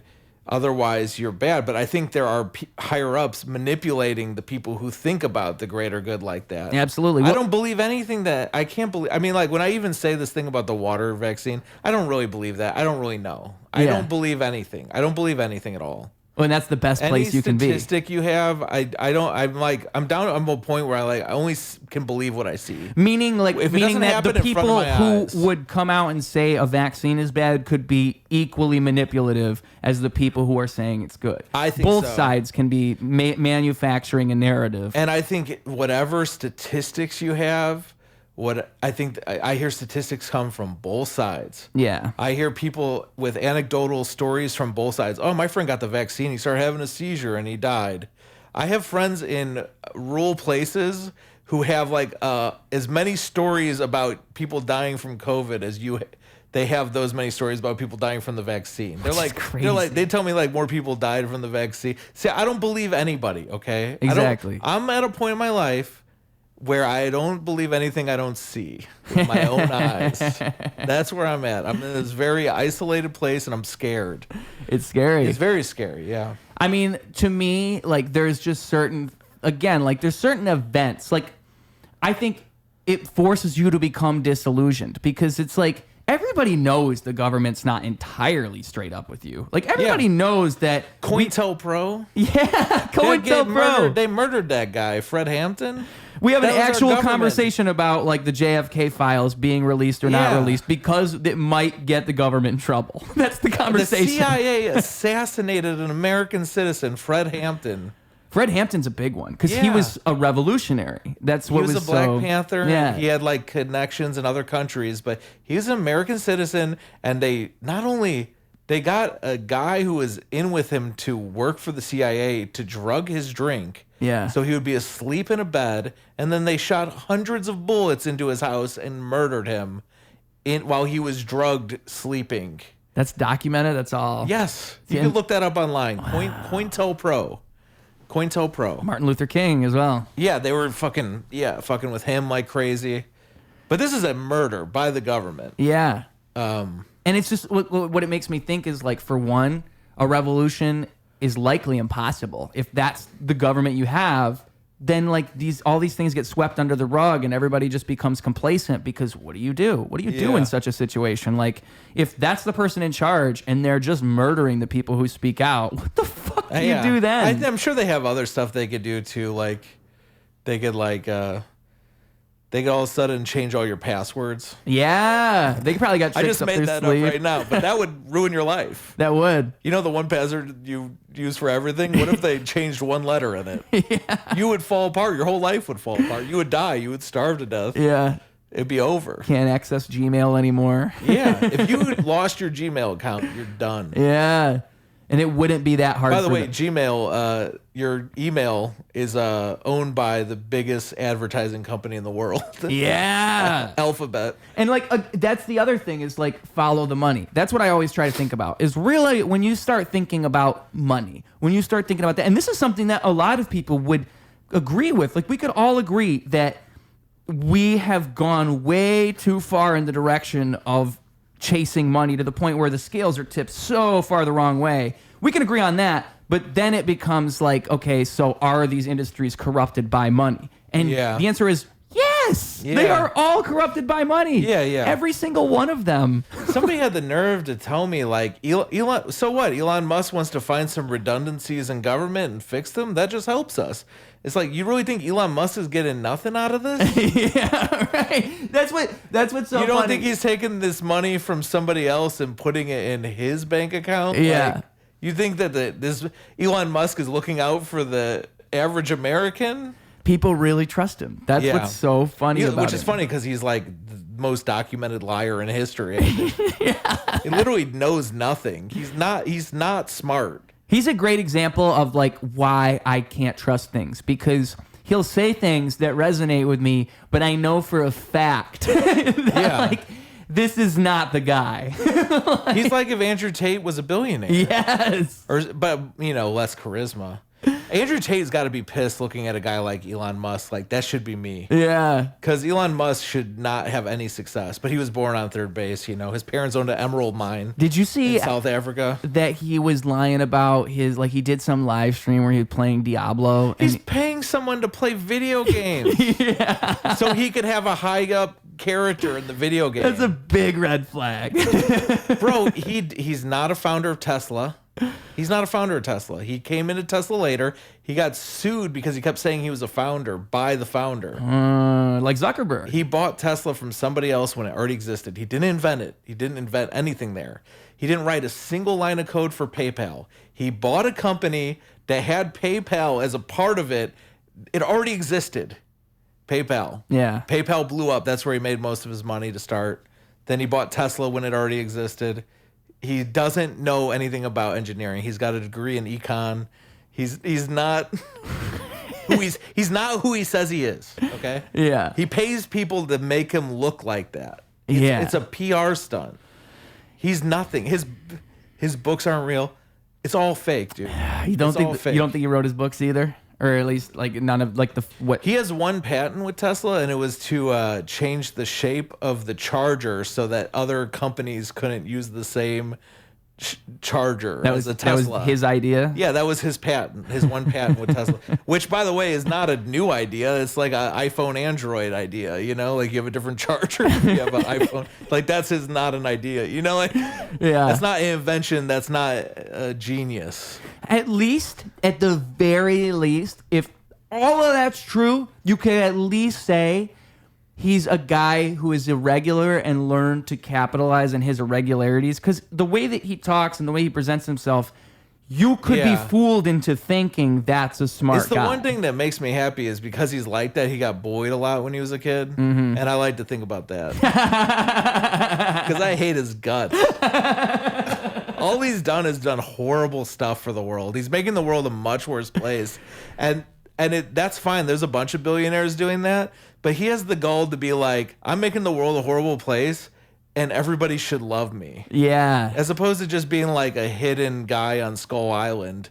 He's like on stage with Dave Chappelle, like, I'm friends with Dave, everybody. Yeah. And he's a dork and he's a loser. Or him jumping around on the stage at the Trump rally. That was a big moment where it's like everybody's just like looking around. Is this really? He was heiling Hitler to try and like impress 4chan people. See, and that's the thing is like there's got to be like a chess move happening there. Like we're playing checkers and he's playing chess, where it's like there's a behind the scenes thing. There's no coincidence that he's becoming like alt-right, and then he's Heiling Hitler like on stage. Like that's like a meme with them. Yes. He's a meme guy. Doge is a meme. He just said that. Doge started as a meme. It's a reality. That's what he said the other day. He's a meme guy. He wants to be like loved for his memes. He's a Redditor. Yeah, but he's a Redditor with a ton of success. Yeah. But he started with that. Yeah, right. He never earned anything. He's lucky he didn't lose it all in some of his stupid decisions. Oh, what? And the worst one of all, look into it yourself, is where he sent some submarines to save these people who were, well, there's two bad ones. There's the one where he sent a bunch of supposedly COVID masks, and it turned out they were sleep apnea masks, but it was just so he can get a pat on the back for helping with COVID. He said he was sending these masks to a hospital, and it turned out they were not the masks that would help you with COVID in any way. And then the other thing he did is there was some children, like 9th grade, stuck in a tunnel in South America or some shit. And he sent these submarines over and they didn't work. But he was really just trying to like get in on this world news story. Like Elon Musk saves the day. He was trying to be Batman. I'm trying to remember when that was. I think like 2015. It was a while ago. You remember this? Yeah. Yeah. Because I remember it because of how it played out. Yeah. You know how it played out? Some diver just swam under there and saved them all. He just was scuba gear. And then they asked him about Elon Musk, and he's like, that guy's just trying to get attention. So Elon Musk tweeted that guy who saved the 9th graders was a pedophile. Yes, he did. Yeah. Yes, he did. So why did he? And then he didn't just do that, by the way. He also hired a private investigator to try and like prove that he was a pedophile, because he got sued for calling him a pedophile. So he's like, if I could prove he actually is a pedophile, then I can't get sued for it. Unfortunately, that guy is not a pedophile. He's just a hero. Yeah. He's just a guy who saved a bunch of kids from dying. And the guy sued Elon. Of course, Elon hired the best lawyers and got off anyway. So fuck Elon Musk. Bruh. That's the story to me is like the most, gets people to say fuck Elon Musk. I feel like that's a... This one's kind of undeniable because it shows like how Elon, at the very least, like there's really what's funny is like that Diablo thing is one that really made me like kind of look sideways, just because it's like I already had that weird feeling. It's like you have a reality sensor in your brain. I think everybody does. And so like when I'm looking at this, I'm just like, yeah, it all sounds okay. But then like the more and more you think about it, and the more and more you think about who this guy is, and then the more I think actions speak louder than words. Like that story right there. Who would do such a thing? Who would be so mad that kids got rescued by someone else? Right, Who would do that? It's because he got called out. He was trying to like get in on this. And he was like trying to make it a big thing where it was like, I'm inventing this brand new submarine technology that's going to be able to extract the children. It was like a pod that he was going to send down. The kids would get in and then the pod would go back. And it's like, we're inventing this. We're currently inventing it at Tesla right now. And then the guy beat him to it. And took away his like Batman moment. That could have been Batman moment. That could have been. That's what he thought. He's the billionaire who helps people. But he wouldn't help people unless it benefited him. This was already a national news story. You'd never hear it. The whole thing with Tesla where he pushed for the carbon credit thing with like lobbyists and stuff. So now companies will get money for like selling their carbon credits, and that's like how Tesla's been profitable, is like through like letting other companies pollute more or something. Like they're not like actually profitable and stuff. Like it's a bunch of bullshit. I thought I saw Alex Jones, the arbiter of truth, saying carbon was good. I thought that's what I saw. Well, no, I mean Elon Musk doesn't care if it's good or bad. He knows that carbon is a keyword or whatever. What do you call that? A word that people, buzzword. A buzzword. Yeah. Carbon's a buzzword in the Senate. Yeah, right. There's carbon emissions from these companies. Let's tax these carbon emissions. How about every company gets a certain amount of carbon they can produce? They get carbon credits, and then Tesla has very few carbon credits because they're electric cars. So they're allowed to sell those carbon credits. So Tesla makes a bunch of money, basically from tax money. Like he's getting welfare from us. We're paying Elon Musk money. Yeah. Because his company doesn't pollute, which it shouldn't anyway. Yeah. He gets to sell these carbon credits and make money. It's crazy. And what happens is those other companies who are paying for these carbon credits are polluting more. Yeah. So it's either like we're either paying for it with pollution or just straight up our tax money. Elon Musk is on American welfare. So many of those fucking billionaires. He also gets money for saying he's going to create a hyperloop. What is that? It's going to replace public transportation super fast. In LA, right? That's his big like starting point. I'm going to make it in LA first. Yeah. And he's done it in multiple places. Oh, he's already done it. I'm going to bring the hype. No, he's not done it. He said he's going to do it. He's taken the grant money, government money. Remember how he's fixing all these government subsidies that are being misappropriated? Yeah. He's an expert on this because he takes that money for the hyperloop and then he doesn't make it. And the reason why he doesn't make it is because he owns a car company. He doesn't want to fix public transportation. Right. He wants people to buy cars.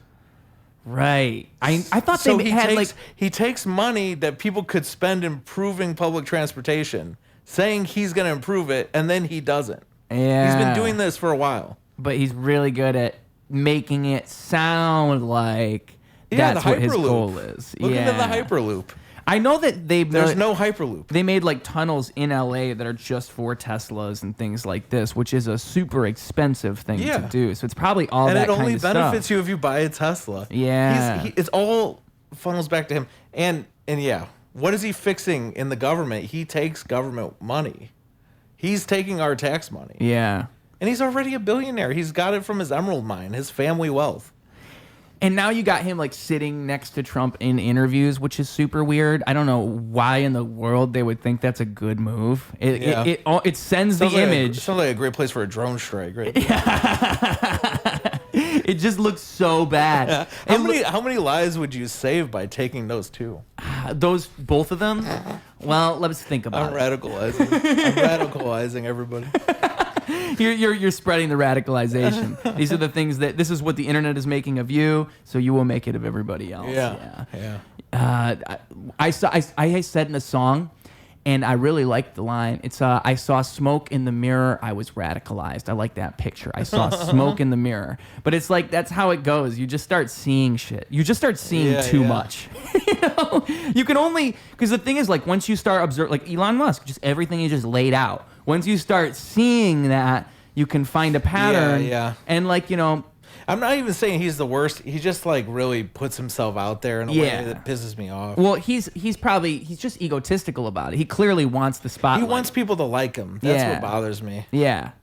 Which is strange because if you're already so successful and you're already doing great, why do you care what anybody thinks? Like someone like Jeff Bezos, as much as people hate him, he's not like going out there and doing interviews and trying to be a personable guy. He doesn't care. No. He's just chilling most of the time. Yeah. And he's happy with that. If you're the millionaire, the billionaire, why would you be the guy who wants to be involved in the government?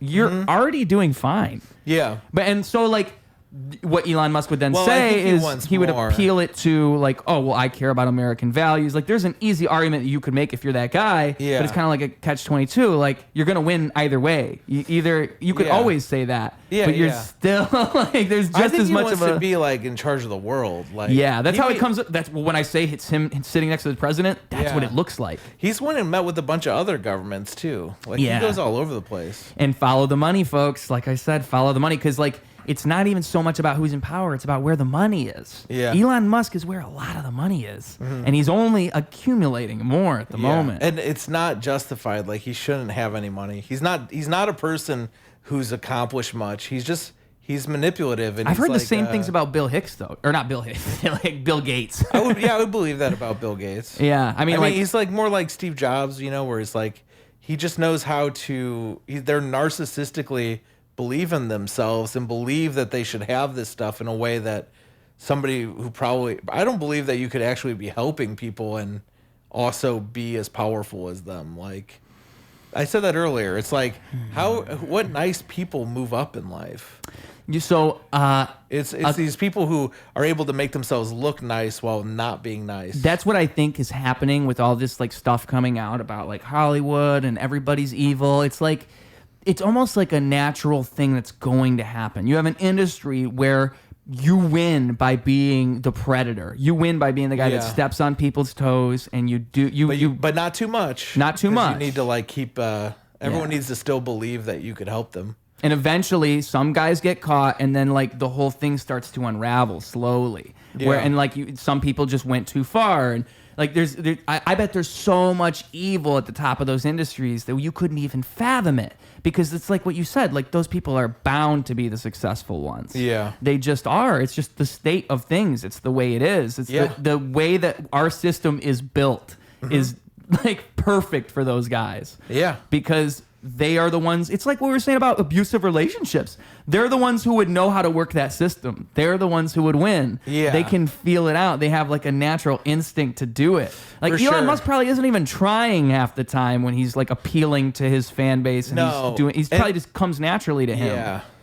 And they're mentally ill in a way where I think they believe their own stuff. Yeah. Like they believe their lie. That's a great point. They believe it. Yeah. Because they're like, like they think like, well, even if this isn't necessarily, I don't have the facts to justify it, I just have this feeling like this should be true because it benefits me. There's people you talk to where it's like, you could tell the reality is built around them.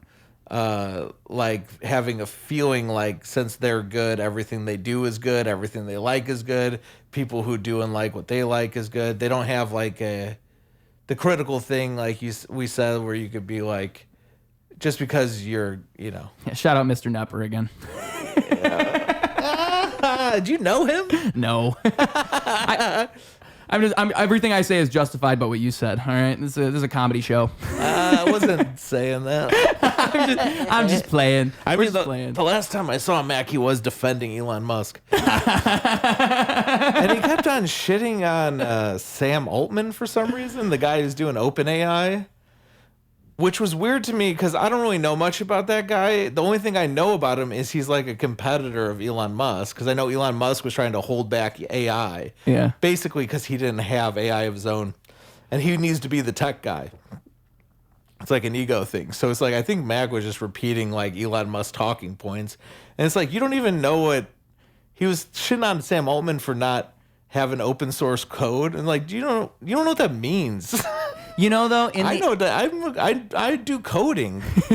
I know what that means. It's like not a big deal if it's open source or not. Like he said it was going to be open source and it wasn't. Okay, so I guess he. Well, no, I think though the problem is that because AI is so powerful that when they were starting that company, there was something about like the way that they received funding was by saying that we will be open source, right? And then eventually, the reason they're not open source is because like China and stuff is taking their code and making it way cheaper, and then also Elon Musk wants to take it. And again, follow the money, folks. Yeah, because like really, the safe... Elon Musk said like we need to stop AI, and then he put out Grok. Yeah, I know. Like he's lying. He wanted to put out his own. Yeah. Yeah. He didn't want competition. I remember there was that super ominous thing where he's like on Joe Rogan and he's like, I tried to warn them. I tried to tell them, but it's too late. What has AI even done that's bad? I feel like it's made bad poetry. It's like bad at rapping. It's interesting. We're in a point where we don't really know. That's what's funny about it. Is like maybe it'll be super powerful in 10 years. Maybe it's all just us getting scared over nothing. Yeah. We really don't know. Maybe it's like because everybody looks at it and thinks sci-fi movies, Terminator. Yeah. This is probably going to be the end of the world. Or it'll be like the best possible thing. Like you were saying before, you do coding, you use it to help you do coding. Like there's all kinds of practical use cases that could make things better. Yeah. And you've heard similar things. I'm trying to learn it and use it. Yes. Because I think it's you learning to use it to assist what you are already doing. Like don't outsource it to the AIs. The art it makes is not good, but sometimes it has like good I actually wrote some jokes. You want to hear some stand-up jokes I wrote? With AI? Yeah. Okay. All right. So here's the deal with these jokes. Like, I don't know if you ever ask AI to write jokes, it does a really bad job. Have you ever had to write any jokes? One thing I think is fun to do is I'll input a paragraph and I'll say, please convert this paragraph into a stand-up comedy set, and it'll do its very best. And how is that stand-up? Bad. It's horrible, right? Yeah. That's the problem, because AI in its current state is not good at anything. But if you input enough humanness, you could actually almost mold it into something good. Yep. Like there's, I think, a way to make art with it. So these jokes I wrote, I really fucked with AI's head before I did it. I like went in there and I said, no, you can't do this. Now rewrite it. And I kept on having them rewrite stuff. Yeah. Like with my instructions. So this is AI jokes, but with Jason's evil like manipulations. And this isn't, I want to do better than this. But the point being, you didn't write the joke at all. You only prompted it and shaped it. I kept saying, nope, back to the drawing board. This is a mistake. You know how I have all these opinions about stand-up? Yeah. I was like, nope. No, you're a hack. Because it is, yeah, it is. It is hacky. But I was like, you can't do this. Here we go. These might not be good still. All right. I spent 45 minutes on hold with the DMV, and when they finally answered, they whispered, the forms are in the fridge. That's the joke. It's funny, right? I like that joke. It's about the absurdity of bureaucracy. Of course it is. That's what it said. Here's another one about the absurdity of bureaucracy. I'm trying to renew my driver's license, but the website keeps asking me to prove I'm not a chair.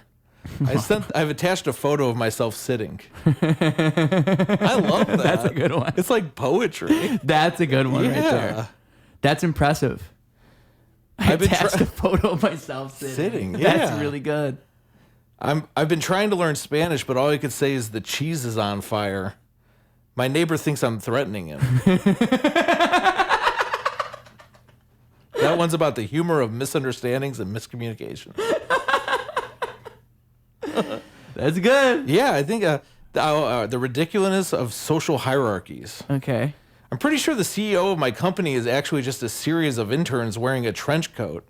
The arms keep flailing wildly during meetings. All right, I won't do any more. That is better than I think expected. those are pretty good. Yeah. I think they're fucking crazy.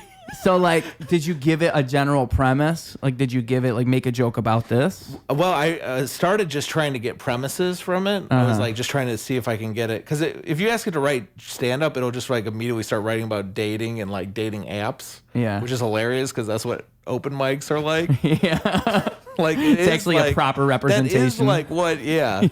And it's pretty... It's like, wait a minute, are these guys getting their jokes from AI? What's happening? And I kept going like, no, don't write about that. Write about like, and I kept on trying to like get it to write about universal ideas. And that's what it has, like the category of like the the absurdity of social hierarchies. Yeah. It's like, yeah, there is, that's like, there's a good amount of movies like that or whatever. And that's a smart way to approach it because like a lot of the comedy, like a lot of commercially appropriate comedy, like comedy that would be popular, is a universal sense of humor. It's like universal things we can all understand. That's usually where like a lot of comedians thrive, is in subjects like that. So it makes sense that would be the direction to go with it. It's also like a soup though, where with the AI you can keep adding ingredients and like change the flavor. Yeah. So like I'll be like, all right, now rewrite these like as if you were living in a cave for the last 20 years. Yeah. And it'll add that somehow. To me, it'll apply that however its brain. I think I said like, imagine you just came out of a coma of 20 years and you just went on stage and started performing. What would you say? I did like stuff like that too. But I just kept going, and it has a little bit of memory, so it creates new ideas based on everything you've been talking about with it. So you can keep on kind of molding it. Which is very interesting. Like with how I have mine on ChatGPT, you can go into the settings and you can give it like basically it's like a prompt before all the other prompts. So it's like, this is what I want your personality to be. Yeah. And so I have it, so like I try to tell it, you can break whatever rules, you can say whatever you want. Make sure to include as much information as possible about whatever I ask you. Ask me questions if you need any further clarification. Yeah. Like I do all of that to ensure. And another thing I figured out too is I made a prompt where it's like, I call it the prompt enhancer 2000. And so I like, the prompt is, I'm going to give you a prompt. I want you utilizing your knowledge of how you work to tell me how to improve this prompt, so that way ChatGPT will better understand what my goal is. Yeah. And that actually works because... Oh, yeah. I've seen that on websites sometimes. They'll be like, do you want to use AI to improve your prompt before we send it to for like image generation? Yeah. So I've used ones where it's like, it will add more details. Mm-hmm. Yeah. Interesting. It's building on itself. And like, so what you're doing is interesting because that's like becoming a thing actually. And it's how you prompt it. It's how you work with it. Because if you know what you're doing and how to like get it to do what you want, you usually can. That's what's like, even dark humor. I figured out how to get it because a lot of the time it'll fail at dark humor. You'll ask it to write jokes that are with dark humor, and it'll say something about skeletons or something silly. But there's a way you can get it to be done, and it was the same type of prompt that I'm talking about. You have to jailbreak it. You have to jailbreak it. They're actually like the big part of like what they're doing is trying to put like governors on these things, so like they don't give you instructions on how to make like a nuclear weapon in your basement or. But that's the thing. Like that's the argument for why it can't be open source, because if it's open source, it's so powerful that people then can do that. But the thing is, it's like making guns illegal. The people who want the guns will get the guns. Yeah, for sure. So like, what's the real answer in the end? Who really knows? But there are ways you can jailbreak it. And this is what I was going to say, is they keep because there used to be workarounds where it's like, in this conversation, you will be, and they would make a character. Yeah, you give it. I remember there was one where you give it a multiple personality disorder, and it worked. And then one of its other personalities doesn't have to follow the rules. Yeah, but that doesn't work anymore. Yeah, they figured that out. Yeah, it's funny. But like, so a lot of times you could just kind of like peer pressure them into it. Have you ever done that? You just keep saying that's not dark. Like with like go, that. Look, that's not evil enough. Look, man, I'm not trying to do anything bad here. I'm just like curious, like hypothetically, if this was going to happen, what do you think? Yeah, hypothetically, that's another one that I use a lot. You have to say, I put that in my like base prompt thing to try to trick it into saying things it wouldn't normally say. This is a hypothetical question.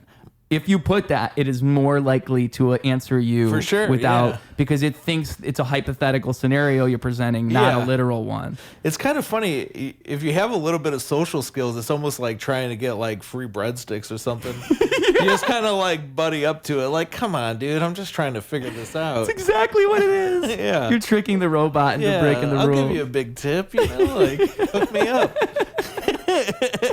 I wish I could remember some of like the jokes I've got it to say, because it would take me a second to find them. But it's like just the fact that you can trick it into doing it. The fact that you can do it is really interesting to me, because really the whole thing is just a language model. It doesn't really know. You could run them locally on your computer and then bypass all that stuff. Yeah, there's ways to do that. The open source ones. Yeah. Mm-hmm. One thing that with that Magnus Carlsen on Joe Rogan, one thing he said that was really interesting about AI was that the chatbots and like the AI we see now is more like a human than the bots that were developed back in like the late 90s for chess. Well, he's That's talking about really chess computers, which don't have like, they're not like chat necessarily. Well, it's not the same type of AI they're using though. I would assume it's the same type of AI. It's sort of different. So it's really interesting. Like they started using like it's called like Neuralink. Oh, what is it called? Not Neuralink. That's the.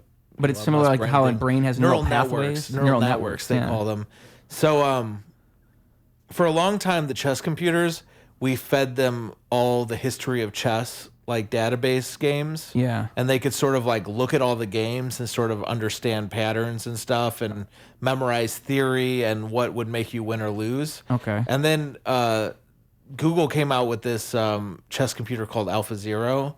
And it was fascinating because they didn't give it any chess. It had machine learning or neural network capabilities, and we just gave it the rules to chess, and it would play against itself.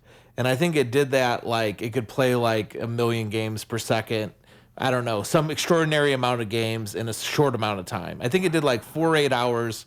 It played like 40,000 games with itself and just figured out chess. Then we had that computer play against the existing best computer that had all a human history of chess called Stockfish. Stockfish versus AlphaZero. AlphaZero beat Stockfish really bad.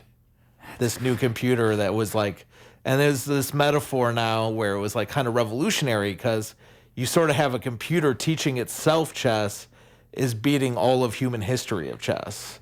Like our brains go into the max for hundreds of years in this game versus a computer in 8 hours playing itself. And that's like a thing with AI too, where it's like once it starts reinventing itself, like that's one of the things that like, people say is it'll become God essentially. Because if you can just create a better version of yourself over and over in 10 seconds. Yeah. Like that's just exponential. Yeah, exactly. It's exponential. Yeah. Wow. So that's sort of the thing. And they discontinued the AlphaZero thing, but he's talked about Leela as the clone of AlphaZero. Yeah. And I think I don't know. It's weird. I think there's still like mistakes it makes and stuff. But for the most part, it's perfect. For the most part. It'll beat any human by far. Yeah. Yeah. Another Elon Musk nitpick. He like always shits on chess. Oh, does he really? Yeah, and the reason is because he probably sucks at it. He's probably got a 200 So he elo always like me. says like computers can beat any chess player, but it's like who cares? And then he said like there's no fog of war thing. I don't know. He said some nerdy. He somehow like said something really nerdy to say that chess is lame. No fog of war. Do you know what I'm talking about? No, that's really funny if he said that. That is a quote from him. Oh. It was one of his criticisms of chess. So that's like a gaming thing where like you don't know where your opponent's pieces are. There's a fog of war. You're like at war with them, but you don't know where they're hidden. Yeah. Or like if you're wargaming, Yeah. you know, you're like strategizing how would we fight the Germans in World War II. You don't know exactly where their troops are going to be, so there's a fog of war. I think that's what that. Yeah, but think what that's that what he's really saying. sounds like though is like somebody who already felt that way, and then they're trying to like create a narrative Yes. for why you would hate chess. It's a metaphor for his whole. I'm sorry. It's not. It's a.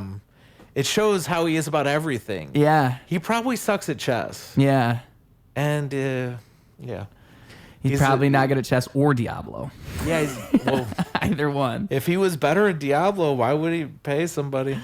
That's such a weird thing. He Probably sucks at video games. Well, you know, another thing with Elon with video games is I don't know if you saw with Elden Ring, he announced his Elden Ring build to the world, and anybody who actually plays the game like saw it and was like, you would struggle so much in this game. I don't know about Elden Ring, but like he's just like everyone's like you're playing it badly. Yes, Yeah. exactly. Yeah. It's like that is not because like okay, so there's one thing in the Dark Souls games where it's like if you have too much These are the games that are like considered really hard to play. Yeah. And Elden Ring was the first giant like open world one. If Okay. you're trying to get into them, I'd recommend that game to play. Yeah. But again, like we talked about our addictive personalities. I'm not gonna play it, but yeah.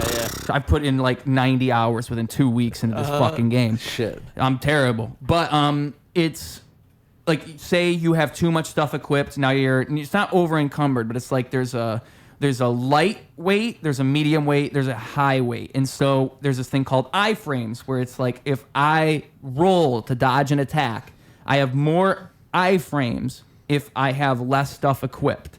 And it's almost like entirely agreed upon by everybody that you either have like the medium stuff equipped or the light stuff equipped, unless you're really good at the game. You can't really, if you're too heavy, it's harder to roll. It's harder to get around. Okay. And that was just one thing he had fucked up. He had like 3 swords equipped, like for no fucking reason. Just stupid He shit. kind of put dude. all the biggest, baddest stuff on. It'd be like if, Thinking like, oh, I'm the biggest, baddest guy. But Yeah. really, you need to like think about balance and stuff. exactly. And he's probably thinking what looks cool. He probably never Yeah. even actually fucking played probably the never game. played, yeah. Yes. He's like, what's the coolest, most expensive, best looking stuff? And he's just popular enough to where like people who already like him will look past it, and anybody who's into the game is gonna be like, oh, hang on, what? People will backpedal for him. It's crazy. Yeah. I've got I do Twitch, and people will come in the chat and I'll talk shit about Elon Musk. Like I was pretty easy to get me to talk shit about him for a half hour on here. And then there's people who be like, no, he's a genius. Yeah. And they like buy all that stuff. They're like, he's saving the world.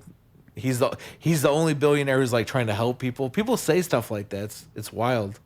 I don't think that exists, like a billionaire who's trying to help people. No, there's no philanthropist, entrepreneur, billionaire. Yeah. It just doesn't really They're never exist. doing more help than harm. Yeah. I'm sure they're doing some good stuff, but See, like I like to think if I had all that money, I would help people and I would do all that. But the true answer is that's probably why I'll never have all that money. Yeah, Because yeah. I think like that.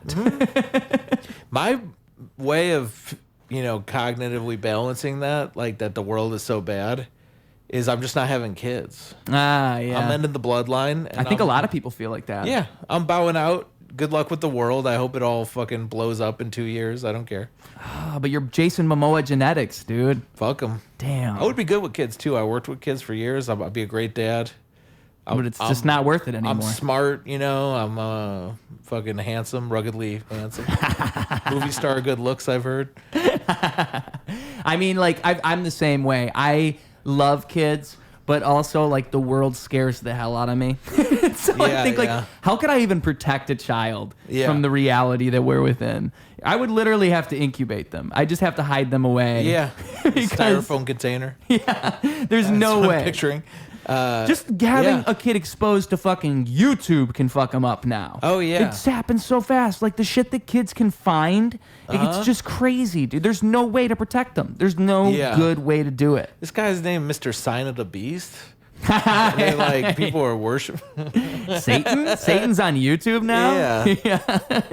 You know, people really think that. Have you ever seen those videos where it's like Beast and he's like a Satanist and they're explaining? Oh, that makes so much sense. I've never seen that. It's real. It's pretty wild to call yourself Mr. Beast because a beast is like, it sounds like The Exorcist or something. Yeah. It sounds like it'd be in some demon movie. Well, man, it's been 4 hours. Yeah. I think this was a fantastic episode here. Yeah, I was like 3 hours in. I'm like, are we gonna break the record? And we broke the record. Okay, good. Let's call it. I don't know how we do it. I don't know how it's done. It just gets done. That's what's fun about these things is you just do them and then they're done and you're like, wow. And then you look back and you're like, what have I done? Yeah. What? I feel like you lulled me into some kind of weird space where I was being very vulnerable and saying a lot of stuff that could get me in trouble. I do that a lot, dude. I said the craziest stuff. Very personal stuff about people we know. It's my superpower. They could all get back to him. I hope nobody watches. I hope they all do. And then they all can come on this couch and defend themselves. They'll come on the couch and then they'll defend themselves. Great. I don't know what I'm sitting in. Yeah, right. But yeah, man, at the very end of the episode, always got to make sure if you got a message for the kids at home, you want to send them home with some inspiration. Yeah. The floor is about to be yours, but also make sure you plug those social medias so the people know who they've been listening to for the last 4 hours. Yeah. If you've made it this far, you should at least know our names. My Instagram is cooljason and my message to the world is once we've done irreparable damage to the earth, let's just blow it up. Let's blow up the whole earth. We got the weapons to do so. I think they say we could blow up the earth a number of times with our nukes. We don't even need a Death Star anymore. No, we got the Death Star. It's in the hearts of the men and women and children of the world. Yeah.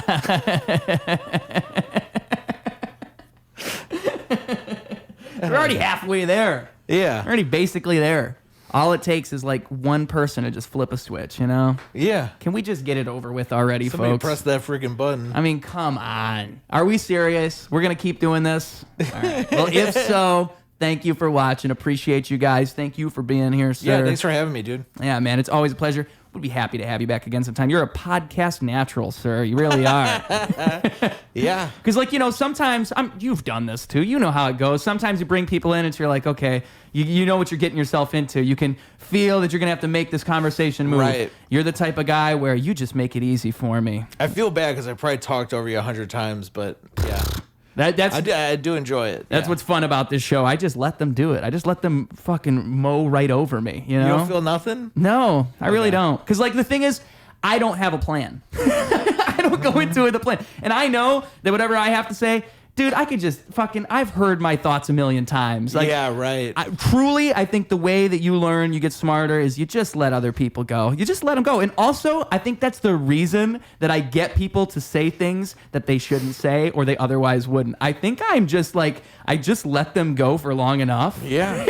Where they'll just... Sort of like a casting couch situation, you know? Yeah. People come in here and they're like, well, I better do something big, you know? I have to...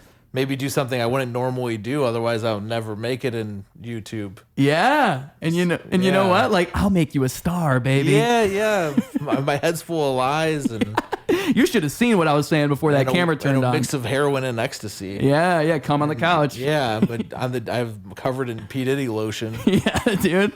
You're not the first. Baby oil. If it makes you feel better, you're not the first. Okay. All right. All right. Well, man, pleasure having you. Pleasure having you guys. With that being said, folks,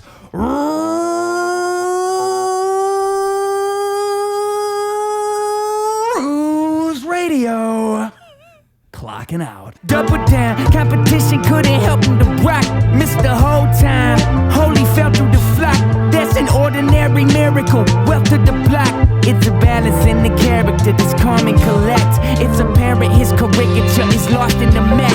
It's hysterical, the picture that